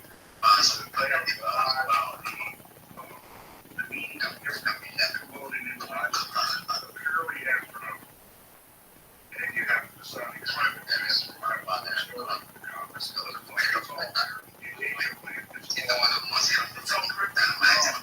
all also an integral part of how Washington D.C. is designed. Is that true? Yeah, there's so many right on what I'm seeing is that there's a video we can watch it where they sort of describe how the layout that is in some ways sacred geometry. I think that's based on the Three basins were massively involved in the construction of Washington, as there were many great cities. City Island in England has got major So is it like people like me, like my initial practice, like or something? They say, God, there's an occult, get out of here. You're doing like we assume that all the that follow somehow or another way. basins in my city. That idea of maybe that's what you come up with. Especially raisins. For example, when I've given a talk in a lodge, I've given it then they make a special ceremony to allow my wife's son to come away with it. And so women can do it, but then there are others within masonry who are pursuing deep esoteric interests and exploring the mysteries. You can have incredible conversations. It's just another group of people who are doing their thing. It's not for me. I wouldn't join. I don't. I would love to join Freemasonry so that we can be as a board. I think I'm better able to comment on these things by not being. That's interesting. Why do you think that? Well, because I have to remain open to all possibilities, and if I commit myself to a particular line, I don't commit myself to a particular religion. I don't commit myself to a particular men's club either. I think if I commit that, then ultimately I will become a spokesperson for that. And I don't want to be that. That makes a lot of sense considering your occupation and how important being open-minded is. Without it, how would you have ever done for it? Could not. I mean, the thing, the initial thing where you were telling me about, that's where that Ark of the Covenant plays, which is one of the most bizarre ideas ever. And Those are my first words. to try and it's so interesting. But I always imagine you as a young guy forced to sort of reconcile this bizarre piece of evidence. You've got these old men that have cataracts in their eyes, that they're on radiation sites, and no one's allowed to go inside and see this thing, and they claim they have the Ark of the Covenant in there. Like, what the fuck is in there? You know, it was the beginning of magic. It was the beginning of a magical thing. It's an imaginary thing. And I read Fingers to God. To me, it was one of those books I just couldn't put it down. It was so mind-blowing. And this, again, was at the heart of my fucking alien. The Fake Prince was published in 1995, and Magicians came out in 2015. And I would say at that time, the case for a lost civilization and a global cataclysm in Big Prince of the Commons. I can't begin to account for the amount of hostility and anger and rage that I generated in the academic community. The idea was considered to be absolutely absurd. 20 years later, with Magicians of the Gods, it's not so absurd anymore. The evidence is mounting. We have incredible evidence now for a global cataclysm in exactly the period that counts, between 12,800 and 1,600 years ago. We have sites like Göbekli Tepe, we have redefinition of the Sphinx. The whole area is just about to explode in the future. We're on the edge, I believe, of a paradigm shift that was common century. What I really appreciate about your courage is that you've also had the courage to make mistakes. You don't in any way pretend to be some sort of bearer of secret knowledge that no one else possesses. And absolutely not a guru. I don't want to be anything like that. I'm a reporter. That's what I am. I'm a reporter who's reporting on these subjects. And to some extent, I'm an outsider. It's one of the talks I do now. It's being an outsider. I think there is a place for outsiders. I don't think you're an outsider. I think you're an outsider from the established mainstream ideas. I just think that ideas are the same. We're both outsiders in that area, working in different fields together. But don't you think that these established channels that were so deeply rooted in distributing information, those things have widened so wide now, where you're getting a professor could do a podcast. Like he could teach a class, he could write a book, or he can do a podcast on a certain subject. And like, you're aware of Dan Carlin and the Hardcore History podcast, which I just can't stop reading about. What he's done is brought historical, accurate, but really dramatic stories of real events that took place to millions. Like, that's just that no one's doing that. Like, this is, but it's not mainstream. Well, what's more mainstream than being number one on the iTunes podcast list, which he is all the time? What is more mainstream than he must be getting millions of downloads? It's part of the big changes taking place in our society. The old structures are being overthrown, being thrown away. It's a very uncomfortable time, it's a very uncertain time, it's a very exciting time. Because we can build out of this something amazing in the future. The internet's had a huge part to play in the fact that people can communicate with one another. Well, since I've had a web presence in the last, I was late maybe 2 years ago. I've been in contact with, professionals from around the world. It does. Geologists who run the war. And interesting, you said earlier about debating. I'm always looking for somebody to debate. Right. Because I have questions, and I'm thinking maybe somebody who would disagree with me on something could still come up against something. Right. But I try to associate as much as possible and hang out with professionals. And of course, what I discover is that a lot of them are working in these things part-time, almost clandestinely, without making it part of their, I go on a field trip with geologists into the floodlands. None of them are really working on it full-time, it's all part-time. They're working with oil companies or, exploration, mineral exploration, whatever. They're doing this research into geological catastrophes on their own time. Right. But recently, just last summer, I got invited to actually present some of my research to the Atlanta Geological Society, which is the largest society of professional geologists in the South. So I jumped at the chance rather than, and so I presented hoping that I would get challenged and somebody would say, wait a second, there's a flaw in your thinking. Didn't happen. So did you make friends with some of these mainstream geologists? Yeah, well, I didn't know. When I just took a trip for in September, spent 10 days back out in the floodlands. I had a geologist with me on that trip. So yeah, I'm getting to know more and more people who are working as, I majored in geology. So I still am in touch regularly with the head of the geology department. I see her pretty much on a regular basis. Her rise of some of my stuff. She has offered to sponsor me at whatever point I think that I can pull it together as a dissertation. So we'll see how that goes. My objective was to learn geology, not to become a professional geologist. I wasn't interested in working for the government, working for the energy industry. I had geological questions, and that's why I made geology. And you, in my opinion, you know more about this stuff than 10 fully PhD geologists. That you always freak me out. So what's fascinating to me about all of this is that I think what you've done has been very measured. Everything you back up with facts and photographs and descriptions and disclaimers. When you say, well, it is possible, you will go down other various paths. You're not dogmatic about these ideas, but you've spent so much time going over this. I don't know if there's a commensurate guide in mainstream archaeology that has been public about that. Because if there is, I feel like we probably would have heard about it. Your podcast has been, the ones that we've done, they've been seen by millions of people.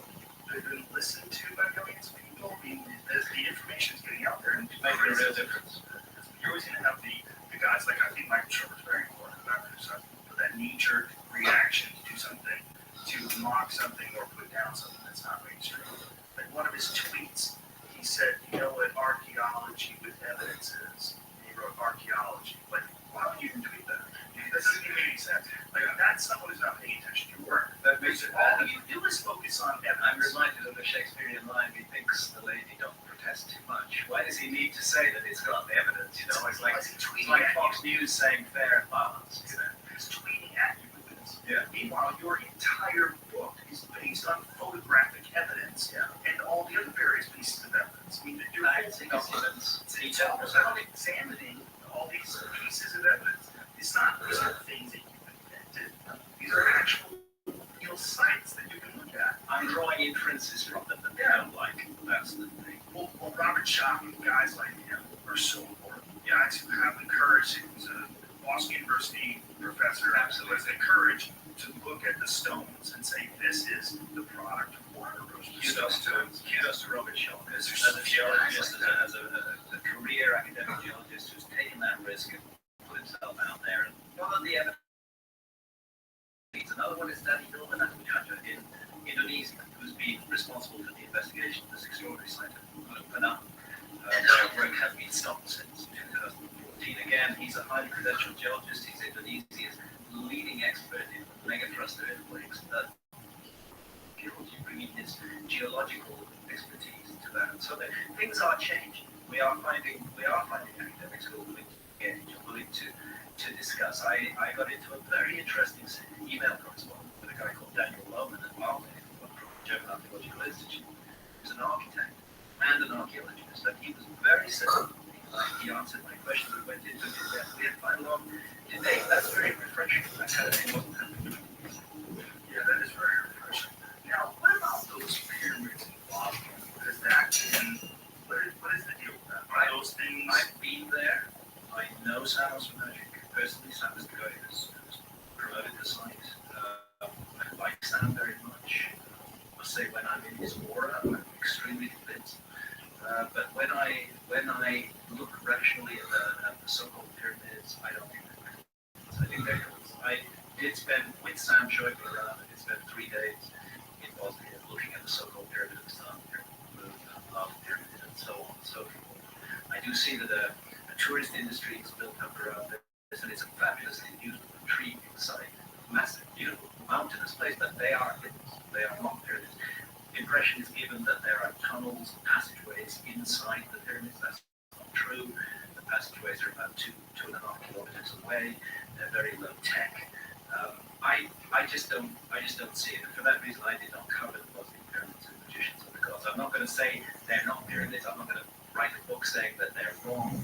But they didn't excite me enough to justify devoting the chapter to them. There's much more exciting and important archaeological discoveries that are being made, like the Lekki Temple, that need more space. And there's some pyramid-like structures built in China as well, right? There's thousands of pyramids in China. Xi'an, the province of Xi'an, just on the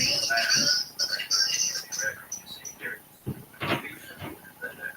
There are certainly hundreds and hundreds of them distributed across fields, vanishing off into the distance in all directions. They've been terraced and used as agriculture. Farmers grow crops on them. I went there with Chinese archaeologists. They haven't excavated a single one. They said, this was nearly 10 years ago, they've got the money now, but they said then they didn't have the money, they said we're in another country, we don't like it, way too And the latest tomb of the first emperor is part of this pattern. There's also a pyramid, there's also an excavated terracotta armor around it has been done. Terracotta art. I want to see that. Now, these pyramids, so this one, this emperor was buried in and had the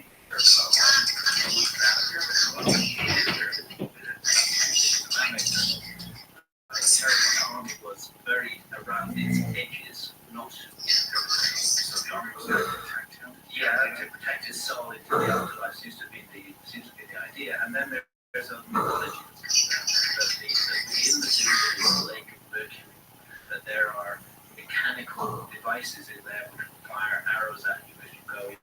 That there's a whole story about how intensely protected it is, and up to this day. That's so crazy. How can someone do that? And even major archaeological sites like Bolivia, for example, you find that only about 2% of the site has been excavated. I don't know how we can draw inferences on the whole site. Like that. And that's the problem, I think, with archaeology, and it's why we have to consider look at an image of the terracotta in front of this pyramid, and it's spectacular. Now that I think about it, I don't think that was on display.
when we think about the scale of things, I mean, we're so silly. Been around since 1776 when the country was established. Not really that long. China, literally 1,000 years of civilization, all rising, evolving, place and adapting, growing, all this one area that's still in our eyes. Right? Either behind environmentally, they're behind rights. Consider this. Come around this case. They've ended. They've entered the inversion and they actually established mark for all of them. The seas are open. They had come 40 years early. They would encounter the Chinese treasure. Ships that were 50 times larger were sailing across it. What the Chinese did at that time, they went through a period where they felt they just wanted to give gifts. And they put together these huge ships carrying incredibly precious gifts, silks and ceramics, and they take them all around the Indian Ocean and they just gave them. So off the coast of East Africa and in East Africa you can find remains of this point. So until the Chinese Emperor came along and he closed the door. Waited on the boats, shut everything down, and didn't let anybody speak to China.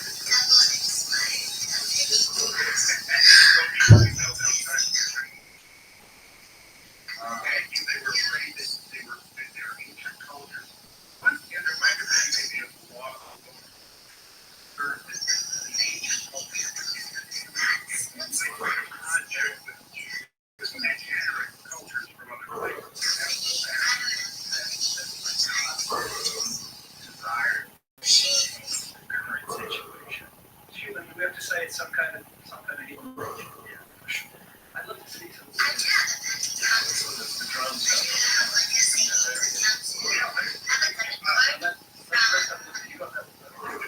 This change here is so blown my mind. They blow my mind as well. I can't believe they have that. It's an eerie, spooky scene. I mean, I reckon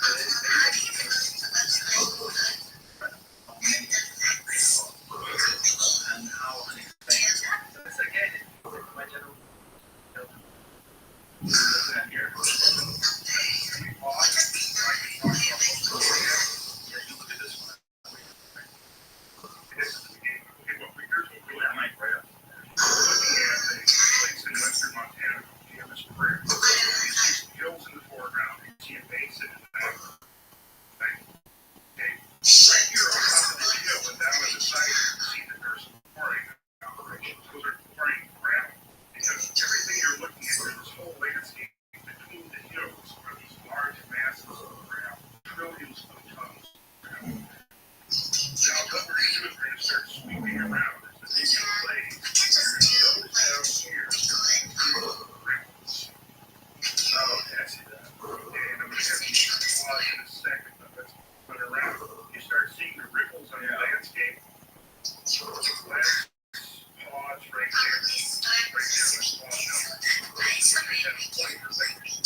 Great Western Inland Sea, the like area. This is a crazy place. Yeah. The water here, Joe.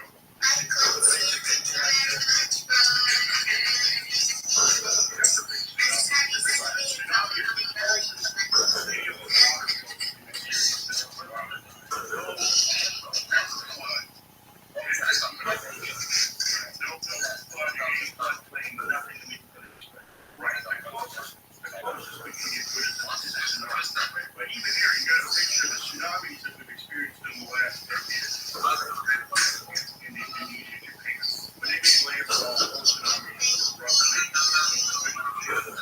depending on where you were, relative to the oncoming wave and how much here, what you have to be is a tsunami sweeping over the land that's over 1,000 feet. That's what happens.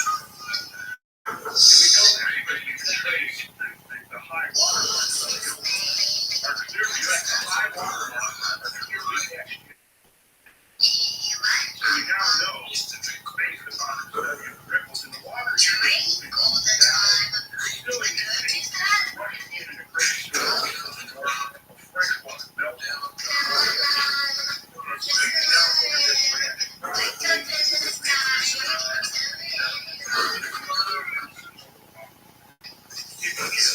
Any kind in excess of every river flowing today, all of us. Beyond that, many times, 10 or 20 times. When the trip gets into the water is look at the natural quality of water. It's almost like we don't distinguish it. It's like anything from the actual molecules of water. The top of water that you dip your massive element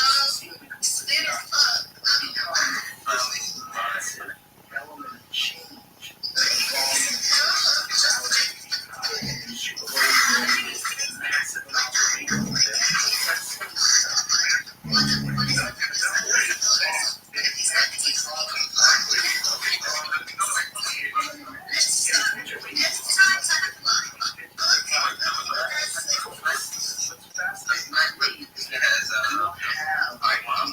have a scale in our minds as a reference, like the difference between the top and these gigantic waves that you see that surfers travel by jet ski, go off with Mexico, I've seen those massive waves, they go way out, miles out, it's crazy right. That's the comparison, almost like a glass of water, completely. It scales up, it scales up, it scales up. It's the whole story.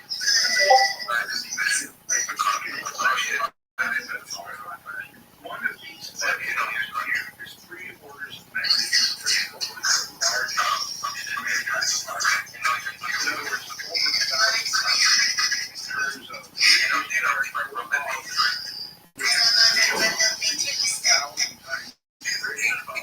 water measured to the smallest flows here. This is just one place, one on 5 states. Trace ocean fresh water sweeping across the entire Pacific Northwest, pretty much washing away anything. It's almost like we have it. How vulnerable we are. Like we put it, maybe that's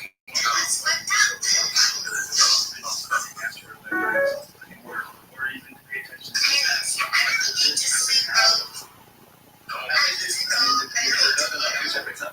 this is the result of the cognitive faculty.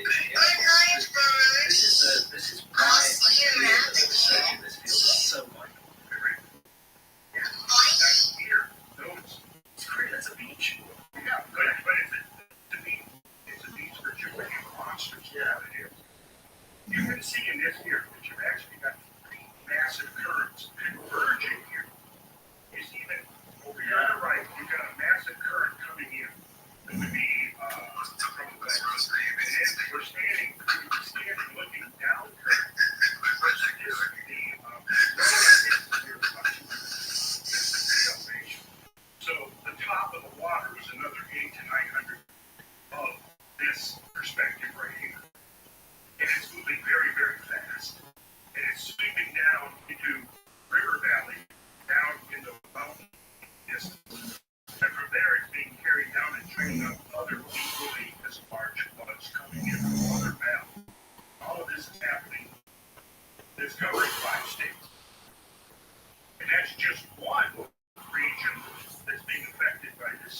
this drop. That would be We are dealing with the largest flood that ever occurred. It's as simple as that.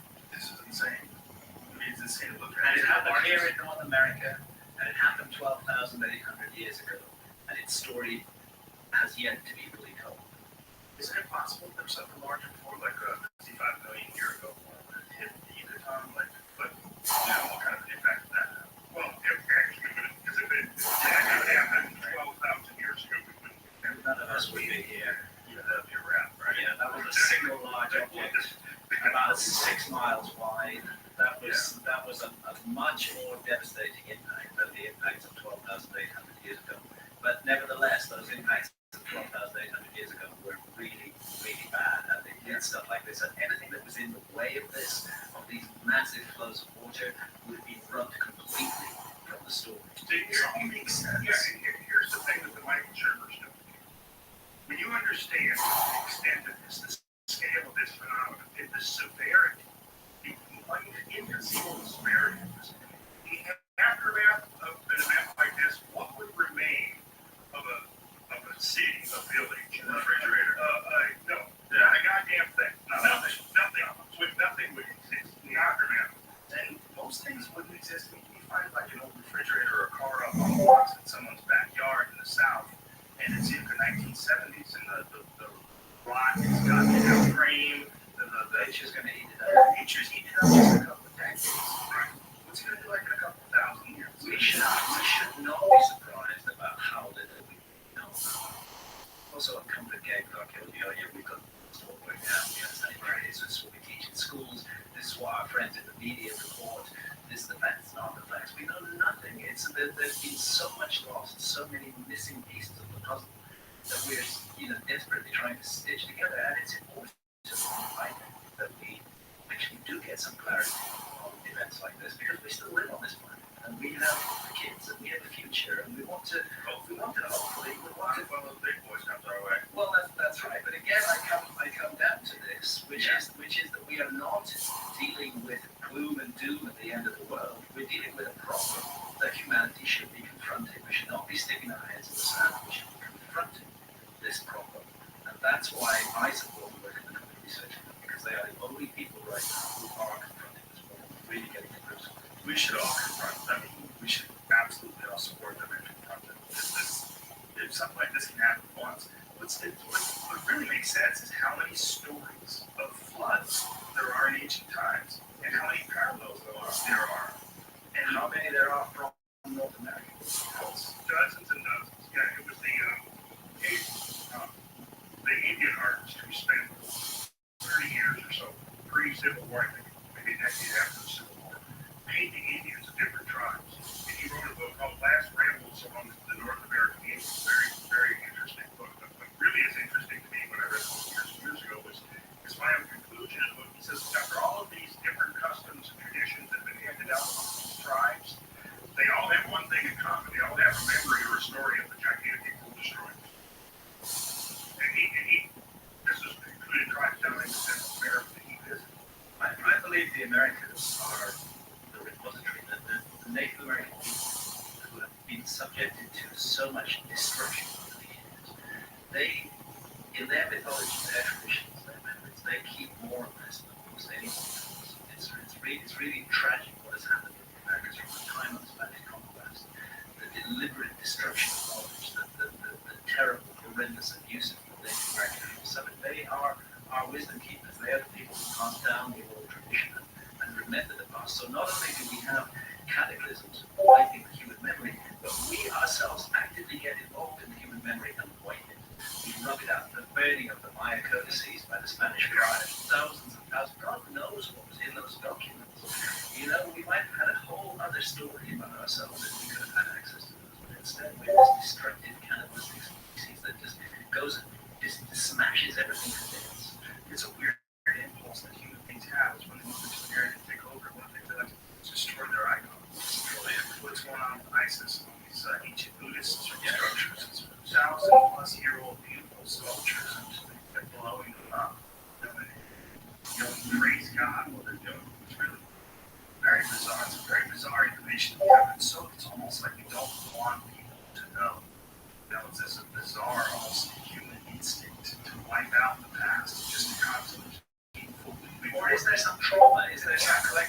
some deeply suppressed memory that we can't quite control. That's exactly the project, because I think that's the one way one of those very underdeveloped countries mankind did amnesia. That somehow we carry just the trauma. Because once you begin to get the picture of these events as they occur, it did occur, and it would have been experienced by our ancestors. You gotta understand, like this is incredible, literally starting over again from basically a very one. You know, that's the same thing with the if they lived at all. And so obviously they had because where we are, but you know, the evidence is emerging major cultural. If you had a guess, what percentage of the population of humans, just as obviously just a guess, but how many went down? Half of them. 3/4 of them, I don't think they would be here for this. It doesn't seem like it would be. If it was that number, and those people, that's enough for people to survive. If it was that number, what a strange fucking past they would have. The other thing to bear in mind, in the world today, we have an advanced civilization. America, Germany, the industrialized technological country. And we have coexisting with them in South America, in the Indian desert. We have hunter-gatherers. So the notion that hunter-gatherers and an advanced civilization might coexist right in the same epoch of history should not be strange to us, because we're doing that today. And that's what I would suggest happened before 12,800 years ago, before the cataclysm of 12,800 years ago. That there was a fairly advanced civilization that was capable of mapping and exploring the world, creating gigantic works of architecture, and it coexisted with hunter-gatherers. And who were the ones who survived the cataclysm? The answer is the ones who survived the cataclysm were the hunter-gatherers, not the sophisticated people. A few of them survived, and they then settled amongst the hunter-gatherers, trying to transfer some of their knowledge and skills to them. And it's the same today. If we were to have a repeat of the Younger Dryas cataclysm today, I don't think that people from Los Angeles or London would be amongst the leading survivors. I think the survivors would be people like the hunter-gatherers of the Amazon rainforest, because they're in the business of surviving. That's what they do. It's not a mystery to them. It's not even a problem. They do it all the time. They will carry the human story forward. And 10,000 years from now, their descendants will be telling the myth about how there was once a great civilization on this planet, so advanced that they could even go to the moon. They could fly around the planet. They could speak to one another on other sides of the earth. And they did something wrong. They fell out of harmony with the universe. They ceased to wear their prosperity with moderation. That's actually a line from Plato about mountains. And the universe slapped them down. So there would be a differential survival rate. I would say that those who are more technologically advanced are less likely to survive, because they depend on a complex interrelated network of skills. And any individual on his or her own, most of them, well, you're different, Joe, because you do know how to survive, but a lot of people don't know how to survive. I barely know how to survive. But at least you worked at it. Yeah, but I'm not that good. But most of us have people worked at it like, oh, we haven't got a clue. Let me fucking open everybody's eyes. All those people think they can just go out there and shoot animals and stay alive. Good fucking luck. You're probably screwed if you have a rifle. Even if you have a rifle, you're probably screwed. If you have a bow and arrow, you're gonna fucking starve. Right.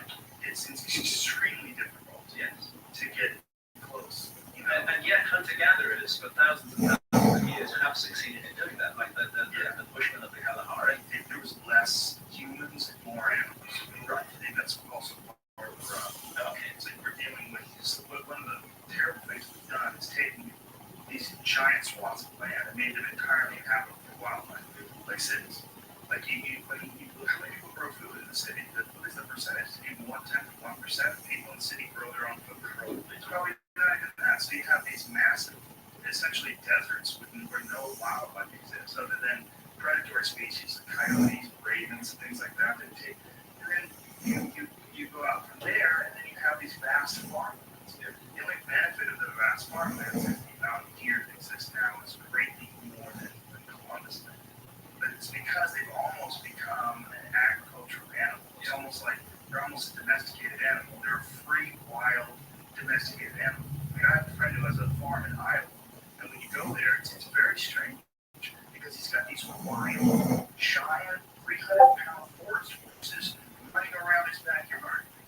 They're fucking everywhere. There's all these giant deer, and when we were there, it's tall. So all these, they're very horny, so the big bucks usually hide, they show themselves. I'm like, this is a crazy place. Like, there's all these wild animals that exist along with people. And even in a game-rich place like that, it's incredible. You have to have vegetables. You have to have your own vegetables. So let's imagine a situation where all the resources of our cities, all the amenities, all the infrastructure are gone. Most of us are gone. I would say radically, I would say in fact our civilization, which appears so strong, is actually very, very fragile. Extreme. Just a little push. It's like when you look out the window and you're like, wow, that's the outside. No, that's a piece of glass. You're outside. It's not that piece of glass and you're outside. You're like, the effortless it is, it just seems impenetrable because, you know, you pull the shades tight, you set your alarm clock, and it's like you're sleeping next to glass. Like, it's hilarious. You feel confident yet you're sleeping next to a piece of fucking glass. There's this incredible complacency in Americans. Yeah. That we are the apex of the pinnacle of the human story, that we're the best that's ever come, and that's a dangerous, mythological. That is a very dangerous place to be. When you start imagining yourself as the apex of the pinnacle of everything, that's precisely what the universe reminds you of. It's a very weird existence we have when we just sort of look at how things are right now and can't imagine things no matter what. Some people have to come to the realization that someone breaks their leg and all of a sudden it just doesn't feel like you can't walk. But your reality is not shit. And this reality that we have here with this barely healthy earth can shift at any moment. The Yellowstone volcano has been freaking me out the most over the last few years. I'm a big issue. Yeah. An interesting here. If we look at small, what happens in smaller things, like we see, when we look at the animals, for example, that were treated in New Orleans, right? It was almost as if the human species separated into two subspecies. You had one group of people that rose to the occasion and did heroic things. They organized, saved people spontaneously, because the government was conspicuously absent for the first 5 days. The Katrina disaster, here you had a major flooding in New Orleans, and you had people spontaneously organizing these heroic actions of saving their fellow man and doing just stupendous things. But then you had another section of the population that just went completely barbaric. And you had just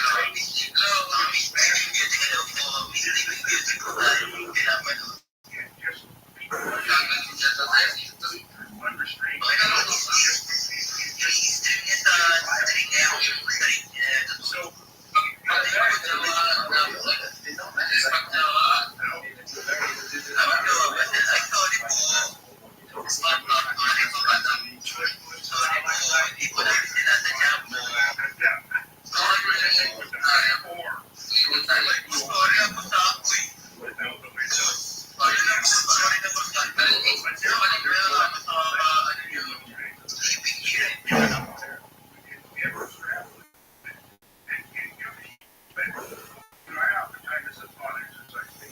how would we respond if we knew that there was a high probability of a younger dryness type of animal or series of things in our regions? What would you do? Start drinking or? Well, it all depends on lead time. Right. It all depends on lead. COVID's a 10-day lead time. Like, you're not going to be able to shoot a rocket up there.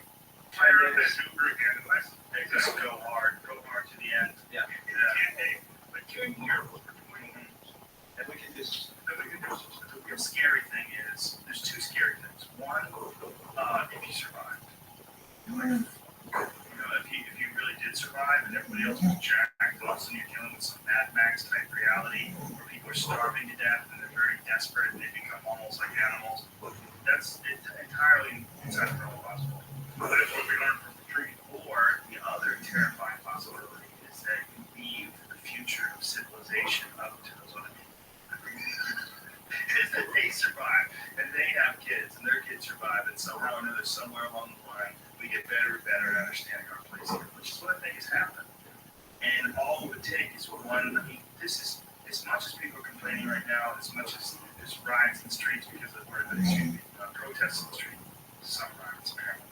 But over the president-elect, what this time is, it represents the greatest time in history when it comes to safety, when it comes to knowledge, access to information, the way we understand each other. I don't think it's ever been better. As far as long as we know, We have everything at our feet. yeah. There's incredible description in modern civilization. But the problem is that there's also very rigid mind control. The way that our societies work, it's turning people into drones. People brought up to believe that their only purpose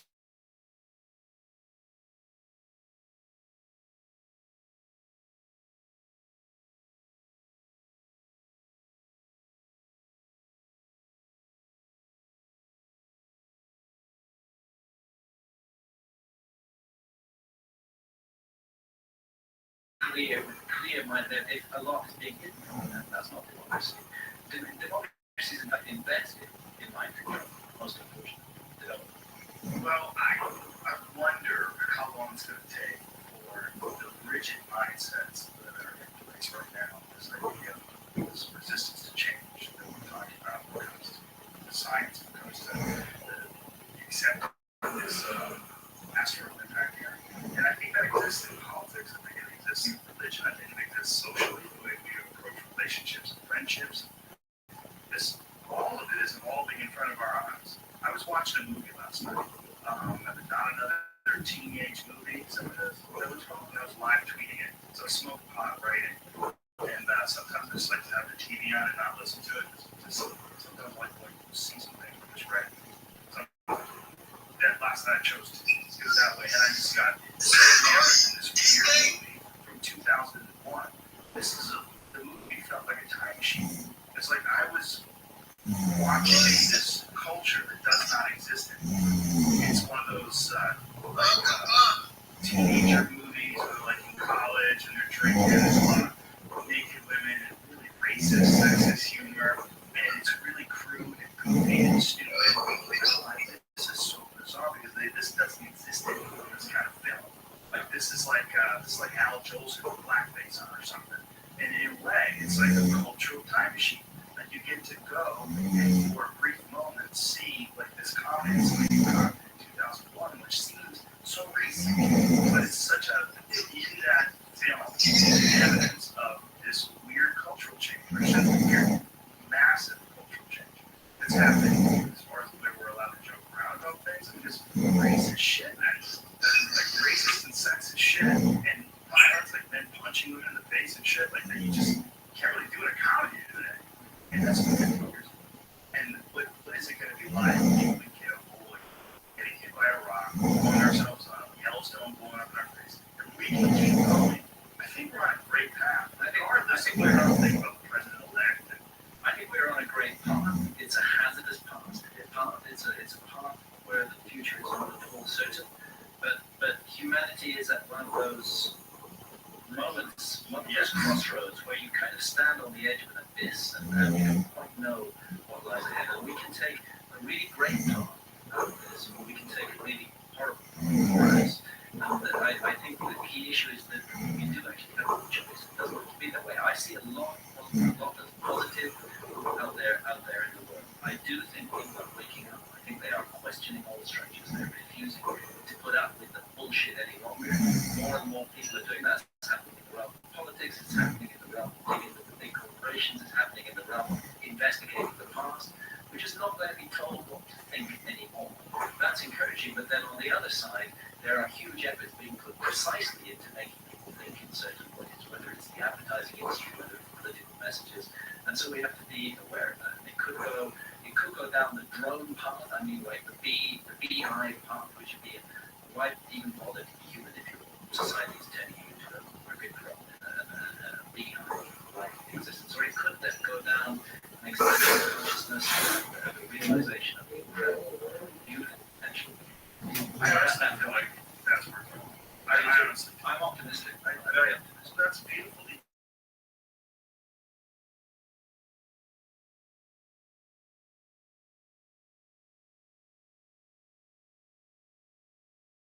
Of 2016, they're just naming off all the horror and then just saying goodbye in this terrible year. Have a lot of good shit happen this year too. There's a lot of fantastic discoveries, a lot of interesting observations, a lot of people learning a lot of things. 16 as well.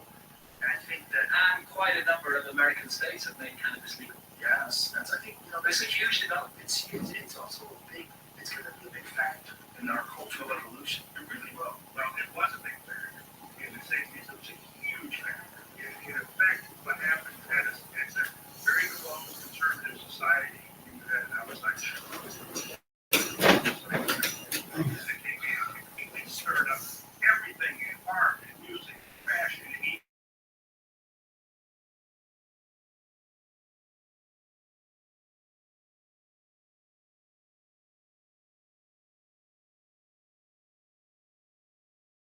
And what would be the equivalent today or in our near future in terms of an outside shock that would suddenly wake people up would be another demonstration. And based upon everything that I've seen, it would suggest that events like that are going to happen, and probably within our lifetime. And when it does happen, especially if the message, the story has been out and enough people heard it, 5% of the people or 10% of the people are aware that there is this major impending potential paradigm shift. And then we have an event like Tunguska, I think that's all it would take because the magnitude of that event would have been such that it occurred today, and you had anywhere from 1 million to 2 million people instantly wiped out, or a whole city instantly annihilated from a shot from space. What effect would that have on the planetary consciousness? And which, with this latest exercise, NASA coming late to the party, finally seems to be making them.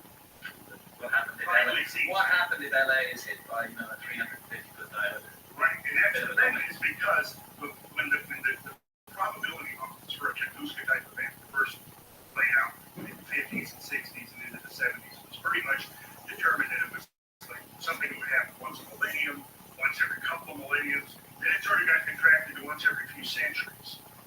It may be that it's actually much more like 1 or 2 a century, or maybe even perhaps clustered events where you may have 3 or 4 or half a dozen of those type events occurring over a very short window of time.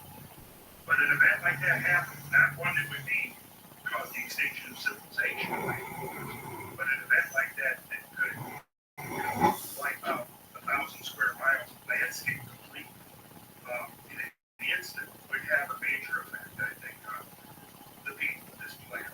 It would focus minds. It would focus minds in a way that nothing else would. And it's not, to me, is it pessimistic to say that might be what it's going to take, or is it just realistic? I don't know. I think it's like the massive impact versus the slow trickle effect. I mean, is it going to happen eventually, or is it going to happen in one gigantic swoop because of an event like an asteroidal impact where it kills a bunch of people and we wake up to the fragility of our existence? But either way, it's a waking up of humanity, and that is in process. That is happening. That is in process now. Look, as a Brit, observing what's been happening in America as an outsider, I'm enormously encouraged by the legalization of cannabis that is taking place here, and what it all means. Sure, I like to smoke a joint, but this is not about getting high. It's not about recreation. What this is about is recognizing the sovereignty of adults to make decisions over their own bodies, their own health, and their own consciousness while doing no harm to others. That's what it's about, and that's a really fucking important issue. That is, for me, that is the most important issue, because if we live in a society that is not prepared to recognize adult sovereignty over one's own body and one's own consciousness, then that cannot be a free society in any meaningful way. And so I applaud the people of America in those states who have voted for full legalization. That's a brilliant thing to do, and that's going to have an impact around the world, because the war on drugs and all the ideology and lies about cannabis are all going to be wrong. We're going to know that the emperor wears no clothes, that you can legalize cannabis and civilization does not fall apart. That's the war on drugs, what people have been telling us for ages. It's going to change everything, and it's a beautiful thing because of the American people. Whereas the American state, America as a governmental state presence on the world stage, has been the dark force behind the war on drugs. So it's it's for me a beautiful thing that it's the American people, state by state, who are pointing that back and saying, we will not put up with this shit anymore. I think what you were talking about earlier is what's important too. We're talking about different factions of our civilization are creating to this day. They're still creating disinformation, still trying to mislead people. But I think that goes to what we were talking about before, where it's a system, and systems protect themselves. And I think they've got almost a consciousness of their own. It's scary. Yeah. Big bureaucracies, armed bureaucracies, they got a kind of personality. Well, even when there's no financial stake, there's just a social stake. Like what you're seeing right now with the left versus the right. Like there's some people, like my friend Wanda Sykes just got moved off stage at something last night apparently, where she went on some anti-Trump rant and people got super upset at her. There's these systems that are in place. This almost like wanting to fight. Like it's not. It sets us up in this bizarre team mentality where this left protects its ideas of the future and the right protects its ideas. And I'm watching these people go at it back and forth on social media, and it's toxic. And I don't like to use that term because it's so compromised by toxic sexuality or toxic masculinity. There's so many uses of that word in our culture. But I think that this desire to fight with each other, and be deeply unpleasant, yes, say really horrible, hurtful, ghastly things. You see it so often. Really, I mean, and from the left too, as well as the right. The left is toxic. Toxic is the right word. Exactly. And I think that we have to resist the urge to fight. I think this is when people push too far on the left. That's when the alt-right emerges. When people push too far on the right, that's when the left comes up, and that's when Kid State emerges. You have all these weird factions duking it out that have so much in common. Yep. And a lot of times the things that they don't have in common is either because of ignorance or it's because of an ideological dispute or lack of communication. And I think if those three things are in place, at least open lines of communication, which is also fostered by marijuana. Exactly. People talking openly and vulnerably about these things. You find out that a lot of our misgivings and our misunderstandings about each other are just misconceptions, miscommunications, and we disagree on things. I have friends that I disagree on a lot of stuff with, but we're very close. Yeah. Because you're allowed to have different opinions. Of course, that's what makes the world interesting. It doesn't have to be we hate each other because we can listen to somebody else's opinion with empathy rather than with hatred or anger. It's too attractive to be on a team. Like the fucking yeah, it is, man. It's too attractive. It's too attractive. And we love city versus city. We love that. We love when, the Chicago do take on Cleveland. Fuck you. We love that. It's the tribal thing. We've not really evolved out of that. We've changed our social structures, but we're still tribal mentality. Nationalism is just tribalism writ large. Yes, it really is. Just like religion's the cult. Yeah. Exactly. Yeah. Should we look at one more? Yeah, we can look at as many as we want. Both parties. Let's see the next. This is the place that I did get really good. Okay. Really want to get there. Let's see. So you're going to see it next. So this is the potholes. Holy shit. This is crazy. What we're looking at, folks, and people are just listening in, you have to go to YouTube now, because this is insanity. This is as close, for a dummy like me, to look at something like that and then go, oh, fucking, yeah, that's definitely a river. The river carved that. What you're looking at there is a gigantic, extinct set of catamarans. Like you would find in Niagara Falls, but James Graham's are writ large. We're looking at a ridge. We're looking east. The tsunami wave that swept down over these four states, one branch of it swept off to the west. This particular branch was 400 feet deep and it hit this ridge. What it did was it spilled over the ridge. And down here in the foreground, you see the modern-day Columbia River. From the top of the ridge, where you see the agriculture and the landscape, down to the river is about 1,000 feet. So you basically have to picture you've got this huge sheet of water, 400 feet deep. It's rushing over and it finds the lowest spot within this ridge. And that's where it starts focusing its energy. And as it does, it begins to just strip away the rock. Now, what you're looking at here is this this cataract complex is about 5 miles. And the water thing you see, you've got those kind of curved finger lengths at the top. Those tunnels. They're potholes. That's insane. Potholes are formed by underwater turbulence. And in a flood this swiftly moving with this much turbulence, you literally have particular eddies, high intensity, high amplitude, high energy underwater tornadoes. Literally underwater tornadoes. Now these underwater tornadoes are typically, in this case, about a half a mile long. Oh my God! And they're spinning at a high rate of speed, and right here, they're probably 600 feet. The water pouring over the ridges is 200 feet. See what it's done to the bed. Anyway, listen, you gotta look at this. You have to look at this, man. Listen to the scale. This is a gigantic scar in the landscape, of which there are hundreds around this. The exact location of this is potholes cataract. Right. That location. Yeah. I mean, what to get to it, we're in Washington State still? Yes, we're in Washington State, central Washington. We're right on the Columbia River, just below Wenatchee.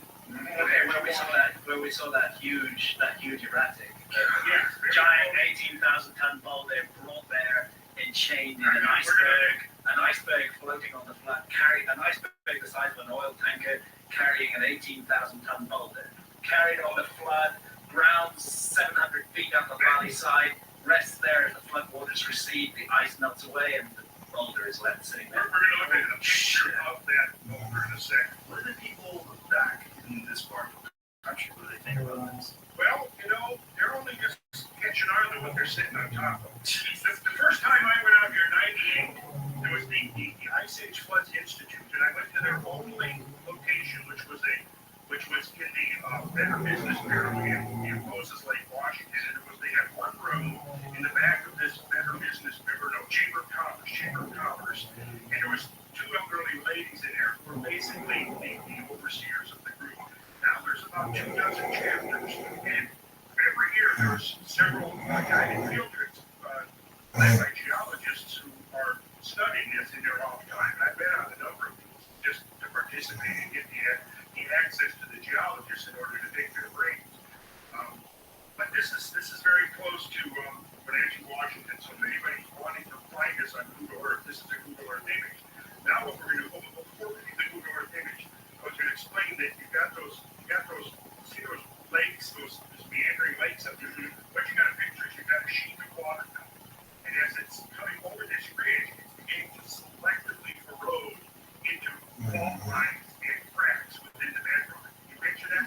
The water's going to naturally try to go into those spots, where there's cracks and fissures, and it'll start going from a sheet into channel. What goes from sheet to a channel, then that spills over the ridge. And in the middle, you see this, it's called a rock blade.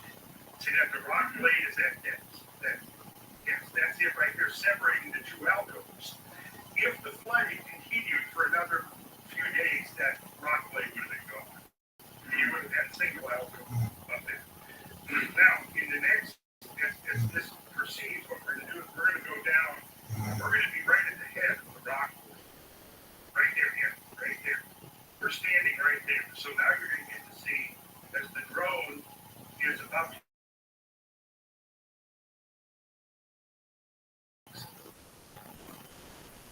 sound trip. Is it not playing with the sound? Oh, there we go. Here, lifting on it. XUBD minor. Okay, and the landscape opens up. So you're on that rock blade. We're on the rock blade right there. So now you can begin to see the scale of this thing we were just seeing. Now the way you describe it, I mean, I would have just looked at it and go, wow, that's kind of cool.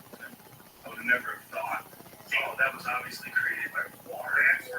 That's the problem is because we haven't had the scale perception. It took Brett's 25 years to put the pieces together. Well, also, we haven't been able to take these sort of high-resolution photographs that are always right above it until recently. Yeah, it gives us a whole other insight. I mean, it used to be $1,000 an hour to get up there in a helicopter. Now you can fly a drone around, Yeah. Right here in the middle ground. See that big hole? That's about 200 feet.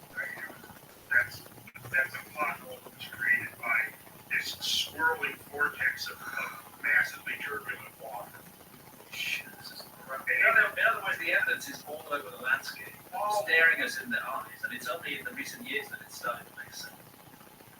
We've evolved the eyes to be able to see this. And so now by going out here with a drone, I've been over this landscape several times in a small place to see it from that perspective. But now, like you just said, like Rick just said, now we've got a drone, you go up and see it from a whole different perspective. And now you can see the man standing right down here on the rock. You see all that little dude? Yeah. That little dude is 6 feet tall. He's not that little. We know the picture. No, it's your light right there. It's 4 inches. It's an illusion. What's stunning, I mean, this is really beautiful and cool and everything like that. What's really stunning is the initial picture, where it becomes so obvious that above the picture we see farmland and that just so obviously cut. Slice out of it. What's the other as the drone flies over it again. So, and then we have what's called classic scab. You see all these mounds, these kind of lumps. That's what are the scabs on the skin. That's why it's called scab. Again, it's flooding. Like we're actually plucking material off the surface. Wow. This is incredible, and there's water remaining. Yeah, they fill the potholes. God. There you get a sense. Oh my God. There you get a sense of the rock. There you get a sense of the water. Pushing through that. Right. You see, this is just. Shit. We looked at 2 features now, Campus Prairie and potholes. Yeah. We could sit here for the next 10 hours looking at dozens and dozens of these mega features. And you look at, there's a whole bar. This is ground. Over there. You can see the giant ripples on it. See those? Yeah. I've never seen those reported in the literature. It may be that nobody's ever really seen them before. Or no one's ever paid attention. Nobody's ever paid attention, but there they are. So what is mainstream science used to describe this sort of, or mainstream archaeology used to describe these features? This would be geology. Well, yeah, that's archaeology. Yep. So they believe this is catastrophic flooding. So I just think it's a slower. They think it's lots of small catastrophes. There's not one big catastrophe. And what kind of timeline are these geologists putting on this? 2,000 or 3,000 years. Why do they think that? Well, because of the ice dam and how much time it would take. See, it gets complicated. And because until the comet research, there was no credible source of heat that could melt that amount of ice and cool that. Now that's the new factor that's coming into the equation. Now you look at the people standing on the edge of the rock. You see them down there? Yeah. But now you get the sense of scale. What would survive again in the aftermath of that? So, no, not that dude. Not that dude. Or his buddies. Yeah. This is a crazy place, man. It's crazy to look at. It's just so, when you're looking above it, like even here, I mean, you get a sense of it, but if you would just show this to me, quite honestly, I probably would have pieced that together. When you look at it, the original image, it's so blatantly obvious. Right. Well, that's the thing now, because we are in this position where we can see it. When I take people out of the field, what I do is I prep them first by showing these images from satellite photography, Google Earth imagery, aerial photography, and ground photography, and then you go out to the landscape. And at that point, you can start having this framework for understanding what you're seeing.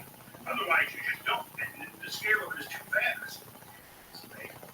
It's really amazing. And this is an adventure of exploration that we're just getting launched on. This is recovering the lost past of humanity. And if I may, I want to make a pitch for the Comet Research Group. If anybody, I think it's really important. It's not just a matter of funding their research. It's also a matter of sending a message that we, the people, are prepared to take matters into our own hands and support those scientists who are working with open minds, inquiring into the past. And whether you give $1 or $100 or whatever, any little counts. It's the voice of the people as much as the money that really matters. These guys, the Comet Research Group, they need their research funding. They have an Indiegogo crowdfunding campaign. You can go to my website, press the Comet Research Group banner, it will take you to a page with all the relevant links. Please consider supporting it.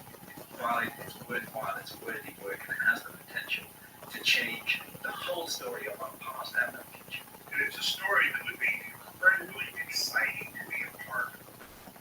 And that's what I'm trying to get people to think. Look, there's this thing happening, and it is democratic in its own way.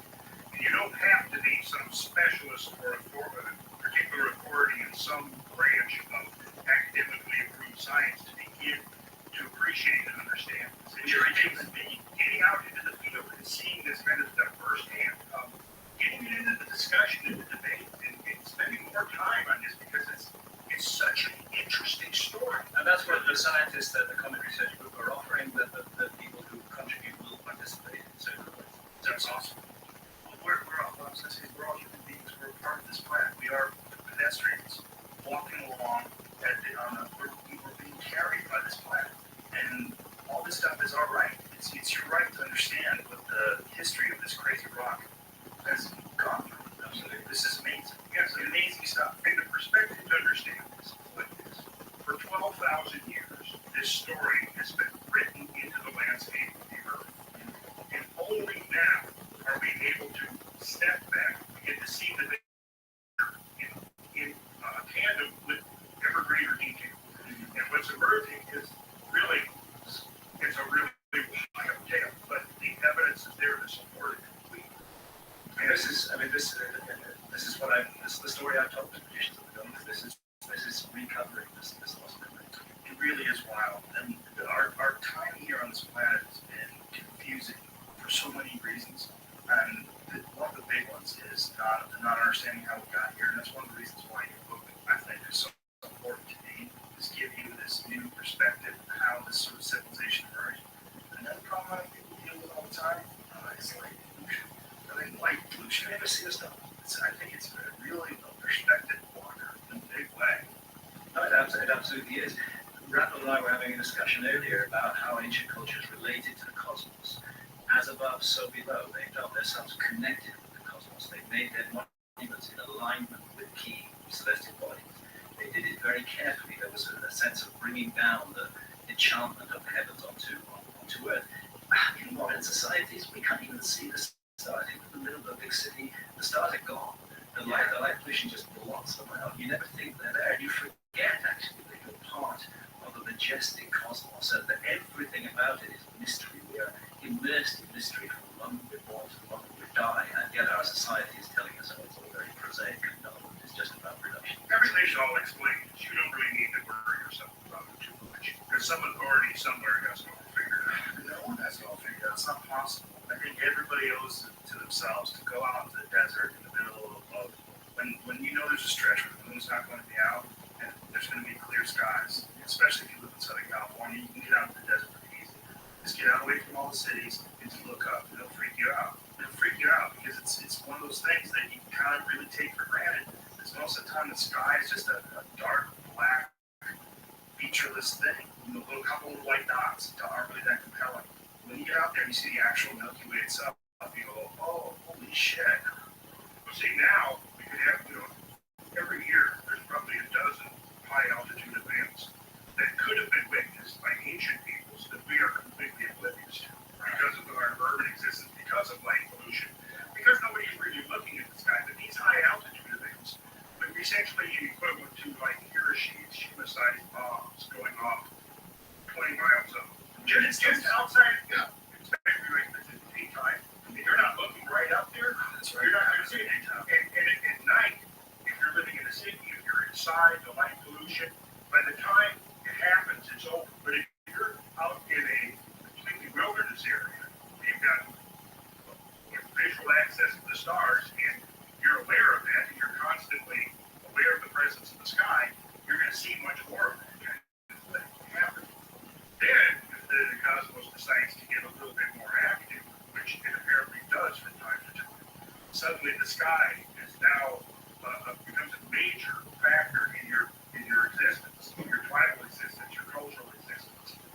Especially if in those episodes you have multiple fireball type events that could be on the scale of anywhere from Chelyabinsk up to Tunguska, and that's what Blue and Napier, that's their scenario, is these clusters of When we enter episodes of when we are passing through a filament of the Victorian meat history that's thick with heavy asteroids of a kilometer or more in diameter.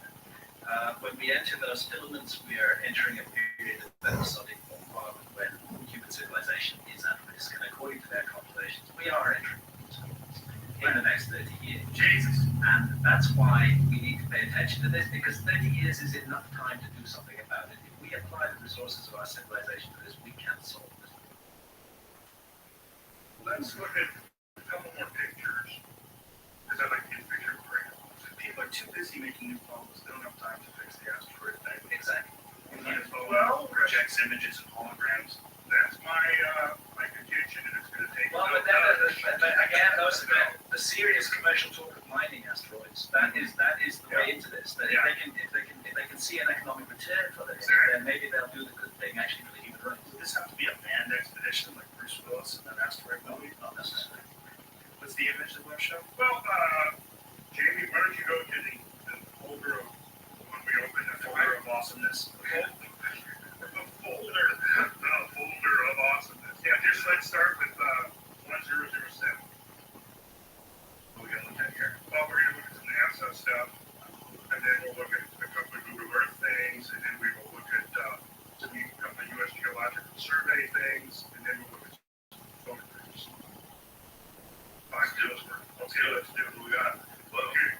Holy shit! This is one of the early NASA photographs taken from 500 miles back in the late 70s, actually. And what we got here is the two big scabland tracts that show two of the big meltwater streams that have left their scars in the landscape. So each one of those varies roughly between 10 and 20 miles wide, and the bigger one on the right is probably 50 to 60 miles long. Actually, a little bit longer. But you can actually see that when the water swept down to the north out of British Columbia, it washed away 200 feet, roughly 1 to 200 feet of the existing topsoil that had covered the basalt bedrock, right? Basalt bedrock, by the way, that was originally formed by eruptions of the Yellowstone caldera. Interesting. But so the water came down, swept away the topsoil, and left the bare, dark basalt exposed down below. The feature that we just looked at is not even really in this NASA photograph. It's over to the west. But let's go ahead to the next one, Jamie. That's the Snake River down there, which is where's the Snake River? Snake River comes up out of Idaho and then joins the Columbia, and then flows out to the Pacific Ocean. All right, then we got Google Earth image coming up. Okay. Well, wait, what about? What's going on with the TV? It keeps going on and on.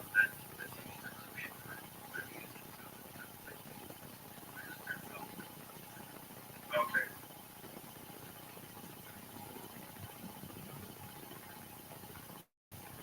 There we go. So now we're getting actually a bigger view of the landscape. You can see the two meltwaters. It's a scabland tract. Okay. No one can hear you if you do this. Just tell me where it is. I get it. Okay. So there's the two scabland tracts. Right. Then you've got the Grand Coulee, which is that dark ribbon going up the Columbia River there. Grand Coulee Dam is right you almost had it. It's where the Columbia River suddenly gets skinny. Right there. That's Grand Coulee Dam. That's the widest, the most massive concrete dam in North America. And it's impounding water in Franklin Delano Roosevelt Lake to about 400 feet deep. Right? Now, all of the area at the top, the glacier, the green mountainous area, this was all covered in ice. And then over to the left, right there, you have that brown area, and you can see the kind of semicircular arc of dark brown right there. Yes. That is where the tongue of the ice came out of Canada, and it stopped right there. And when it receded, when it melted back, what it did was it left all this rubble that can't really be farmed effectively. It's called till, glacial till. And where the glacier ended, that's called moraine. And you can see it's circular where the glacier came. And then coming right off the snout of the glacier, you see kind of a riveting next to a giant scar in the landscape that was formed by a meltwater stream coming off of that ice sheet. It's called Moses Coulee. Hey, Randall, I think we should keep in mind a lot of the audience aren't actually seeing the visuals on this. They're not. I mean, the takeaway is that all across the Pacific Northwest is a landscape that has been utterly scarred and devastated by a gigantic flood that took place north last day, and it's left its marks everywhere. And this is right near Coeur d'Alene. So Coeur d'Alene is from that. That's the residue of this. You see Coeur d'Alene, right? Yeah. If people go to the Geocosmic Rex website or the Sacred Geometry International website, they can see most of the images that were shown. Well, they'll see it if they watch the YouTube video. They can watch it and hear you talk about it at the same time. It's just the vast majority, probably 90% are not just seeing the visuals right now. But they can. And so they probably will. So they can go to that and watch it. And you can look down, way down in the lower left is the pothole cataract. Right? Go up a little, up along the river, come down south, keep coming, stop. Look to the right of the river. That's what we were just. This man knows his landscapes. To the right.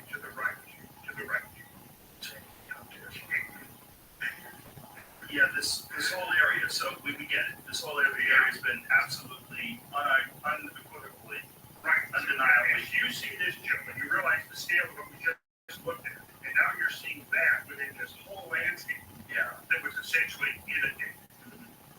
You'll start to get the scale of the thing. That's what I'm trying to do here. If you, Joe, can get the scale of this in your mind. I think I got it from that one image. That was a real mind blower. The ripples, yeah, the ripples. Yeah. Well, the ripples were a real mind blower. Then the other one, farmland. There's a massive channel cut into it. You kind of get it. Yeah. The ripples aren't even on this image. They're way to the east. Has anybody sat down with you and tried to dispute this? I mean, the people that believe that this was a slow and gradual effect, has anybody sat down and tried to debate you on this? No. It seems like something that would be really interesting to debate.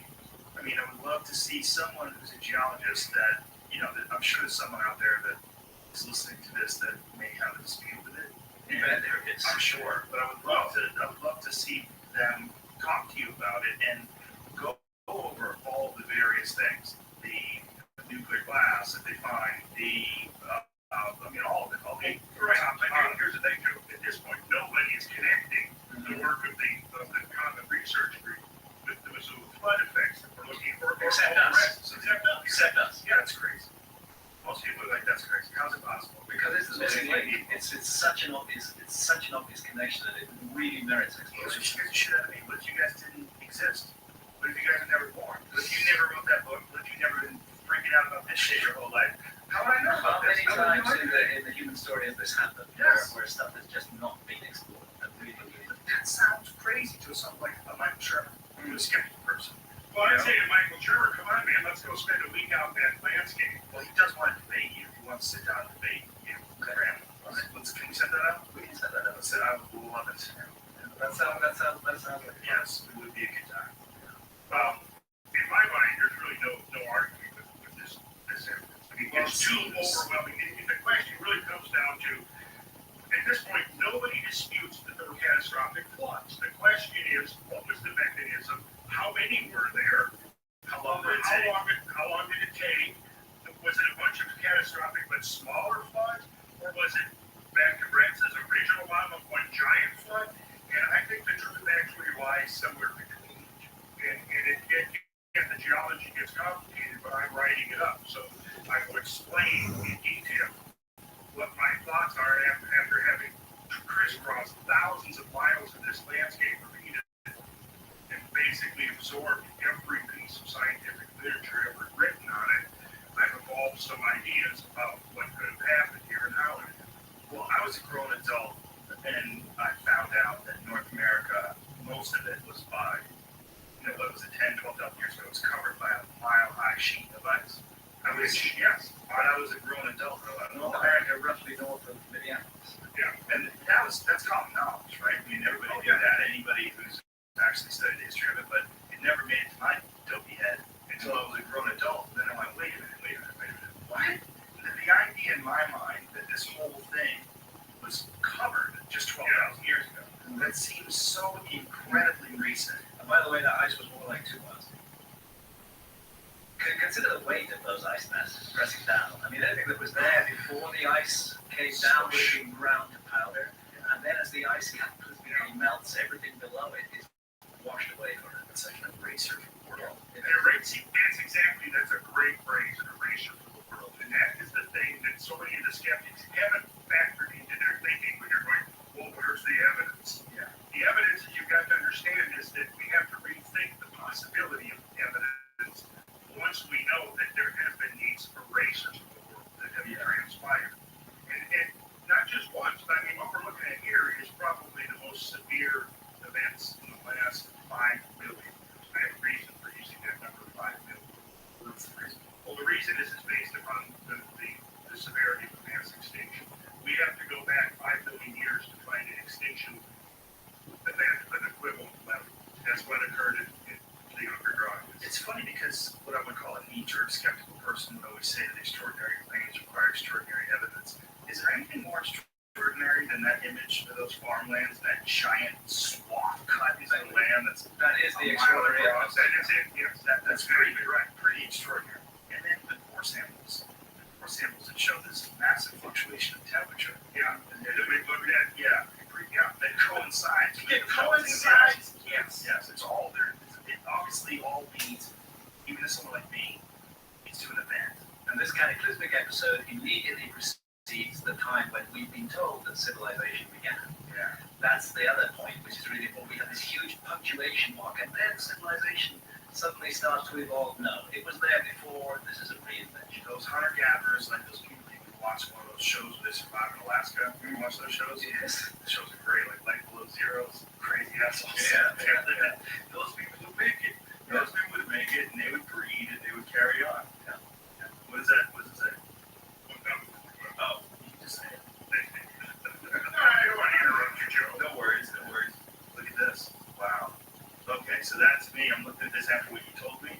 That looks like water that is sort of like receded and left these lines. Yes, and it's exactly. Think of a bathtub, Rick. After Joe, you get in here and you take a bath, and the water is basically ground and sediment. But as it declines away, it leaves the bathtub rain. You leave in sediment in your tub. And you're quoting Genesis, and the waters prevailed exceedingly upon the earth. Not because I'm, trying to pump the biblical flood model, I'm far from it. But I am trying to rub pictures whenever I realize here's a great flood. It doesn't matter where it's from because there's so many flood legends you can quote from. Well, the biblical flood model is one of those myths. It's one of those traditions that have come to one of thousands of traditions that speak of this. The whole ancestral memory of the human race is telling us that something terrible happened. It's also very unfortunate that that's all connected with an ideology that a lot of people find problematic. Like that there's this issues with that being, religion or a cult or this faith-based belief Well, system. we must immediately realize that flood is not the property of the monotheistic religions. Exactly. The flood is found Exactly. in every culture on earth. Also, in a lot of these stories, you're talking about massive translations from ancient Hebrew to Latin to Greek, and a lot is lost in the process. Yeah. And you're dealing with a lot of these stories were handed down from generation to generation for like 1,000 years before the first version was ever written.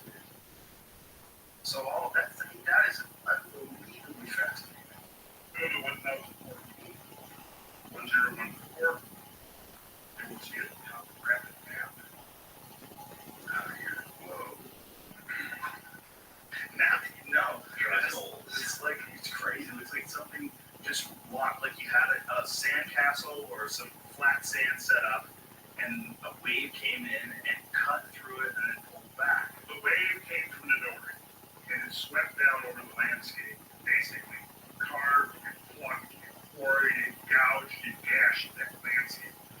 And that's one of the places Graham and I went. If you look right in there, you'll see where it says Grand, part of Grand Coulee, Grand. Right there where the D is. We have a great video clip online of me and Graham looking at this actual topo map right here.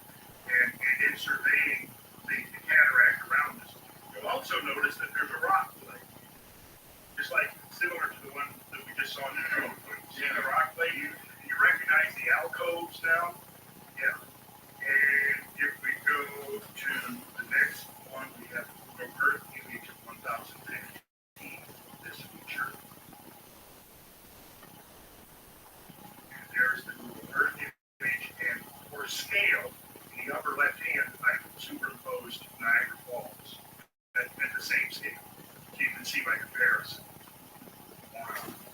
you seen the Niagara Falls too?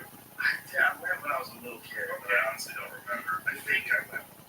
I'll have to check with my mom. It's impressive. You Yeah. see, but the point here is that anybody looking at this and, folks look at the imagery on the line. Is that one of the biggest waterfalls in the world? Niagara? Yeah. Not in terms of volume. No, the Nordic is African or something.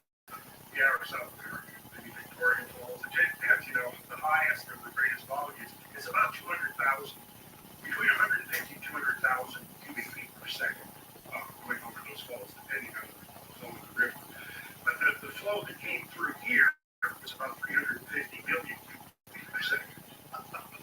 And left this. And yeah, if you go online on the Geocosmic Rex website, there's a video with me and Graham down there just by Birch Lake. Can I ask you a question here? Yeah. Now, if the water that was creating Grand Canyon or the Niagara Falls right up there, if that all receded and we could see the bottom, wouldn't it look similar to what you see in here? The one with Grand Canyon? No, excuse me, Niagara Falls, right there, right above it.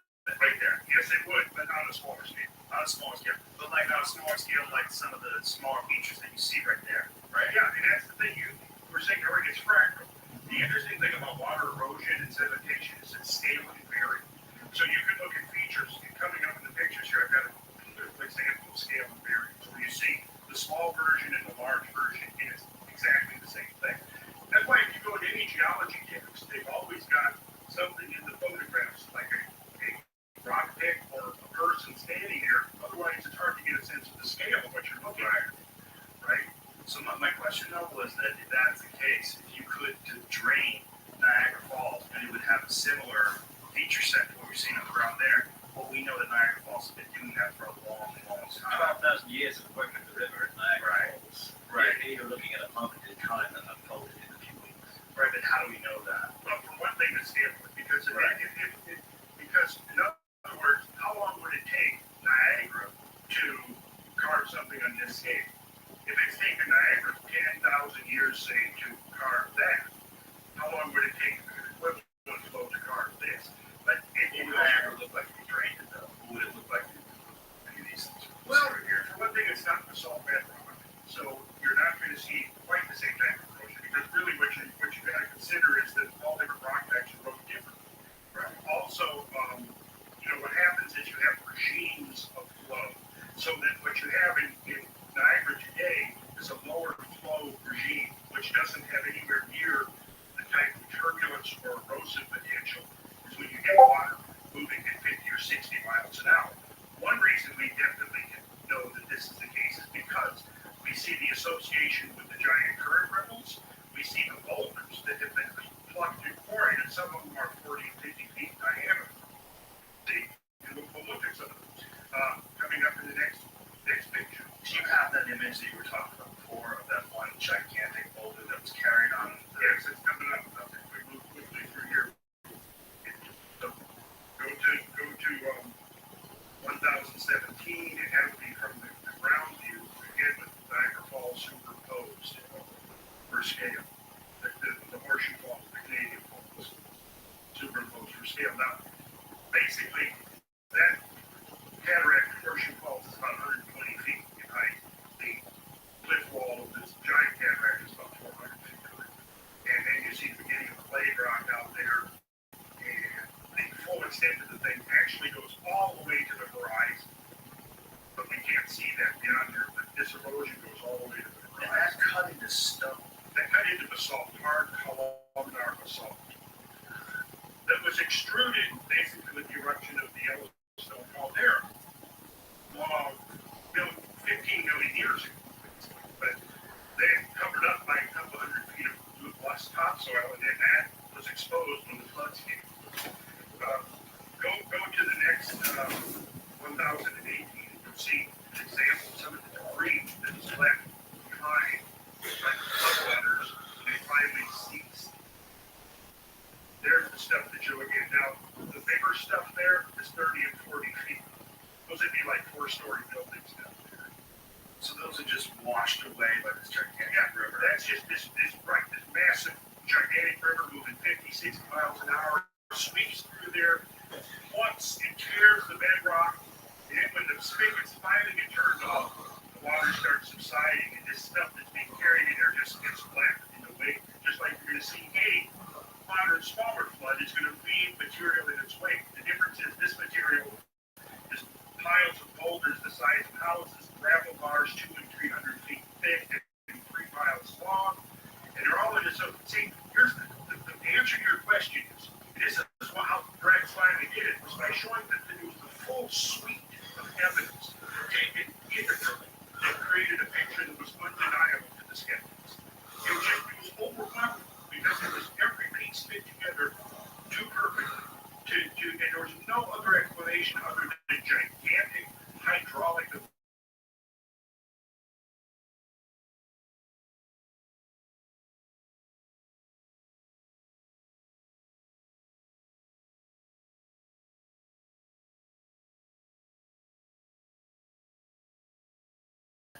Everything's okay right now. So it's like you feel like, it'll be fine. But maybe not. Something like this happens. Yeah. Well, we have to ask, what could be the change in human orientation to life on this planet? Like, for example, I remember the first Earth in 1970, right? When this consciousness about, hey, you know what? Our existence on this planet is having an effect on this planet, right? And at that point, you see this whole environmental consciousness emerge. It didn't exist before that, right? Well, I think maybe the next decade or two, we're going to see a new environmental consciousness that involves the recognition that this planet we live on is a very dynamic place. It has been so. It is the key to deciphering a lot of history, geological, cultural, historical, and paleontological, biological, etc. That this has been a dominant factor in the evolution of basically everything that's been going on this planet, whether you're looking at millions of years or thousands of years. It's such a strange time to be alive. The world is stuff is coming together. All this information is being exposed. There's no hidden archive that's being broken open and stuff is spilling out. You don't know. You open Pandora's box by letting it out. It's all logical. I mean, it's so easy to follow. It's all, I mean, it seems like when it comes like a step by step, 0 to 9, coming up on 0 to 9. So they've really traveled about 500 miles south out onto the Utah. It's beautiful. And what you're seeing there is basically dry cataracts. Now that you've seen these cataracts, you can begin to recognize all of them. Now, this has not been acknowledged as being a cataract, but what you actually see when you look at the modern erosion is that these features are being slowly eroded and eaten away by the modern erosion. And it's a different erosion regime altogether that creates features like this. And this is a vast scale of erosion here. And when you travel over the Southwest, that is the most striking thing that you're going to experience if you're empathic with the landscape, which is that there's been this enormous amount of erosion. Now, I'm not saying that this enormous amount of erosion was all created by one flood, but I think what it is possibly saying is that when we go back over several million years, gigantic floods on this scale aren't that exceptional. That there's something that from time to time, and see, here's the thing, this is completely removed from glaciers. Any water that would have eroded this landscape was not coming from glaciers, it had to have been coming from rain. If you go to the next slide, Jamie, which is not a disconnected element because of the massive rainout that resulted from the impacts of the so this is Mount Calderas. This is the largest volcanic caldera in North America. It's 11 miles across, and here's what's in it. It was born out of a catastrophe millions of years, right? And then subsequent eruptions over hundreds of thousands of years have left this feature. But what's interesting to us here is what happened around 12,000 years ago. The entire caldera filled up. So if you look at it as a clock, at about 8 o'clock, you can see a breach, a valley coming off. You see that? Yeah. Maybe right there. That was the spill. So at the same time, at the same window of time that these flood events are happening up in Washington and Idaho and Montana, this caldera over the rim and cuts the canyon hundreds of feet. Now, what could cause that to suddenly fill up with water? And it's completely removed. It's not receiving glacial meltwater. There's only one thing by default, and that would be rainfall. A lot of rainfall falling over days and days at a time. So if you go to the next slide, you'll see what sits down in the bottom of this valley is thousands of these gigantic rolled boulders. And you know that they're water transported because they're round, they're rolled. That's what water does. It rolls these things. And this is in New Mexico. See? So this is related to the spillway over Wallace Caldera, which has been dated to that same interval when the floods were happening before. The same interval that now the comet is dated. Is coincidence, or are the two related? I would say it would be very premature to dismiss it and say that they're not related. Because, as Graham just said, one of the consequences of an impact, whether it's into the ocean or the ice sheet, is you're going to have extreme amounts of water injected catastrophically into the atmosphere, which is then going to rain out in incredible torrential downpours that might last for days at a time. And along with that water vapor is a tremendous amount of particulate mass. And it's that rain out that I would say caused the erosion on the Sphinx and tells us that the Sphinx is 1,000 years old, not 2,500 BC. This is amazing. This is the most convincing argument yet that you guys have ever made. Because it's all the convincing. This is more compelling. All pieces. We put them together. Yeah. Next slide. Which would be 1032. Which is to be a beautiful example of scale of variance. Here we have the modern Snake River flowing in the modern channel. And then we have the ancient flood channel. And which you can see there, the average annual discharge of the Snake, 56,900 cubic feet. But the estimated flood that created the big channel is 40 million cubic feet. And now this flood actually was coming up, get this, out in Utah. It was coming up, it was part of the giant lake, Bonneville, of which the Great Salt Lake is but the diminutive remnant. So the Bonneville Salt Flats. The Bonneville Salt Flats are the bottom of this gigantic lake that filled the basins of northeastern Utah. And at the end of the last ice age, it suddenly filled up very rapidly and spilled over a mountain pass to the north. And then flooded the Snake River Plain of southern Idaho. And anybody can see the Snake River Plain if you go to Google Earth or any topographic map. And it cut channels like this that ultimately led to the Columbia River. But interestingly, the dating of this puts it again right in that window. So that window of 12,800 to 11,600 years ago when everything changes. Yeah, everything changes. And so what I'm showing you is just a little bit selecting random those dots to show you that no matter where you look, you're going to see evidence of these events imprinted into the landscape. Slide 1033. And if you go down and you stand on that floodplain down there, you'll see the kind of stuff that got left behind. This is the sediment load being carried in the flood. So you got what kind of powerful currents are necessary to transport. And I'm standing in the canyon that was cut by the flood. Those walls are 400 feet high. So what we would think of as being like little pebbles at the bottom of upstream, and it's moving around. Yes, in this grand scale. This is like sand grains on the bottom of a modern little creek, or river. Except that humongous boulders. Yes, and this is what a geologist or geomorphologist would call the mantle. This stuff being swept along in the flood waters. Being rolled and tumbled. And geologists recognize this, but they think it took, mainstream geologists think it took a long period. No, I mean, the few geological papers that have been written on this admit that it was one big catastrophic flood. And what is their explanation for that catastrophic flood? Well, then somehow Lake Bonneville rose up and reached a pass on its northern rim. But, is that possible in any way? Yeah.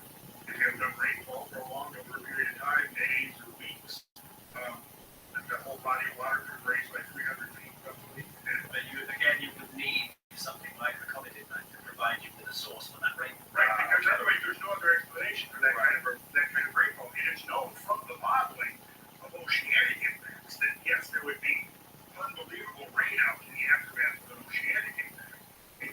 the same thing would follow in the wake of an ice event. What oceanic impacts do you have over there? Only a few of them. There's one up by Sweden. We're discussing also possible Indian Ocean impact. Possibly one in the Indian Ocean. 5,000 years ago, which creates tsunamis on both sides of the Indian Ocean. Massive, massive tsunamis. And again, this whole argument of the Younger Dryas cataclysm between 12,800 and 11,600 years ago, the strongest case is the focus of the science has been on 12,800 years ago, but there's a lot of interest in the 11,600 years ago as well. And the strongest suggestion of what caused that sudden rise in temperatures accompanied by meltwater pulse wave 1b was a second encounter with more fragments of the debris of the comet. This time, the impact not being on the North American ice cap, but in the ocean, probably the Pacific. And that then puts a huge plume of water vapor into the upper atmosphere and shrouds the Earth and creates the greenhouse effect that accounts for the radical rise in temperature that occurred 11,600 years ago. More science needs to be done on that. It's another reason why I want to see the comet research group funded, because this is important work. God damn, this is an awesome podcast. This might be marathon. Okay, those are about half a dozen. Yeah, for sure. Let's roll. Okay, 1,039. And this is, here now you'll be able to see every person in the field next to the giant current ripple. That's a giant current ripple field. We did see this one, right? This is the West Bar. If you go back one slide, we can see an aerial photo I took years ago of the West Bar. It's 3 miles long. There it is. And there's an airport down the lighter colored above stuff is a landing strip. And the airport building here is 3 stories. So this whole feature is 3 miles long. And the ripples here are on the same scale as the Campus Prairie ripples that we just looked at. Of course, it's Central Washington, the other one was in Montana. So again, as we begin to place these event nodes around on the map, we can begin to see the outlines of a really, really huge event. And all of this is going on at the same time. So all this is dated at the same time. All this is dated to the same time that you think the impact took place, and it's all over that coast. The only dates that we have that are hard dates are volcanic ash primarily from Mount St. Helens that date at 13,000 years. But they use that as a baseline and then assume that there was multiple floods, and each flood was separated by 50 to 100 years. And what they've done is they've gone from, for instance, original model of a single flood into a dozen floods, into 40 floods, and now up to 80 or 90 floods, which I disagree with. But on the other hand, there were, I think we have to understand this in 2 phases, because the impact phase is going to melt a whole lot of ice all of a sudden, but it's not going to melt all of it. It's going to leave a huge amount of residual ice in the aftermath. Now, what we see is that particularly after the 11,600 year ago event, at that point, the whole planet comes right out of the ice age. Inexplicably. That's the end of the ice age. That's the end of the ice age. The end of the Holocene is over. And basically, what we're seeing there is that there's a great deal of heat suddenly that's brought the planet out of the ice age. It does not revert back into the ice age like it did in the 12,900 event. So what we then have is that in the aftermath of this event, the whole climate of the Earth has been completely altered. The whole balance of nature has been completely altered from before these events to after these events. But what you have now is a lot of residual ice that takes about 2,000 or 3,000 years to melt away. So sea levels continue to rise. Sea levels continue to rise, and the melting of this ice produces some pretty big floods, but not on the scale of what we're looking at here. And I think it's my personal opinion that there's a confusion between the 2 different flood regimes. And I'm going to document all that, writing all this up in detail as a thesis to explain my interpretation of over 20 years. But let's go to, that'll be so important. I would love to see people really go over this with fine tooth comb because it's so compelling. It's just so amazing. Like this image itself is just, wow. What kind of power and force would it take to create those ripples, those 50-foot high ripples all over this, miles and miles and miles? Yeah, and you see, nothing since then is really effective. They're still sitting there as these gigantic, monstrous fossil features in the landscape. Now, when they do core samples on that stuff, what do they find out, like as far as the dating of it? They can draw out one of those ripples. Well, you've got to be able to find organic material, right?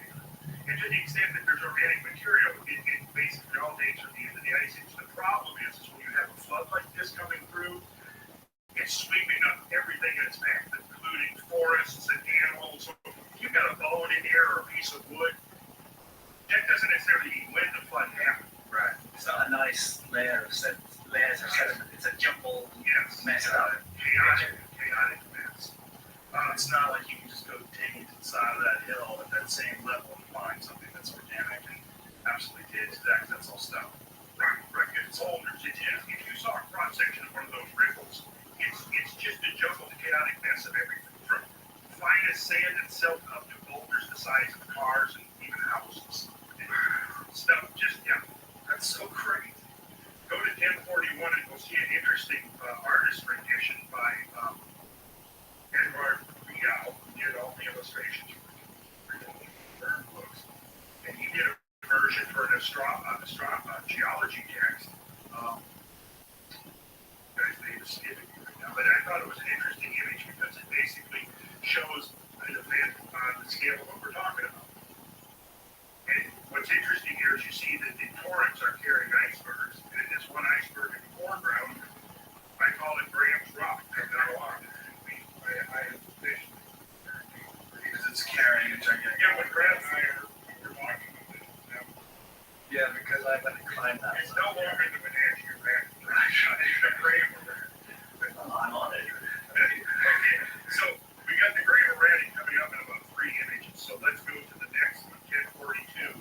And this is basically another key piece of evidence. This is true for thousands of square miles throughout the path of the flood. You have these gigantic boulders. And these are being carried aboard icebergs. Let me describe what we're looking at right now. This is a person. Is that you there? I took the picture, so it's 2 of my fellow travelers. Okay, normal sized people, and whatever, 6 feet tall, and bounce them on top of each other, 12, 18. You're looking at probably at least 35, 40 feet tall, right? Yeah.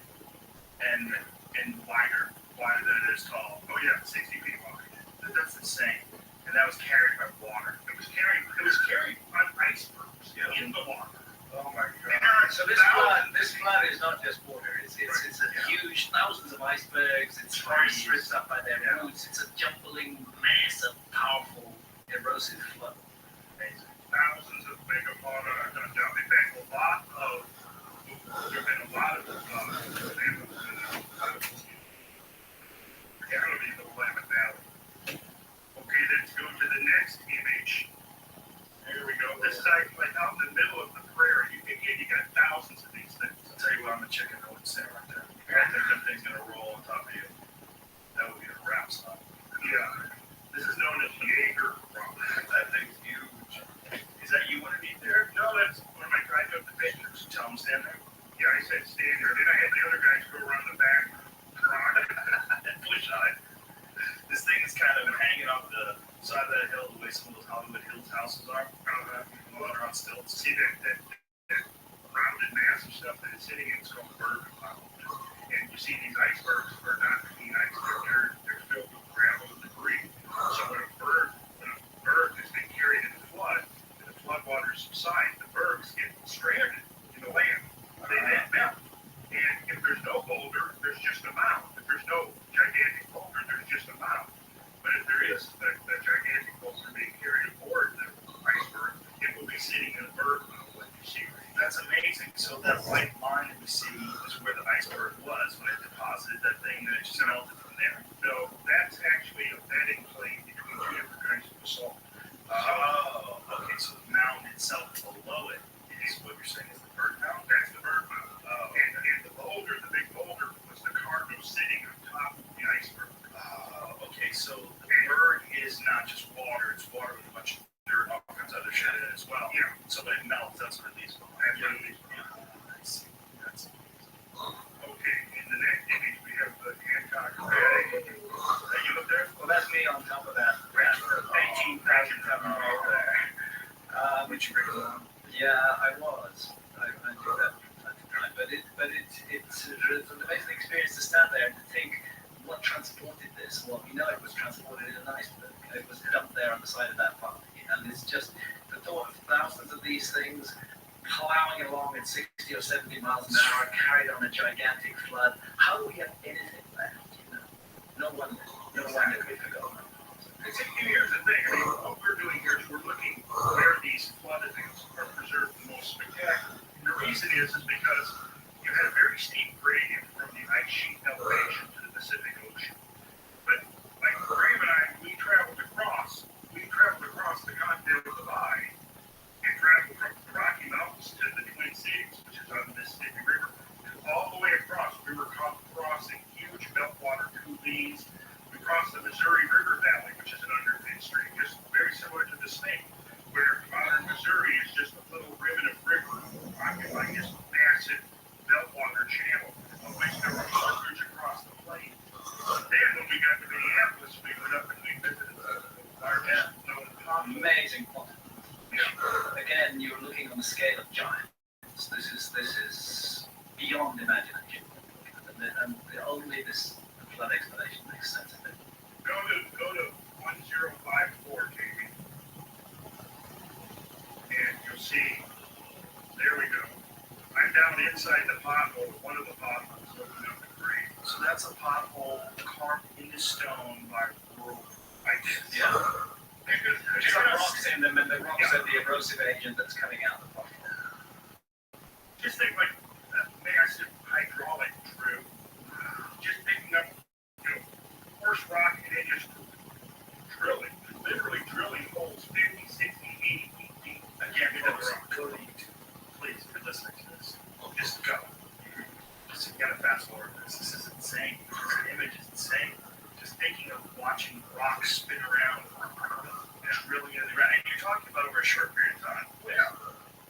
Probably, I'm guessing, these giant meltwater floods, this is right along the St. Croix River, which forms the border between Minnesota and Wisconsin. It was probably of several weeks' duration at its peak. And so the drilling of these bedrock probably was accomplished within that time. What I would get to know what that was like, just to see it. You'd have had to be right? And even if you're flying over in a plane, probably just the atmospheric change. Listen, on top of these flood sediments I've documented it from Ohio to Washington State, there are thick layers of loess. The loess is this strange topsoil that came down, and they've been arguing for generations, is it wind deposited or water deposited? But the curious thing is it seems to be both wind and water deposited. But I think the obvious explanation for it is that when you see like the top layers of the flood set up, particularly in the back flood region where the water was calm rather than so torrential, you see these layers, these because they're both visible, they're very rhythmic. On top of that is a layer of this loess topsoil with this vertical structure, right?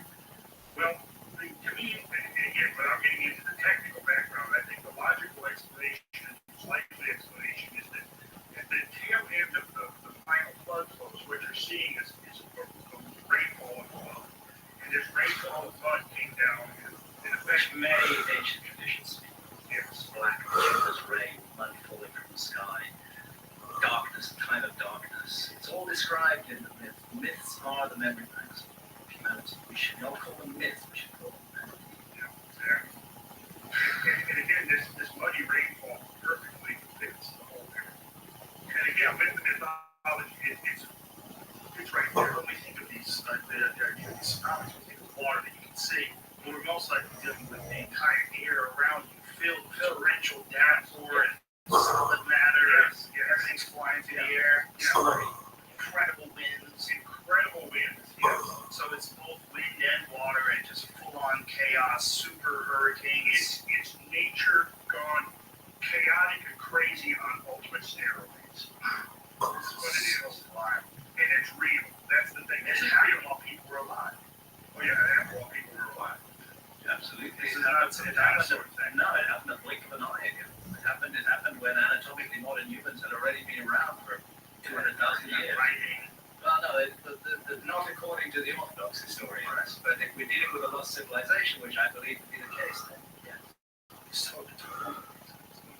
completely wasted. Yeah, and it's time to get to grips with this. It's time to move forward to the next level and start recovering from it. And also start recognizing this is a potential reality. Yeah, this is not just the past. This is also very possible. Yeah. And again, if I may say so, crowdfunding.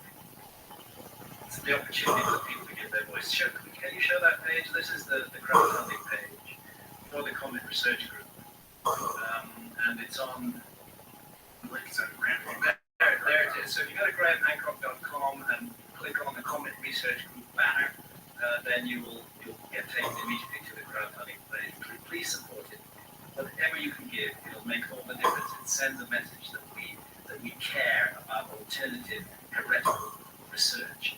And also, while you're at my website, I've put up there a lot of other follow-ups to this podcast. If people want to go places I'm talking in America in the next weeks, yes, and links and connections, a lot of stuff related to this podcast. Yes, I'd like to point out, yes, it has a lot of these images on it. Okay, it's about 5 hours of stuff already. And if they go to the website, Sacred Government International. Do you have that available as a download? It's going to be if it's not already. I think it is available for a download. Yeah, my laptop isn't even now. Nobody's done it anymore. The answer is yes. If it's not now, I think it is actually now. Yeah, it's on iTunes or Amazon or something. Yeah, it is hours of stuff, but I get into a lot of other stuff. But some of the interesting sidelines, the archaeoastronomy and the sacred geometry and so forth, might be associated with ancient cultures. What's the name of this again? With cosmic patterns and cycles of catastrophe. And there it is. And that's the older version. This is the newer upgraded version. All right. Yeah. There's the Blu-ray. Yeah, there. Okay, so and HD download. Excellent. There it is. Gentlemen, this has been a long podcast of awesomeness. Man, this cemented in my head. I mean, the idea was already cemented in my head. These images, along with the compelling narrative, is cemented even further. It's amazing. Such a cool podcast. And managed to entertain and scare the shit out of me at the same time. So thank you for that. Graham, it's Graham_Hancock on Twitter.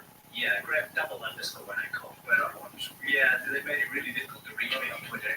But it is there, and then, I've got my Facebook page. My website is the main portal, grahamhancock.com. Everything comes off there, my blog, my events, and all kinds of. Are you verified on Twitter so I know which one? I'm verified on Facebook, but they haven't verified me on Twitter, Terry. I've got 100,000 followers there, but they haven't verified me.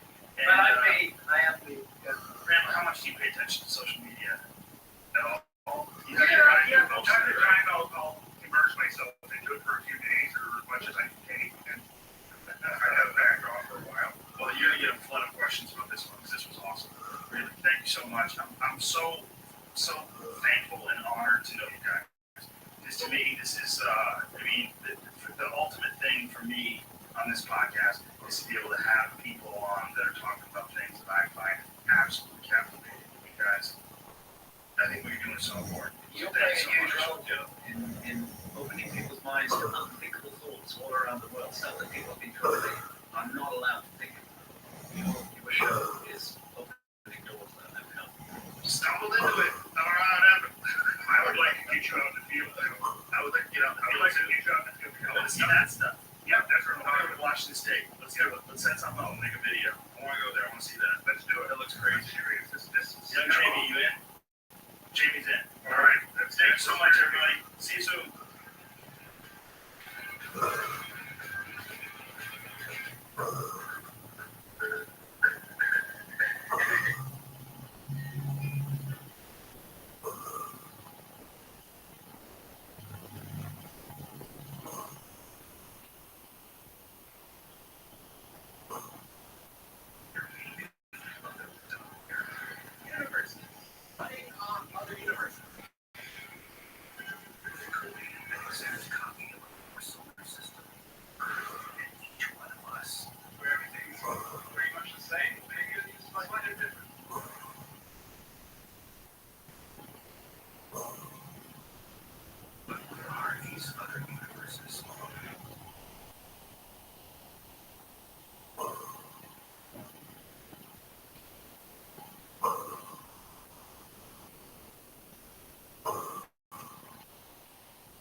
prevent your life.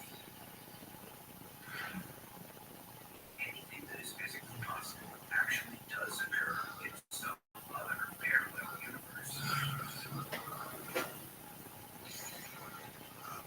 It means that in one universe,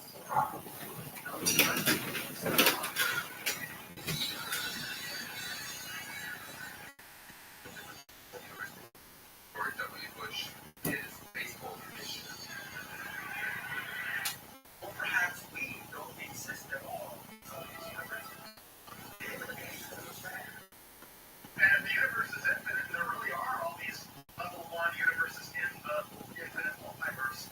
All those other possibilities did somewhere happen.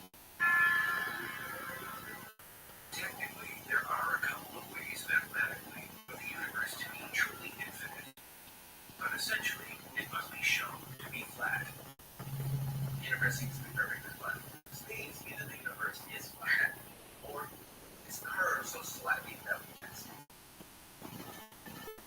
In this case, the universe would eventually curve back in on itself and form a hypersphere. It would then be finite in size and volume, and not flat and infinite. Another way to look at this is that the universe may have inflated so quickly and so enormously, it looks flat. Think of a bug walking on a gigantic. Where's in the middle of the flat of things yet? Bug walks in any direction, and the bug says, "Well, the universe seems perfectly flat to me." But from a distance, see that the bug is walking on a gigantic.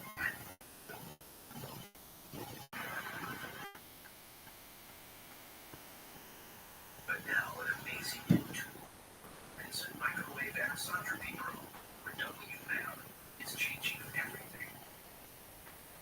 Some say the remarkable images reveal the true shape of the universe. We got here are baby pictures of the universe, but it looked like we were going over 1,000 years old. So far back in time that the galaxies hadn't even formed yet. And then we used gas. Gradually over time, we clumped the galaxies, stars, planets. The WMAP is catching a very early science information. Officially, it is tasked with measuring radiation left over from the Big Bang. But now, some scientists have devised an experiment to calculate the overall shape of the universe. If I send light rays through space and make a gigantic triangle, coming from us here out to the furthest edges where we can see, and then back, the angles of those in that triangle should add up to exactly 180 degrees. If the universe is curved like a balloon, the angles of the giant triangle would add up to more than 180 degrees. To find out if the universe is flat or curved, they shot laser beams deep into space and made a giant black triangle.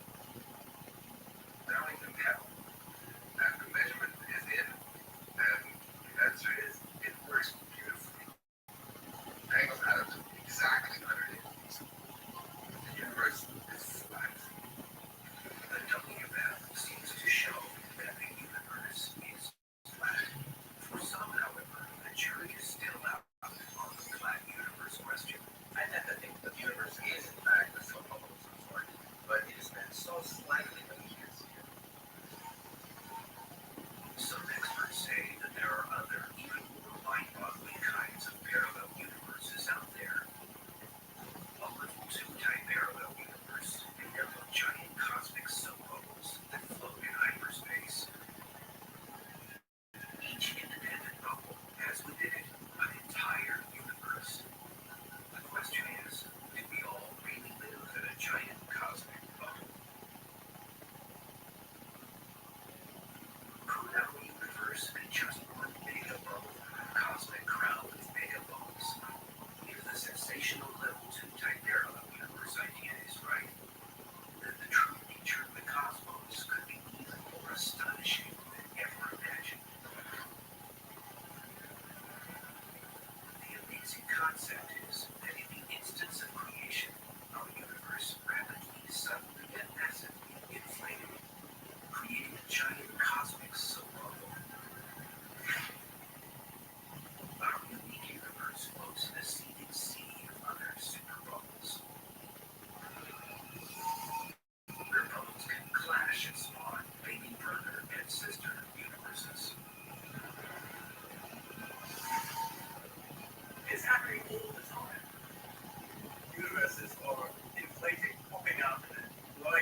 Together, these bubbles form a level 2 type parallel universe, and within it, there are an infinite number of level 1 type parallel universes. The level 1 and level 2 universes are all in our same one space. There's only one space. And there are these different regions which we call level 1 and level 2 parallel universes. A flyby through the level 2 parallel universe, or what some also call the multiverse, be a terrifying and spectacular experience. A multiverse, a universe. Each one popping into existence, popping out of existence, perhaps colliding with each other. Out of calamity comes existence. What we call the level 2 multiverse is really best thought of as a tree or a fractal structure where you have a region of space expanding and crazy and swirling off other regions which then expand, swirl with other regions. And other ones can bud off of that. So you can get this chaotic, eternally branching set of universes budding off from their predecessors.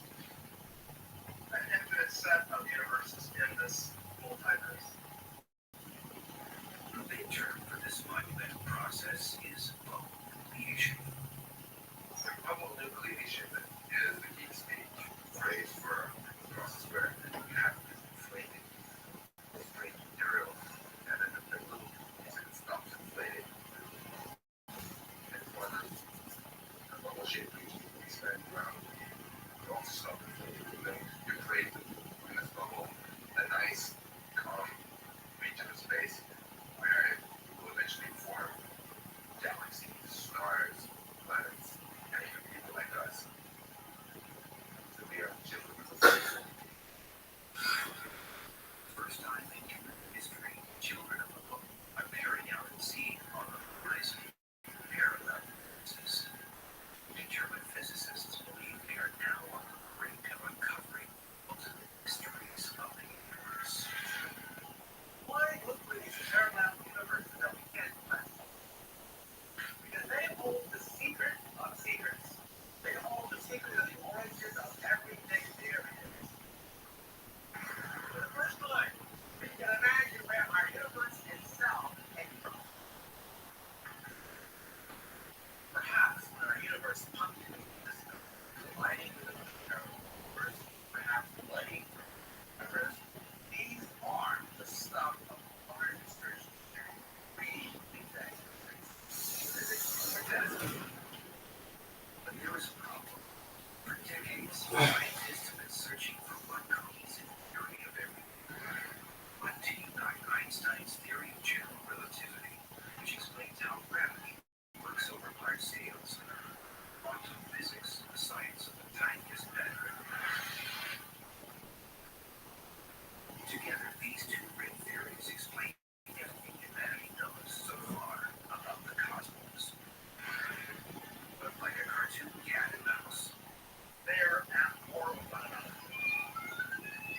These two theories hate each other. They're completely inconsistent, incompatible. No way to understand in today's world a quantum version of general relativity.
are separated from us because they're in a different dimension, the same space. And to bend our minds more, there are an infinite number of them. If true, this controversy of the Eagles concept has monumental consequences. Parallel universes go, they're nonsense. There's something out of a Twilight Zone episode, a bad Star Trek fever. You could get one thing, one small quantum difference that separate me from the entirely different universe, where I have multiple copies of myself, meaning multiple different lives. This is shocking. This even affects worlds. I mean, why should I label, knowing that in some universe, I could get The outrageous idea comes from the strange world of quantum mechanics, the science of the atom. in the bizarre atomic world, we have electrons that literally disappear and reappear someplace else. Electrons that can be multiple places at the same time. The staggering quantum mechanical phenomenon is enshrined in the Heisenberg uncertainty principle. Crazy as it sounds, not only does quantum physics tell you that the little particle can be in places, the so-called Heisenberg uncertainty principle tells you that sometimes the particle even must be in two places at once. Laser light at a glass apple, it can be seen how light particles or photons do this. This shell is the proton, little particle of light come down by laser, and in several places at once. And since we are made of little particles, that means that they can be in several places at once. So can we. In other words, in the instant which atoms being thought, your whole body makes a quantum leap into another dimension, into a parallel universe. And what it means is that if I'm walking down this pavement and make a snap decision as to whether I'm going to go left or right, my decision depends on what the little particle in my brain was doing. Then I will actually end up doing both. And the life of mine is effectively splits into two parallel realities.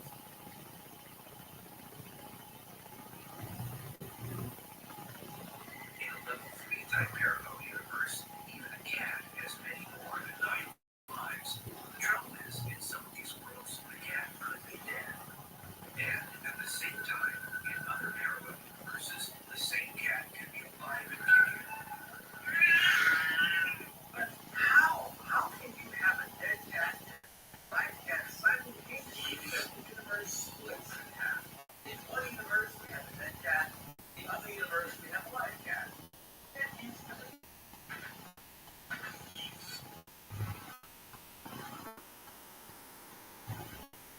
What is even more shocking is that in some of these many worlds, a tiny quantum difference in thought can change the whole world.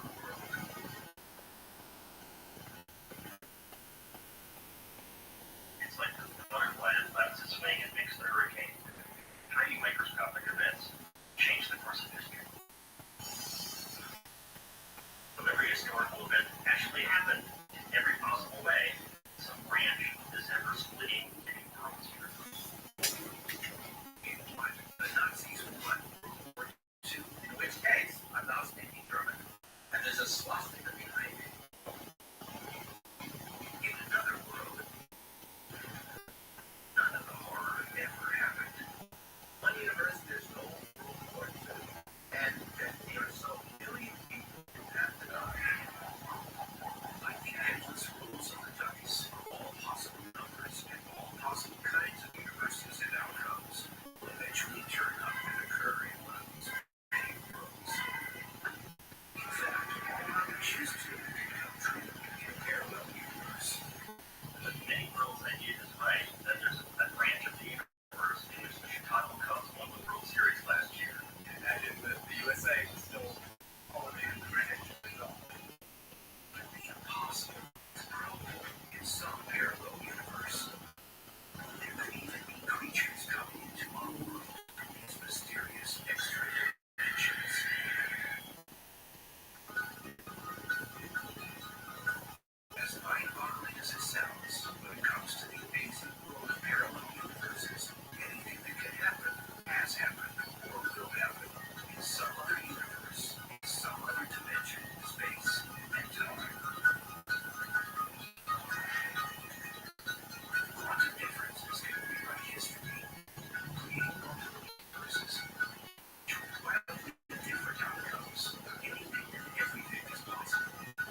This means that in your living room, there are dinosaurs.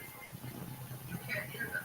You can't see the dinosaurs that are rampaging around your living room, but they're there.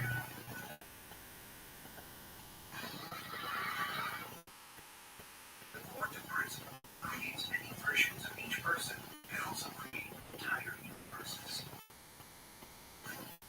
The universe, at one point, was actually smaller than an electron.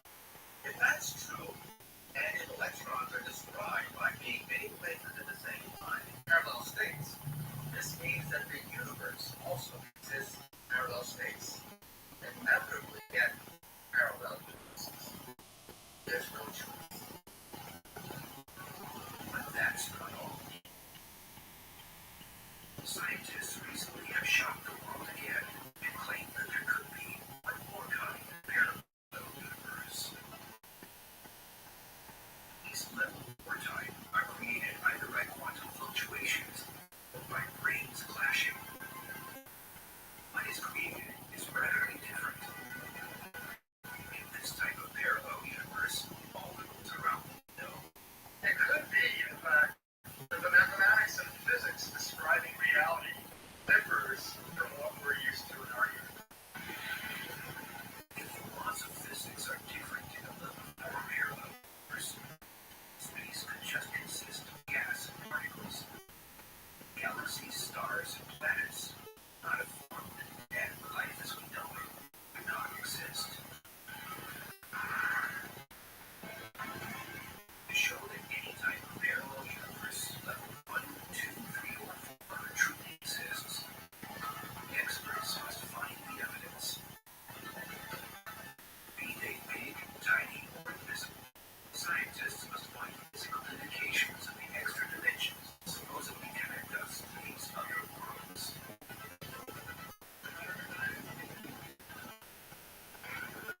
To do it, today, physicists at Fermilab at Europe are conducting extraordinary experiments, hoping to prove that any kind, even the wildest type of parallel universe, is really out there. For the first time ever, real and remarkable experiments are taking place at particle colliders like the Tevatron at Fermilab. Right now, this detector is looking for evidence of extra dimensions. If there are extra dimensions of a certain size and shape, this experiment will find them. Their best chance of exposing extra dimensions comes from smashing microscopic particles together at super speeds. The smoking gun on it is gravity. It has been found to be a uniquely weak force. So the Fermilab physicists are looking for the particle that carries gravity. It is called a graviton.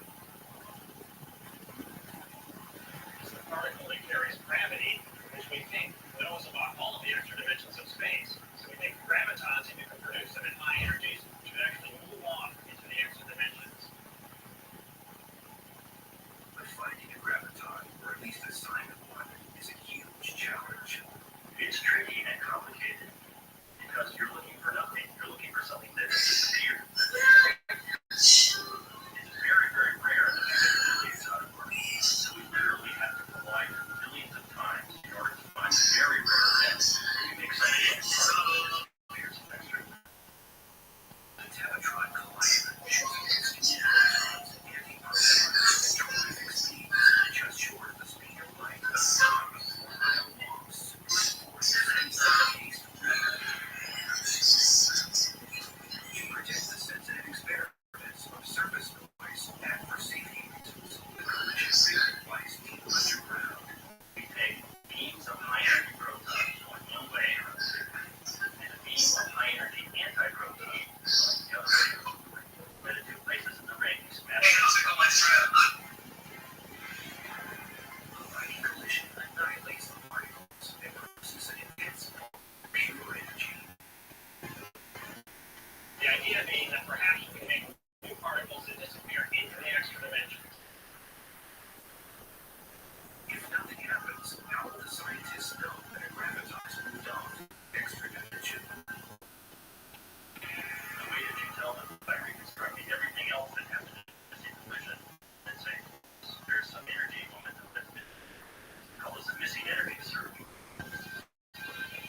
are there, it means the universe is a much bigger and much stranger place than we had ever imagined. If it does happen, it will cause a parallel protest. The question then will be, how do we get there?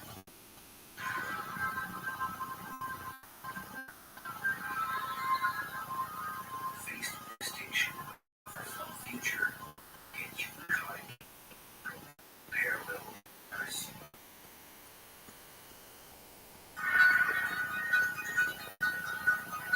Parallel universes are not just a crazy idea in dream. Very science fiction.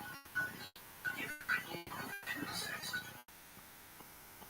they can have a practical use in their own journey. Fight tough, but then same thing back. Our Earth, limited lies. Experts say that either a crunch or a other universes are shown to be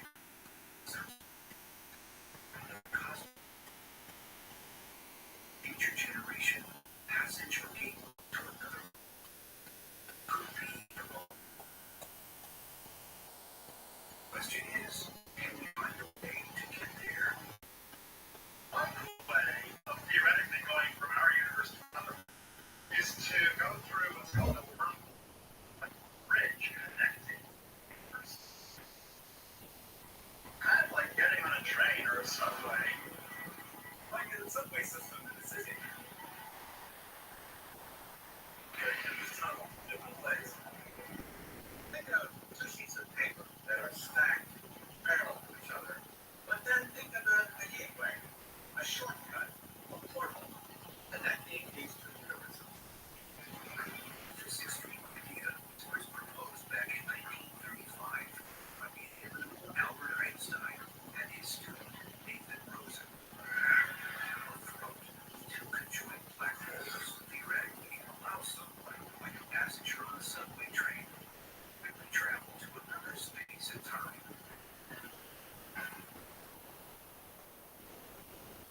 This could work if the universe is really an infinite multiverse. Certainly, it's a theoretical possibility. And a sort of shortcut, if you like. And it allows the possibility of traveling between distant parts of the universe, or perhaps between different universes.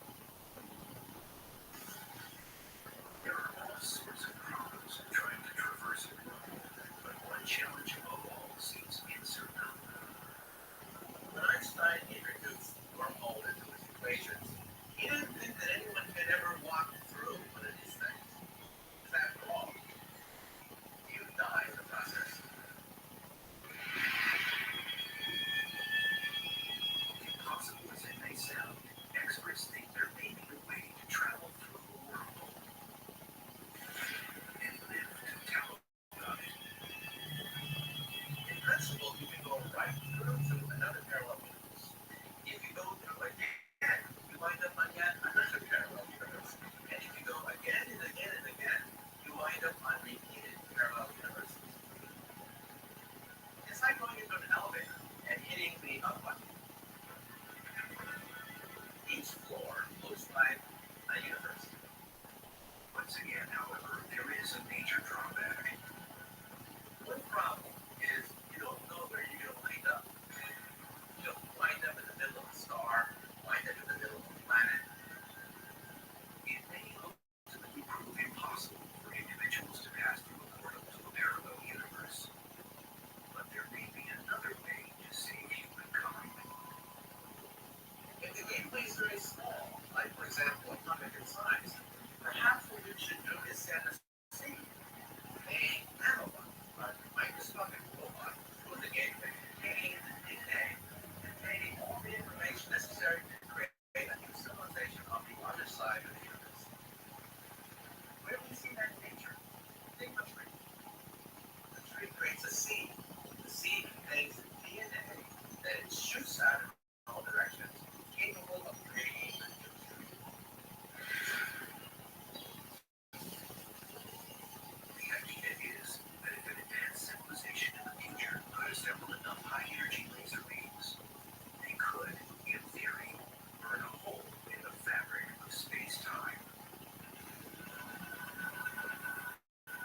have storms. All of a sudden, the mornings begin to snap. With the cable still attached up in space, it will start swinging wildly, striking objects hundreds of miles away in any direction. It's also possible that some type of guidance computer or thruster prop could knock the platform in space off course, snapping the cable at the top. If it happened while the crew is going up or down the cable, they would be headed for the last ride of their lives. And the 60,000 miles of cable hurtling toward Earth is long enough to wrap itself around the planet almost 3 times at the equator, creating havoc over a wide area. It would be not only disastrous and dangerous for the people involved, the kinetic energy of something like that would be to the atmosphere, would be a menace to navigation. So it's going to have an inherent danger in it that any human system has. This is just one of many potential disasters facing future space explorers.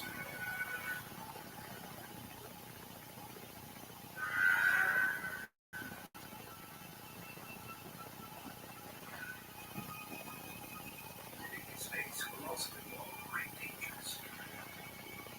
Colonies on the moon or Mars will be faced with threats from all directions, especially above.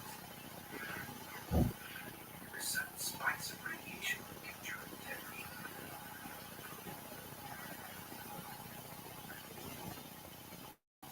You're walking around on the surface of the moon. I would say our number one concern should be solar flare. The sun erupts. The protons coming from that flare will kill it faster. There have been several flares over the last couple decades, which if we had had astronauts just walking around in space, would have been On Earth, we're protected from most radiation. Earth's atmosphere and magnetic field are like a protected vessel, letting only a fraction of particles through. On the moon and Mars, you are directly in the firing line. The moon has no atmosphere or magnetic field. Mars has very little atmosphere and only weak localized magnetic fields. NASA takes the solar flare threat seriously because it has already come close to killing Apollo astronauts. The Apollo lunar landing crews were quite fortunate.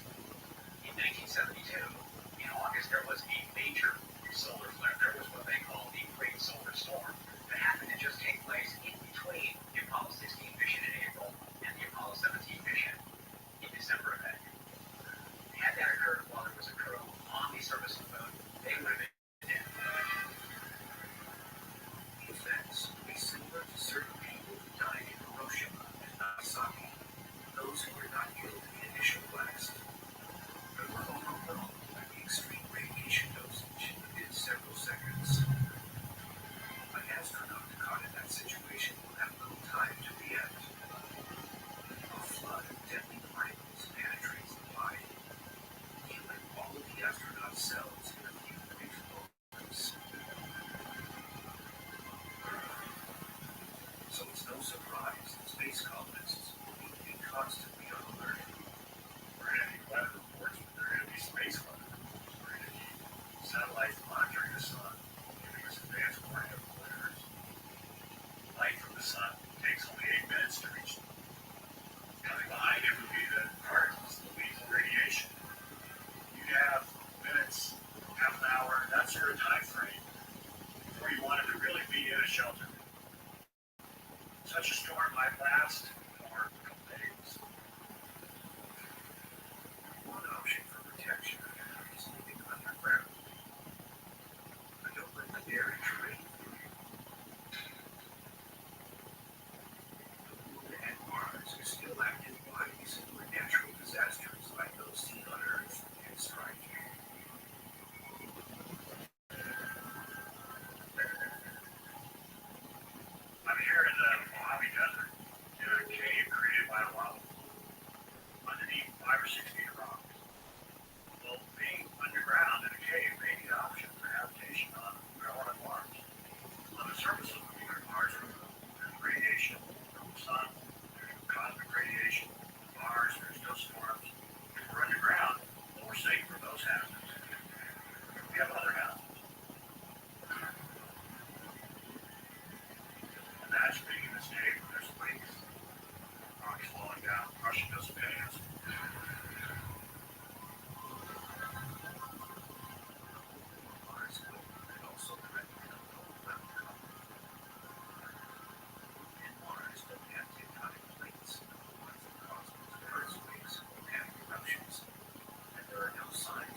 nitrogen that's saturated in your blood and your tissues comes out of solution and causes almost that decompression sickness. And also, if you hold your breath, you can get what they call pulmonary overinflation, and blood punctures into your bloodstream, and that's called embolism. So there's multiple factors that can result in death from exposure to the vacuum of space.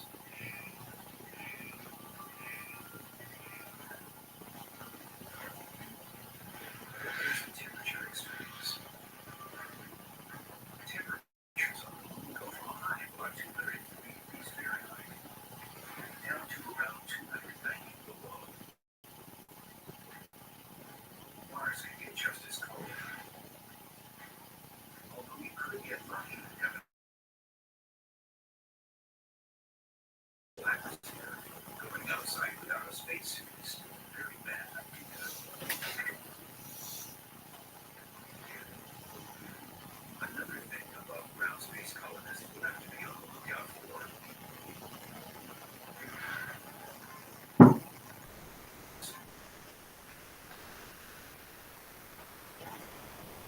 Raiders on almost. It's a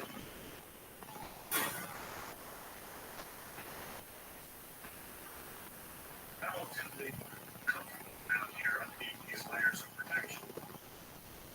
Out of the thick atmosphere, pretty good birds up meteorite.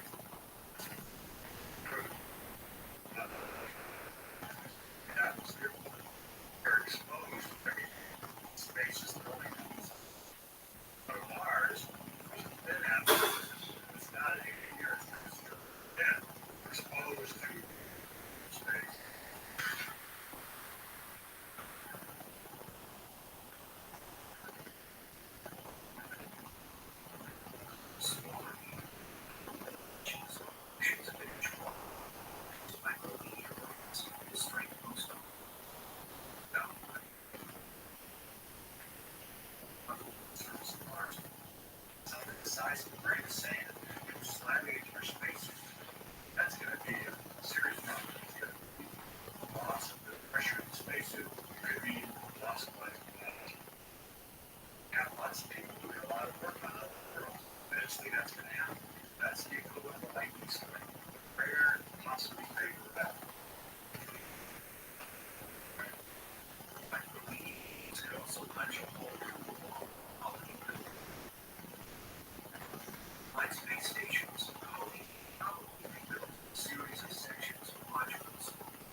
perception of threat is because spacecraft traditionally have higher levels of oxygen in the atmosphere, certainly higher concentrations under pressure. They're also total electronic equipment. Electronic equipment puts out heat, and often there are sparks and arcs. That combination. Designers have made it easier for crews to put out fires where all those wild fire control panels. The run of the special flight that training crews. Various panels we have use these small holes like this at various locations around them. And these fire extinguishers, so that if there's a fire behind one of these panels, extinguish it there, extinguish the fire. Andrew Thomas knows a thing or two about fires in space. While on the Mir space station in 1998, a fire suddenly broke out. All smoke jumped right out of the cabin.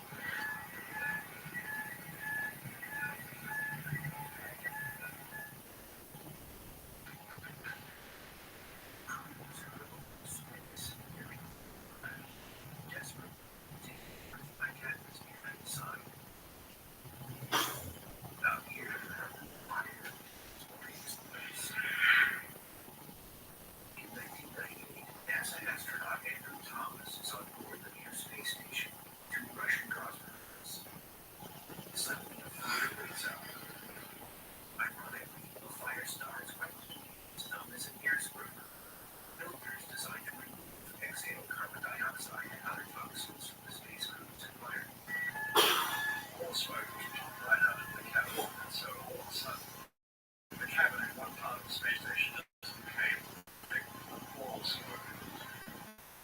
And of course, all the air handlers then moved all that smoke around the spacecraft, so within about 2 hours, the entire spacecraft was completely filled with smoke. So we had to just wait for the air handlers to scrub all this contamination out. And that took about 2 days. And we all manifested symptoms of the toxicity of that environment. When there's a lot of carbon monoxide at those levels, you have nausea, a certain amount of confusion, invariably a headache because the oxygen arrived. And it's just a very uncomfortable feeling. Fire in space will be on the engineer in the call the fire department. Fire actually behaves differently inside a spacecraft in zero gravity. Yes, y se cambia el flame. And then he said, because you can see the flame moves out. Because what you see pushes the gases on the flame out. The top photograph is the same color, but the absence of flame. Probably if they have for a month, they've been burned, will be initiated here in about 15 seconds. Hot gases. You have a wasted penetrating flame. Very clean. Here, take the light on. Or combine your module view. So, like the smoke detector on the ceiling, we do on Earth, doesn't work in space. Instead, detectors are located next to small suction devices that draw air and any smoke or other toxins toward the detector. To figure out just how dangerous fire is in space, Professor Fernandez Peyo's team experiments at the University of California Berkeley combustion lab and on KC-135 aircraft, short burst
high oxygen content. Low airflow means just about anything can catch fire, even deadly. In a worst-case future scenario, a space station crew is unable to quickly extinguish a fire.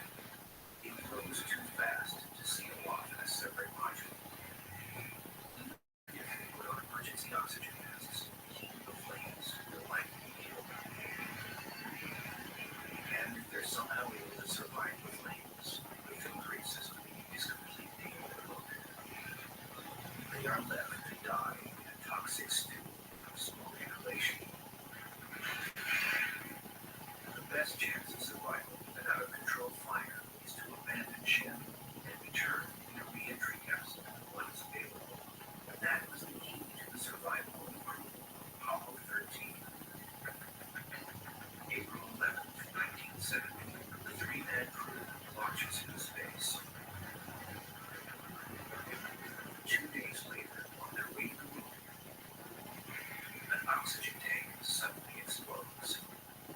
The explosion causes a substantial loss of oxygen and damages the service module's electrical system.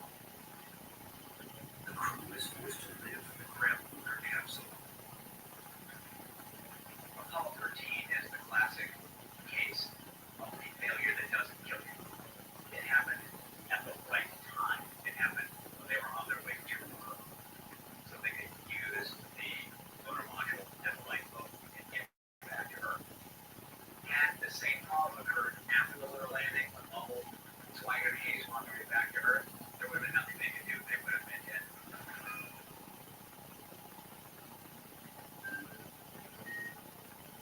The threat of fire is especially high inside spacesuits. During spacewalks, also known as EPAs or extravehicular activity, the spacesuits need to be kept at low pressures. Working a fraction of Earth's atmosphere is the key to flexibility. If you had a spacesuit that was at 1 atmosphere, you would be like basically in a good move. With low pressure, just like a climber in the thin atmosphere of Mount Everest, astronauts need to breathe highly flammable 100% oxygen.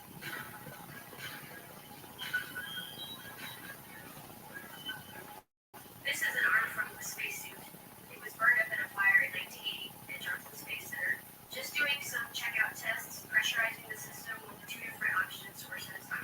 And when this fire occurred, it was, quite a shock. People were standing nearby it, and someone was supposed to be in the suit the next day for a band test. It could have been a fatal fire. Even as it is, this suit is worth, at the time, $3.1 million. And it also took NASA $20 million to recover from this fire in terms of redesigning the suit. Extravehicular activity is dangerous for many other reasons as well. In fact, the world's first spacewalk almost ended in disaster. Alexei Leonov did the first spacewalk that any human did in 1969. But in the rush to accomplish that space spectacular and thereby beat the Americans, the Soviets took some shortcuts on the safety of the cosmonaut. And so he blew up like the Michelin Man.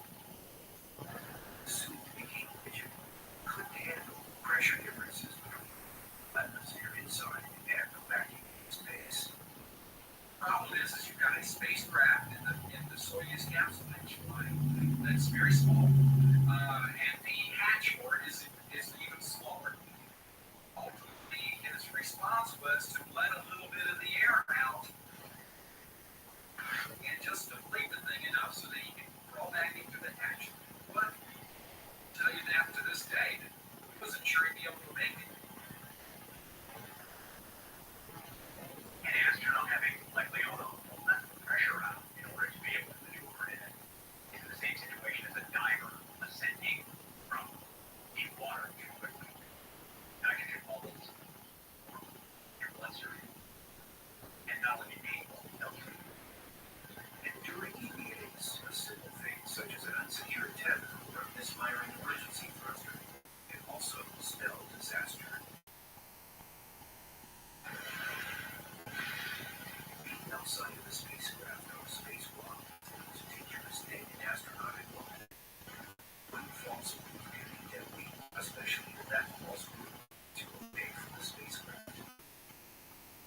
you've got a fellow astronaut right there, you're going to die. Your air is going to leak out fairly quickly. It's going to gush out.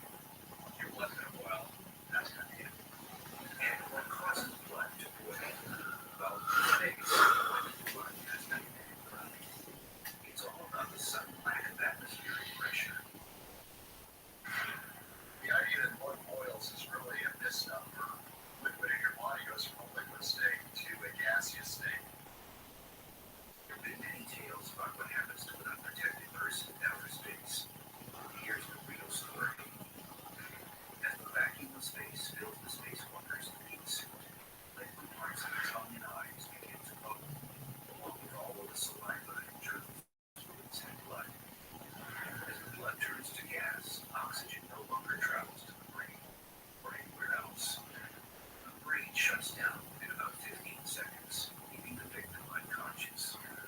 Soon after, the rest of the cells in the body die. Temperature extremes could also play a role, since the sunlit areas of space reach 250 degrees Fahrenheit, and the shaded areas quickly plummet to 250 degrees below zero. And just how big a hole is too big for a spacesuit? It really has to go a very small amount of material. There's no particle. It's like 1%. It's an integral test. And it has many, many layers, many layers. Ladder, this is the pressure retaining layer. That's about it. The whole form of the soft is a gut drop. Luckily, no one in space has ever suffered this fate. Impacts can also cause trouble in sneakier ways. So NASA goes to great lengths to simulate different types of micrometeoroid damage down on Earth. Researchers inside the high-velocity building at White Sands test facility in Mexico create impacts using compressed hydrogen gas guns. These guns definitely bring the heat, shooting objects up to 19,000 miles per hour at shuttle and space station parks and assess the damage. At that velocity, you can get from Los Angeles to New York in about 8 minutes. The testing that we're going to perform today is on an International Space Station handle that the astronauts use on the outside of the space station in order to transverse around the space station safely. Several astronauts have cut their gloves severely. This is a great concern to NASA because when they designed the space station, they are very careful to eliminate all sharp edges because you don't want something snagging the astronaut spacesuits and creating a hole in the ignition. Technicians mount the handle with the target chamber, place the tiny 1/32 of an inch wide projectile in a holder that will disintegrate once fired. Then add gunpowder to the breech. We take gunpowder and propel a piston which compresses hydrogen gas up to about 100,000 psi. It's that highly compressed gas that accelerates the projectiles from 0 to 19,000 miles per hour. Makes 3 different types of cameras. One takes a snapshot, another one takes a film, and the third type is a digital camera, which takes 16 frames at 200 million frames per second. The technicians retreat behind the blast shield, prepared to fire. The chamber is cleared of oxygen and other gases to simulate the vacuum of outer space.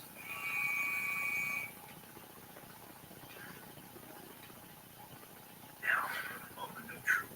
How much damage did this simulated micrometeoroid cause? Even though it is a small impact, there's enough of a lip with enough structure so that an astronaut could catch their glove on such lip and cause a tear in their glove. And in a projectile only 1/32 of an inch wide can cause this type of damage. Believe what a larger object can do. At the NASA White Sands test facility in New Mexico, researchers load small projectiles into huge guns. The projectiles simulate micrometeoroids, space junk. They slam the spacecraft parts at up to 19,000 miles an hour. Disasters on Earth better understand disasters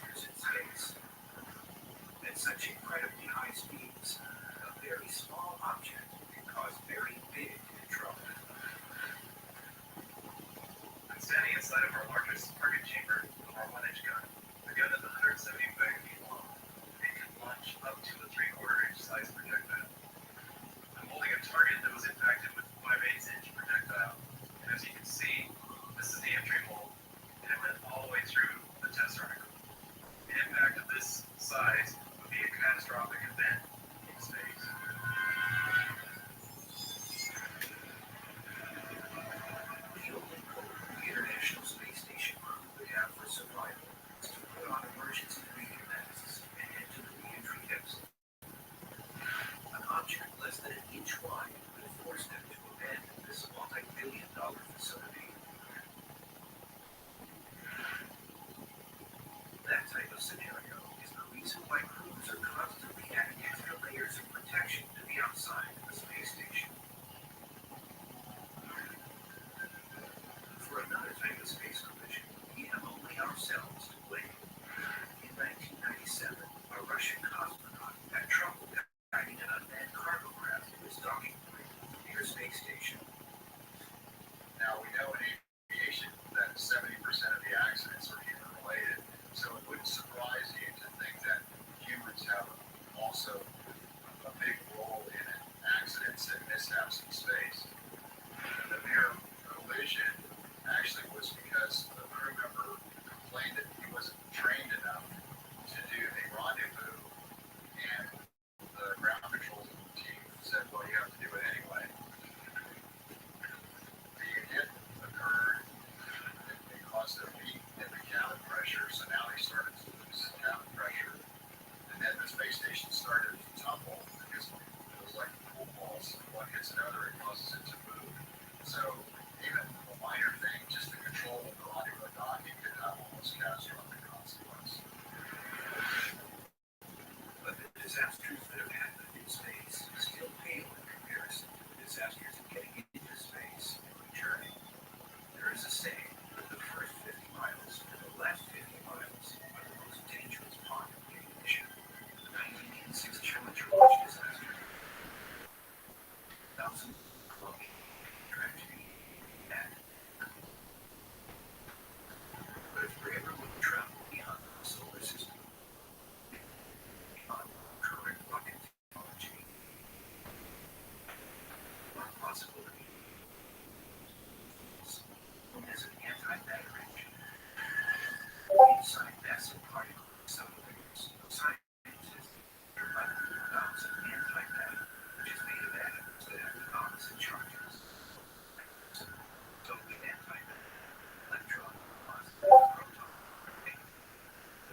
watch what essentially it's the biggest.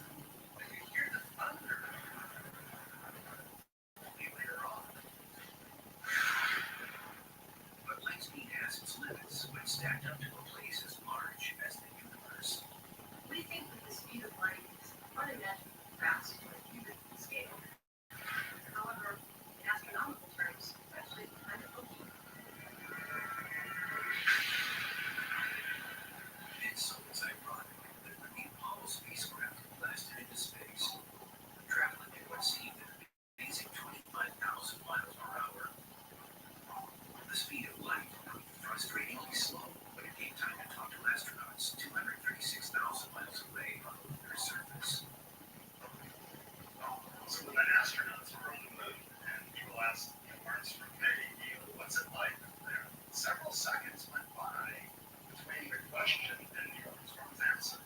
They were the news right here, over. Right here, and the right there.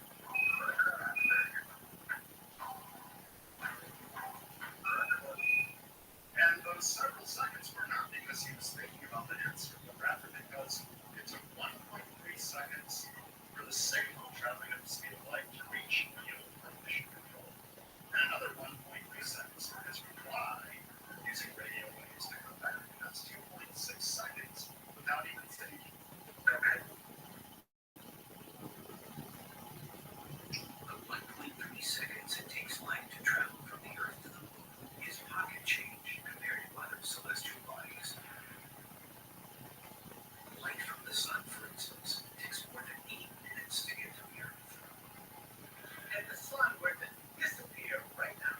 If the sun were to suddenly vanish, it would take 8 minutes before we would even feel the shock wave and see the effects of the disappearing sun. The limits of light speed also make communicating with Earth's far-flung spacecraft a special challenge. It takes up to 44 minutes for signals to travel back and forth to the probes exploring Mars. 3 hours to Cassini at Saturn, and over 29 hours to Voyager 1, most distant of all, now heading out of the solar system. Still, these distances are trivial on a cosmic scale. We can almost understand the 10 billion miles separating Earth from Voyager. But what's next?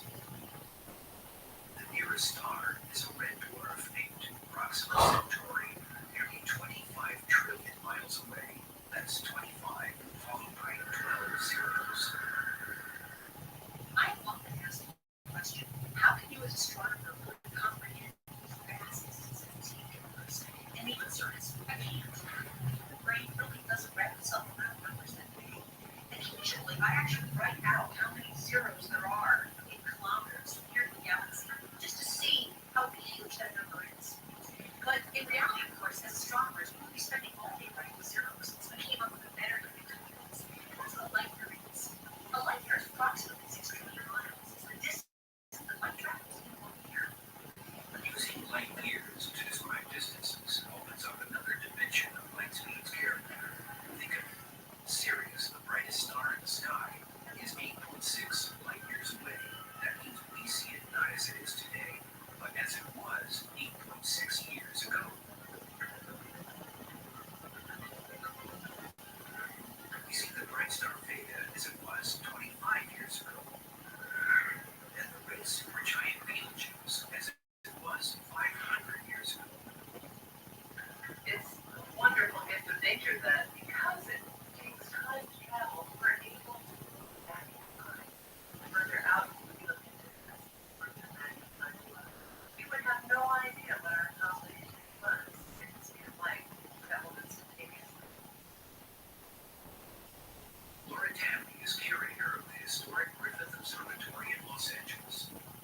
With light's ability to take us into the past, she's assembled a stack of photos that tell light speed's story of the universe in snapshots, looking back in time to its beginning, more than 13 billion years ago to the present day.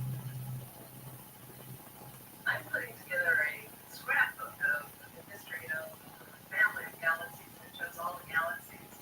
You can see with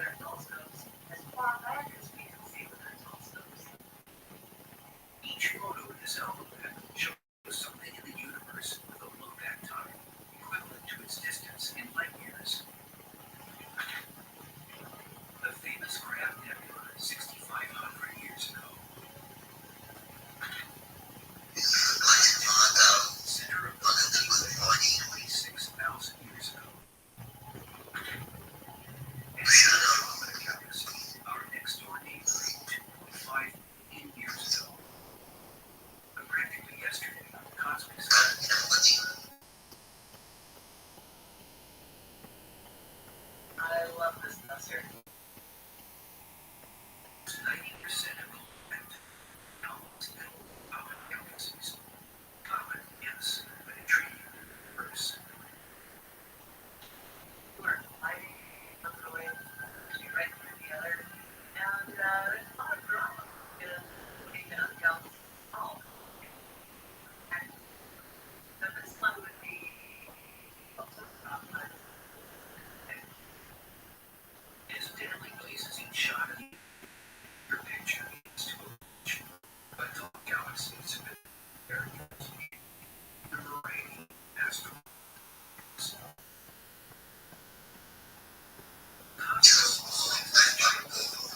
Joint galaxies These are very young, 11 light years away. Represent the towards natural style. That's really a learning on. These galaxies have their younger brothers and sisters. Cluster of galaxies might be away. Adam's light allows to see much further in space and time. Science reveals a tiny speck identified as one of the earlier galaxies. As it was, 13 billion light years still in the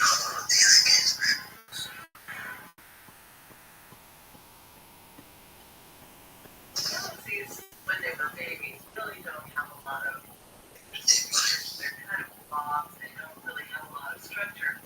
the universe as a whole. Something odd in its light too. We see that by the first light in history, reaching us now 13.7 million years after it flashed into existence. We see the picture of afterglow, Big Bang. They are known today as the cosmic microwave background radiation. Cosmic microwave background radiation is the most distant thing. It is, in a sense, the picture of the baby upon delivery. NASA's all-sky picture reveals a glow that is uniform everywhere we can see. The universe as it was in cosmic after his birth. Who comes to a sudden the universe is limited, not by the size or power of our instruments, but by the barrier, light speed itself. How can the fastest thing in the universe make us blind to the infinity of space?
maririnig na namin.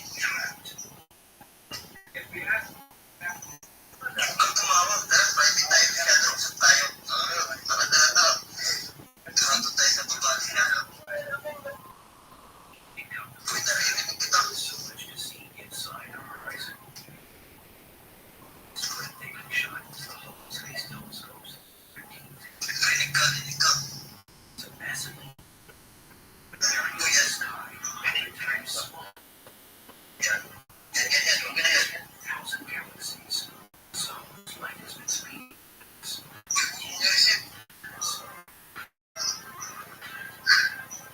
Beyond that, shut up, I think of the ancient 400,000. Shut up.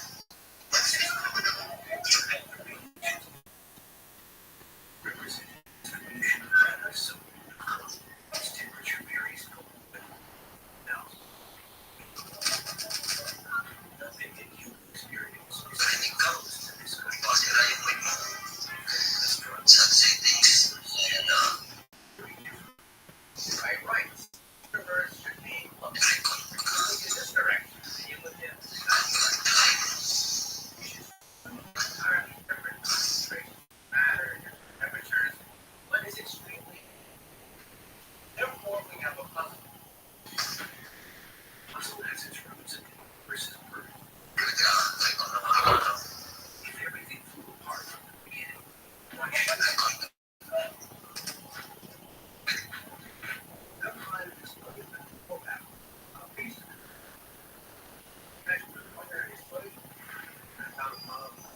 It's a TNT, but it's not really uniform at all. It's a trapper going up there, it's a paper going up there. There's a piece of iron going up there. It's so scientific. Shut up. Background. Shut up. Find out why. Let's consider a universe. We call it again. Now, our hypothetical instant of the beginning begins expanding the in our hypothetical universe, As we learned, the cosmos looks green, whether it's the paint universe or the book they love. The two colors of paint represent the different particles of the universe. To the W, the cosmos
future of space and time is going to be it will not exist in a rigid world where leaders on the clock ticking at regular intervals. We live in a flexible, stretchy Einstein's world. Space and time. In common experience, the universe doesn't seem very strange to us because compared to light speed, we are moving very slow.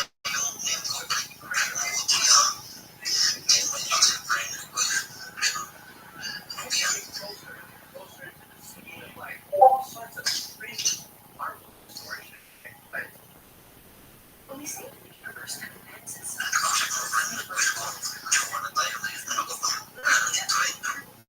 as you move closer to light, the more time is slow down. Journalists watching. It's amazing. When Clifford Johnson rides around the track, he needs to be going about 56 million times faster than his current close to light speed. But suppose he could. Imagine I'm riding my bike.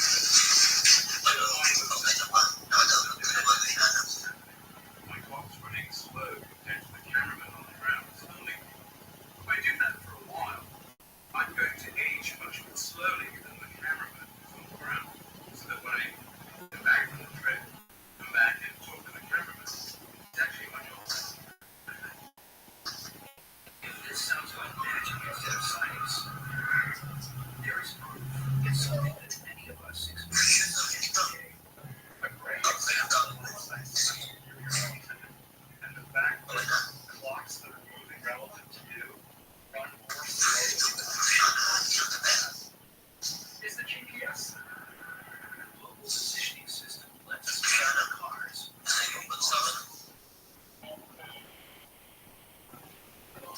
GPS begins with a network of 24 satellites orbiting the Earth 12,500 miles above the surface. At any one time, the device in your car receives signals from at least 4 satellites. It compares their light-speed tracking times and calculate an accurate location on the ground.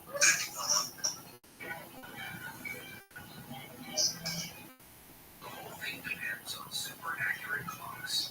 When the engineers designed the system, they knew the satellites would be orbiting at nearly 7,000 miles an hour.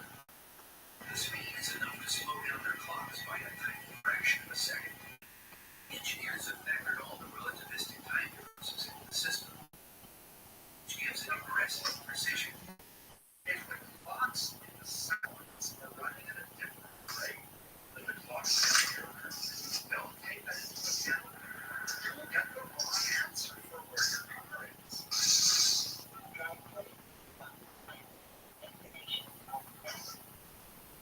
The distortion of time is only one of the strange results of traveling close to the speed of light. By contrast, Clifford Johnson continues to push the envelope as space begins to ignore things to him and his bicycle. Imagine I'm on my bike again, going close to the speed of light, but observer looking at me. I can see, for example, that the length of my bike in the direction of motion of movement is getting shrunk. The effect is called light attraction, and together with time dilation, it is seen by a stationary observer by looking at someone traveling close to light speed. But Professor Johnson does get his own chance to witness light speed's weird effects. As his velocity closes in on light speed, his view changes drastically. What I'm seeing as I move close to the speed of light, straight ahead, is that the shapes in terms of getting quite distorted as compared to everyday life. Everything is being twisted into a sort of tunnel shape, and the colors are getting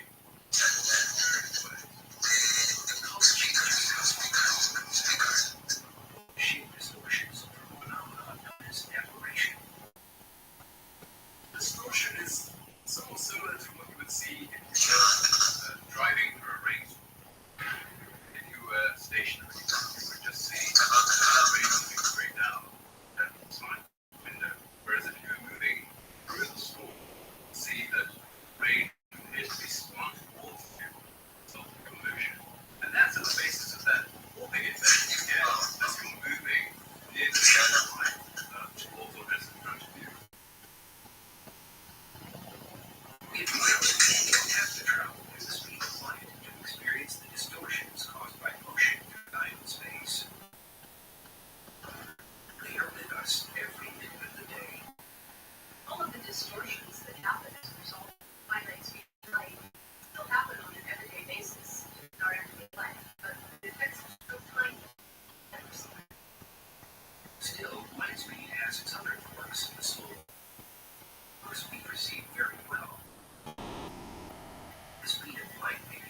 see refreshing. Like it's a ripple of light. Water. Light doesn't mean look very different. It's light propagating experience. For example, looking at the sea, our eyes. In a universe where light moves at the same speed, all materials live around us seem. That's because our eyes depend on biological lenses to focus images on our retinas. Just like lenses made of glass, they work because light slows down as it passes through them. Why is that?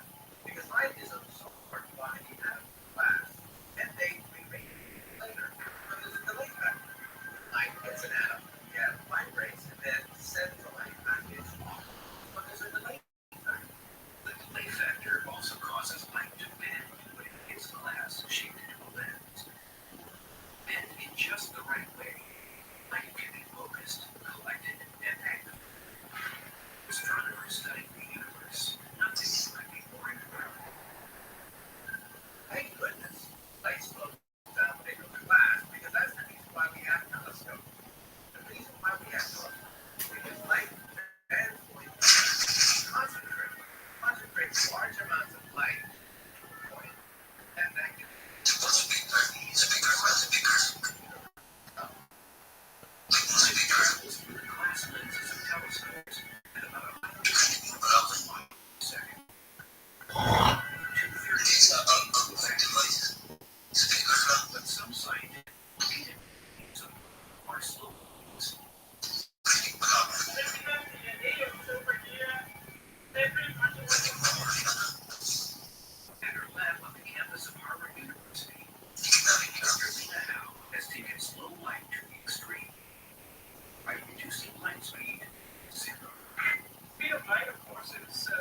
The stars are so far away. It's incredible.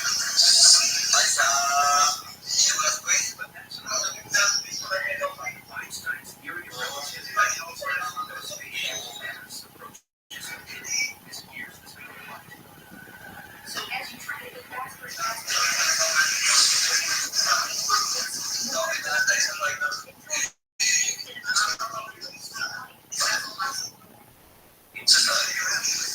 It's also impossible.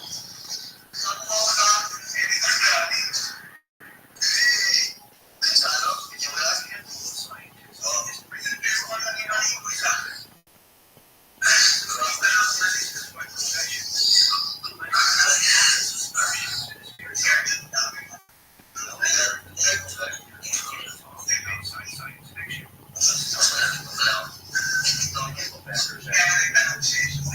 It helps provide skepticism to the topic to ask questions to make sure that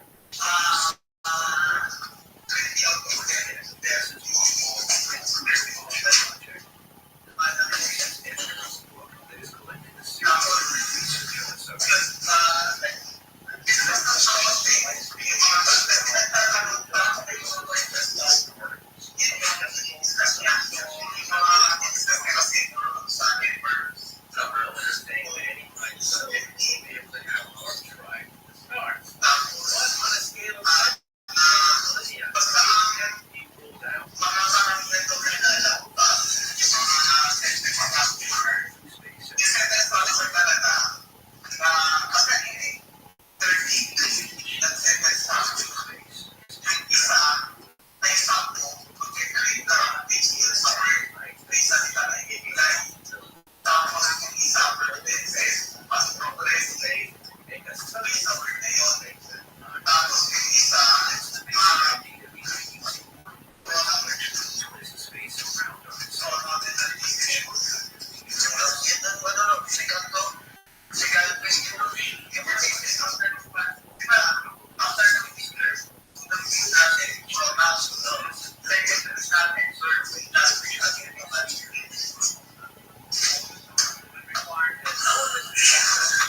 very likely fabric design that can expand. Lana and Alan will conduct the first ever test of the suit, or G-Force 1. A modified Boeing 737 produces the effect of weightlessness. Interiors for G-Force 1 any basement that can happen. That's part of sex and intimacy, moving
red cell mass, you lose plasma volume.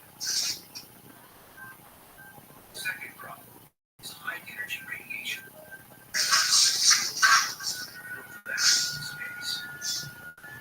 There is a possibility of sterility caused by exposure.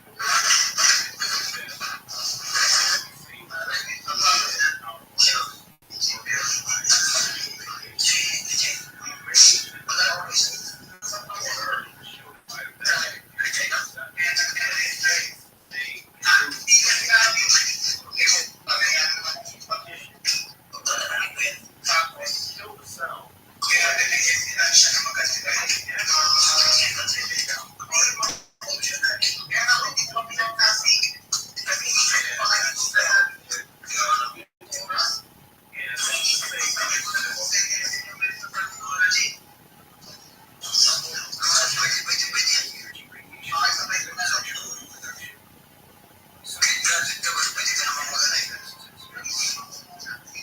Animal studies are really the first step. In space. So you have conception, you have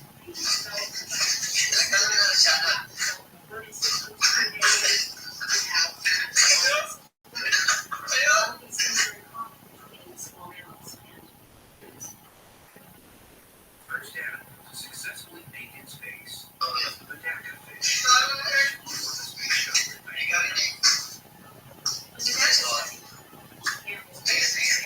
Lay eggs and the babies hatched in space, telling us that all of those aspects of reproduction are possible in fish. But people are mammals, and there are many different phases involved in the mammal development, from the start, conception, all the way through birth. A study with rats for 19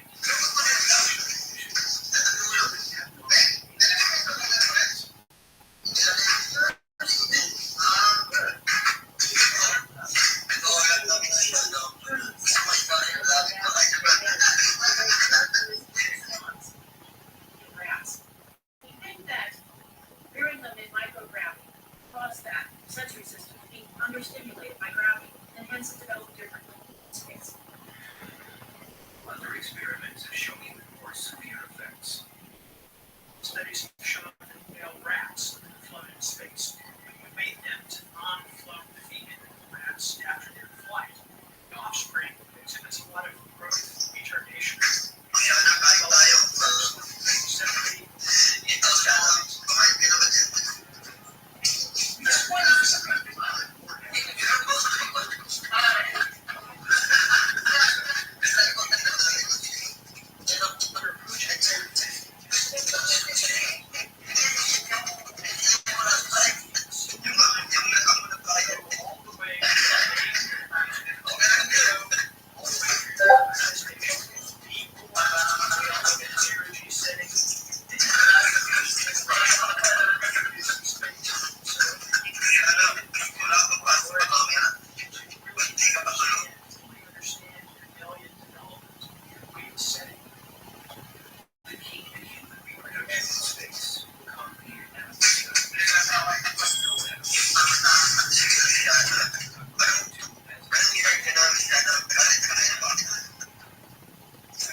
As a flight surgeon, the redistribution of blood in microgravity is the cause.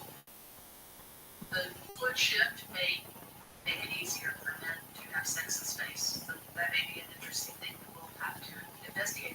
In fact, there's some evidence that men tend to have erections easier in space because of the fluid shift. On the conclusion, males need to worry less about performance issues in space than they do on Earth. I'm not sure that you can make them much trouble. The actual act of being itself in microgravity, providing the hand of the desire. We do have a small sample size for showing crew members who basically said that their sexual desire actually decreased on orbit, and this correlated with decreased testosterone levels as well. Now, that's a small sample size, but it does give an indication of what might be going on in selection. The next fun, though, is how microgravity might affect fertilization. Long-term exposure to space radiation could damage both the sperm and, quite possibly, all of the female's eggs. She's in childbearing age, then one of those eggs, if it has been damaged, could produce a child that had some sort of birth defect or a failure of the child to be born alive. Once released into the fallopian tubes, the millions of sperm spin towards the egg. One tenacious sperm will burrow inside, beginning the process of fertilization. Once the egg is moving down the fallopian and is propelled into the uterus, will it embed itself in the wall of the uterus and begin developing blood supply and placenta and grow into a baby? We just don't know that. If fertilization is successful, cell division and growth of the embryo begins. As the embryo develops into a fetus, the gravity becomes increasingly greater. For a human fetus, a full-term pregnancy is about 36 weeks. And up to about the 26th week, the fetus is neutrally buoyant. After that, the fetus becomes more dense, and so the fetus tends to sink the uterus into the fluid. So from that point forward, there does seem to be a lot of effects of gravity in the developing organ systems of the fetus. If you're not exposed to gravity during that critical phase, the development is basically very abnormal. An animal study conducted in the 1980s turned out troubling results affecting the embryo's skeletal structure and margin. There have been some studies done on the biocosmos satellites in which a developing rat embryo, because you're in a weightless environment, there's anywhere from a 13 to 17% decrease in bone mineralization of all the fetal bones. We know that the extensors of the lower spine are smaller mass. We know that the left ventricle of the heart is actually smaller. And it makes sense when you consider that the left ventricle does not have the continuous gravity to It's unknown how the same lack of gravity might impact a human fetus, but it's likely to have similar effects. If scientists can find a way to make a healthy human baby to term in space, we'll have a whole new kind of delivery required. Giving birth in space would be best in space, just like it's here on the ground. It's all but you have the chance of so ventilation is the birth process. Space architect John Spencer has given some thought to how a zero-gravity birthing chamber might work. one of the design requirements of the reason for that is cleanliness, but also keeping the chamber one, so the doctors who work helping with the birthing can actually see everything. John was inspired by wire birth. 8 years ago, one of the methods in his transition life outside. John also mindset benefits. You're in the wilderness like being in zero gravity. We have a similar zero gravity environment. The zero gravity breathing environment might be your transition. Based on that day is still very far in the future. Here's what it all boils down to. Gravity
They do more of growth and amazing experience. It's going to be a historic day for them.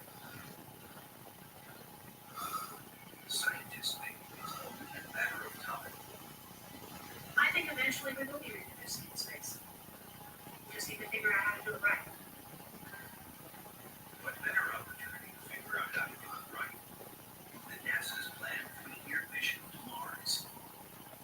Why will sex be invited along for the ride?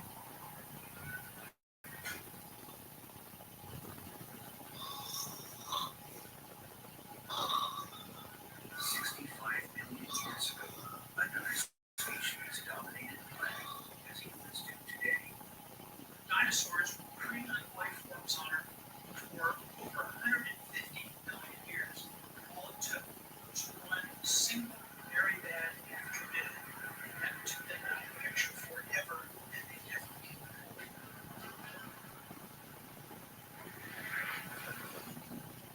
The reason that it's important for human beings to get off the planet is that if we don't, the Earth itself is a single point failure.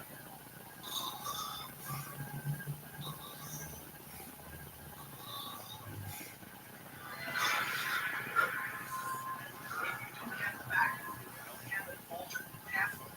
If that one critical link breaks, then the whole system undergoes catastrophic failure. And if reproduction doesn't happen, if it doesn't happen successfully, the species is not going to survive. Despite such warnings, human sexuality and reproduction remains a taboo subject at NASA. NASA is really an incredible organization. It's an amazing place to be. However, NASA is an organization of engineers, by engineers, and for engineers. To an engineer, the light switch is either on or the light switch is on. There's no gray area.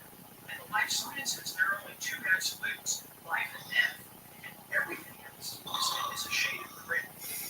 As far as sex and space, all the years that I spent at NASA, I don't remember having a conversation about it. Crew or mission management. So it just hasn't been a big concern. NASA is funded by taxpayers, and taxpayers want to know that their dollars are not being used for astronauts frolicking out of space, having space escapades at their expense. Locals want to know that their tax dollars are being used wisely, and that's why NASA is so skittish about the concept.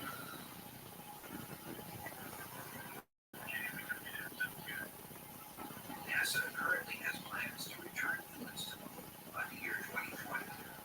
That's just a warm-up for the main event, a 3-year voyage to Mars and back. In its master plan for the mission, NASA left out all references to human sexuality. The mission cited in a report by the National Academy of Sciences.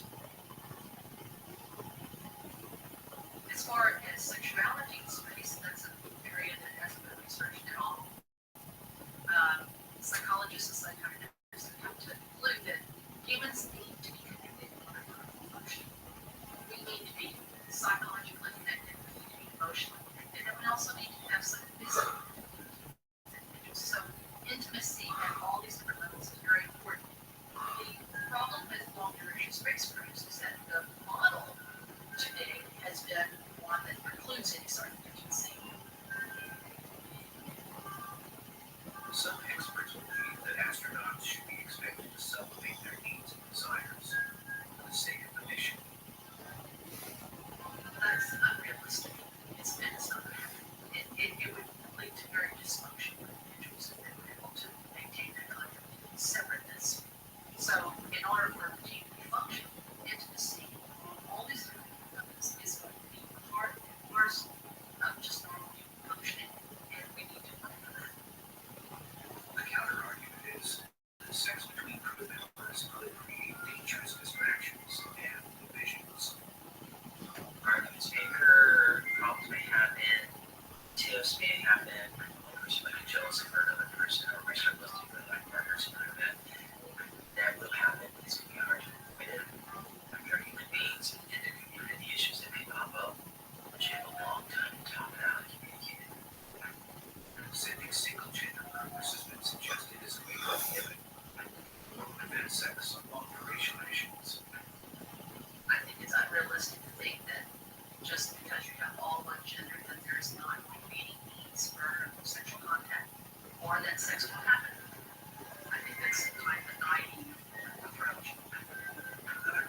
I don't think that marriage is a simple way to approach it any more than to send all of it.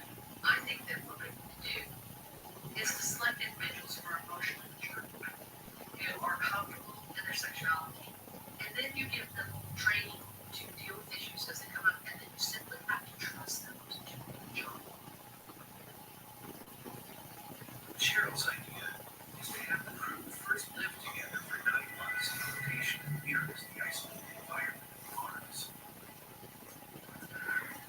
She suggests Antarctica. One of the ways we can test this out is to send them down to Antarctica to the winter over for 9 months. During that period of time, they can not only work out how their social issues are, but they can work out any intimacy issues. They can find out if they're going to be attracted to each other, and if they are, how they're going to deal with that, how the group is going to deal with that. That way, when we actually put them in the space, or into some Mars, or into some there, they'll know what to expect, and they'll know how to do it. I think that taking the attitude that they're professionals and they'll just funnel their way through is a recipe for disaster.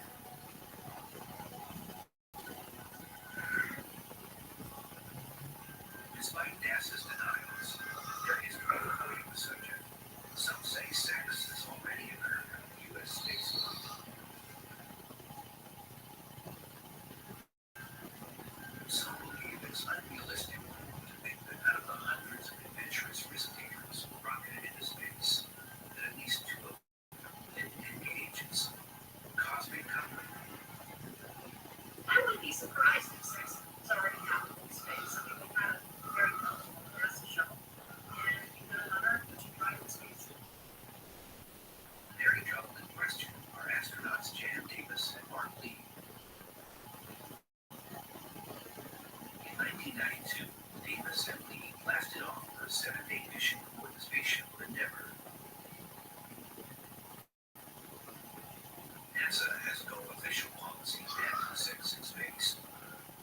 NASA has not told you what's not to have sexual intercourse. You are expected to know better than that.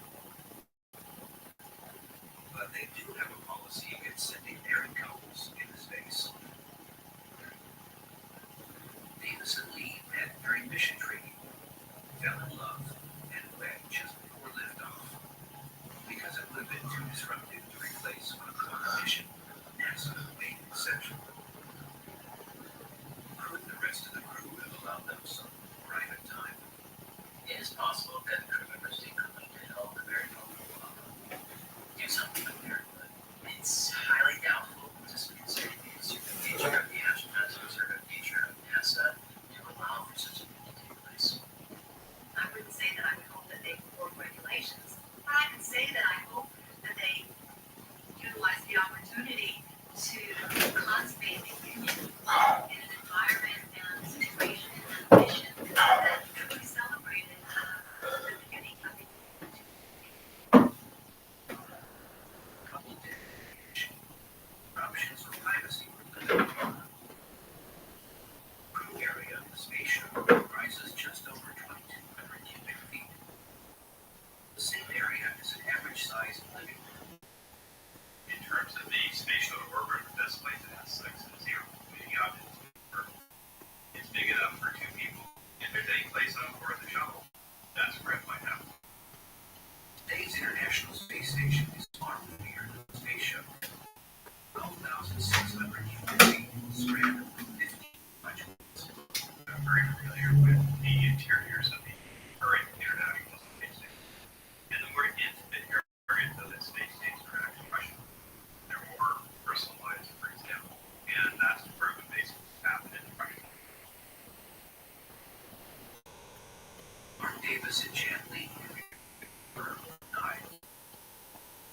Speculation whether any final frontier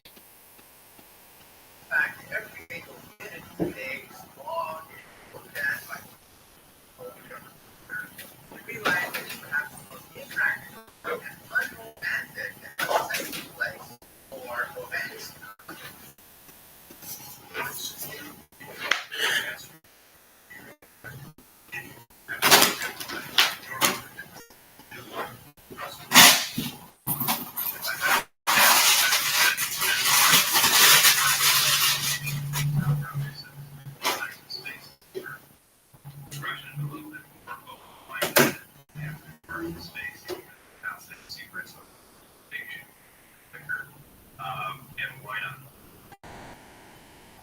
Speculating about whether sex astronauts have done it validates an category of abnormality. I think the question is not whether it actually happened, but we need to get past that whole about whether there's been sex in space and say there will be sex in space and stop agonizing over. Regardless of whether it has happened, everyone agrees that sex in space comes with certain advantages and disadvantages. People are better looking in space. Their faces get a little more flush, but it's pretty get larger. Face being a little more upbeat for people who go away. Legs are thinner because there's less movement down there. Women don't need bras because there's nothing down. Looking sexier doesn't help you grapple with the business of microgravity sex. As we saw on G-Force 1, the slightest nudge from your partner can send you reeling. As long as you've still got mass, as long as you push down something very hard, send them off in another direction, stick out of the spaceship, and could do severe damage. You can break the penis physically, and it's actually very difficult to do. You know, do the operation, get it back together again. In light of the challenges, what would the experts say if they were invited into space to have a go at getting the zero cheese spot? Sure. Oh yeah, I really have sex spaces coming.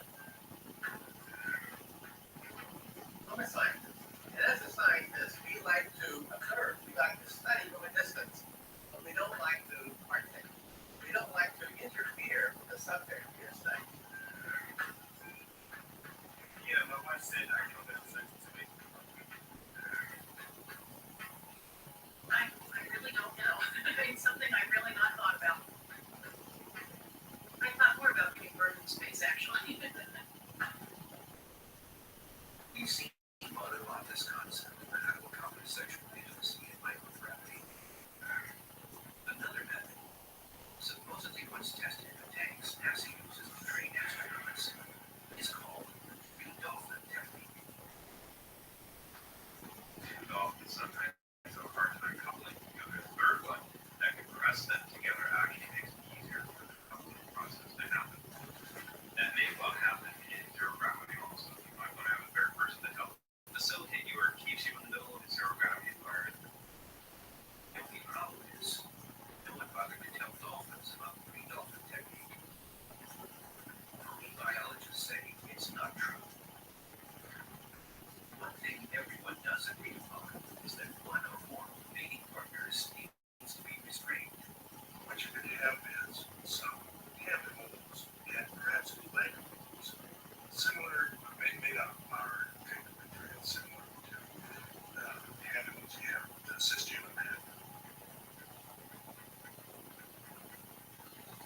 Any mechanism that simulates constraints on motion and all limited from having to facilitate being in space can be built.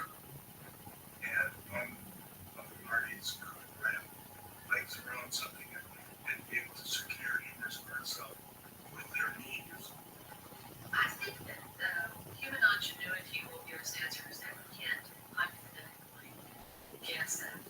That when we actually put people in the environment, they'll figure a way to do it. I think perhaps photoballs similar to the kind of thing you put your feet in water skis to secure the bottom. For sex in space, I think you might want to see that. We have to monitor trying to see CPR in space. And we think that cardiopulmonary resuscitation is a similar kind of complex act between two people, right? We want this big system where it can do CPR, you can modify that system. You know what the astronauts decided early on when they evaluated the system? They decided the system was too cumbersome and they could do it all independently.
have main engine start and lift off. The second is the Challenger expansion.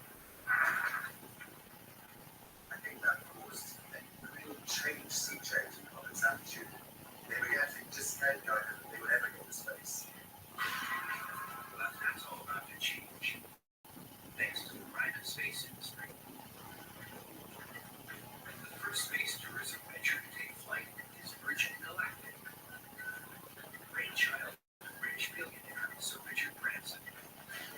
Richard Branson, Virgin Galactic, is her name in the 1980s. Up to the edge of space was 62 miles. It is the most true space experience.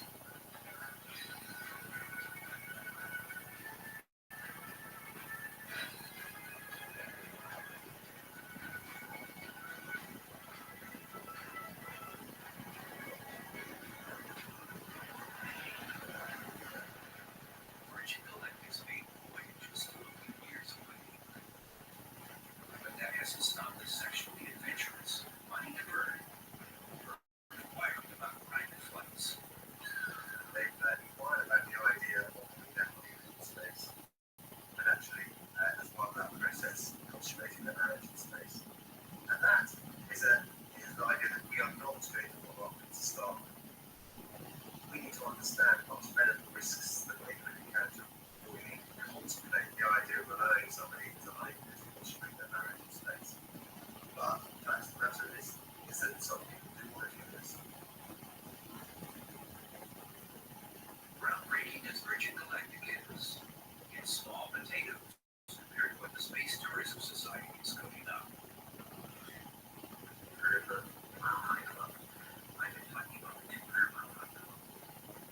We see super yachts or cruise ships in orbit around the Earth, circling around the Earth. Is a key element to true space tourism. We're talking about entertainment, we're talking about fun, we're talking about drinking, we're talking about sex, we're talking about all sorts of wild things here. Looking ahead to the year 2050, let's see what an Inuit couple might experience on their honeymoon. Or space yacht designed by John Spencer. This is a yacht.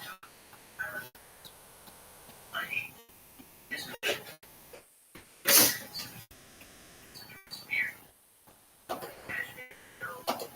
giant 60-foot spear plastic material, seen in all directions. And you have people floating around, dancing and sailing, and so entertainment and pleasure and fun. Now, after all night of dancing, carousing, and having fun, a little bit more money. Earth, that mighty John Spencer envisions a space-based hot tub he calls a hot sphere. Imagine that your honeymoon suite is a sphere, and within the center of that is this cooler. And in that, you can immerse yourselves on the box. The sphere will have a place with a terrible. So, ground, splash, break down. After a sunken hot sphere, or a couple of tires to their honeymoon suite, there they'll find Santa's rug. It's very long. The stuff. So, this is a giant bill inside suite. So, it has to generate a view. And they stand this thing here. This inside, and the inside. Hurry. I have to hurry everything so.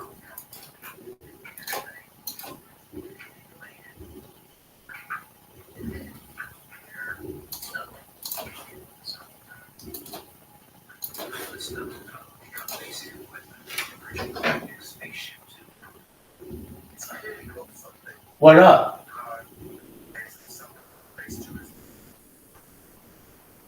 I'm very used to what you're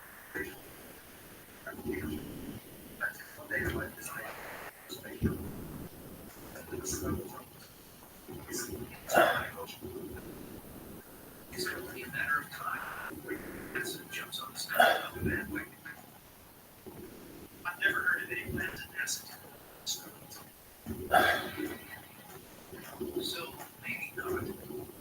The space tourism industry plays an important leading aspect of sex in space. Life science researchers have their own reasons for funding space tourism and information sex in space will be addressed more openly.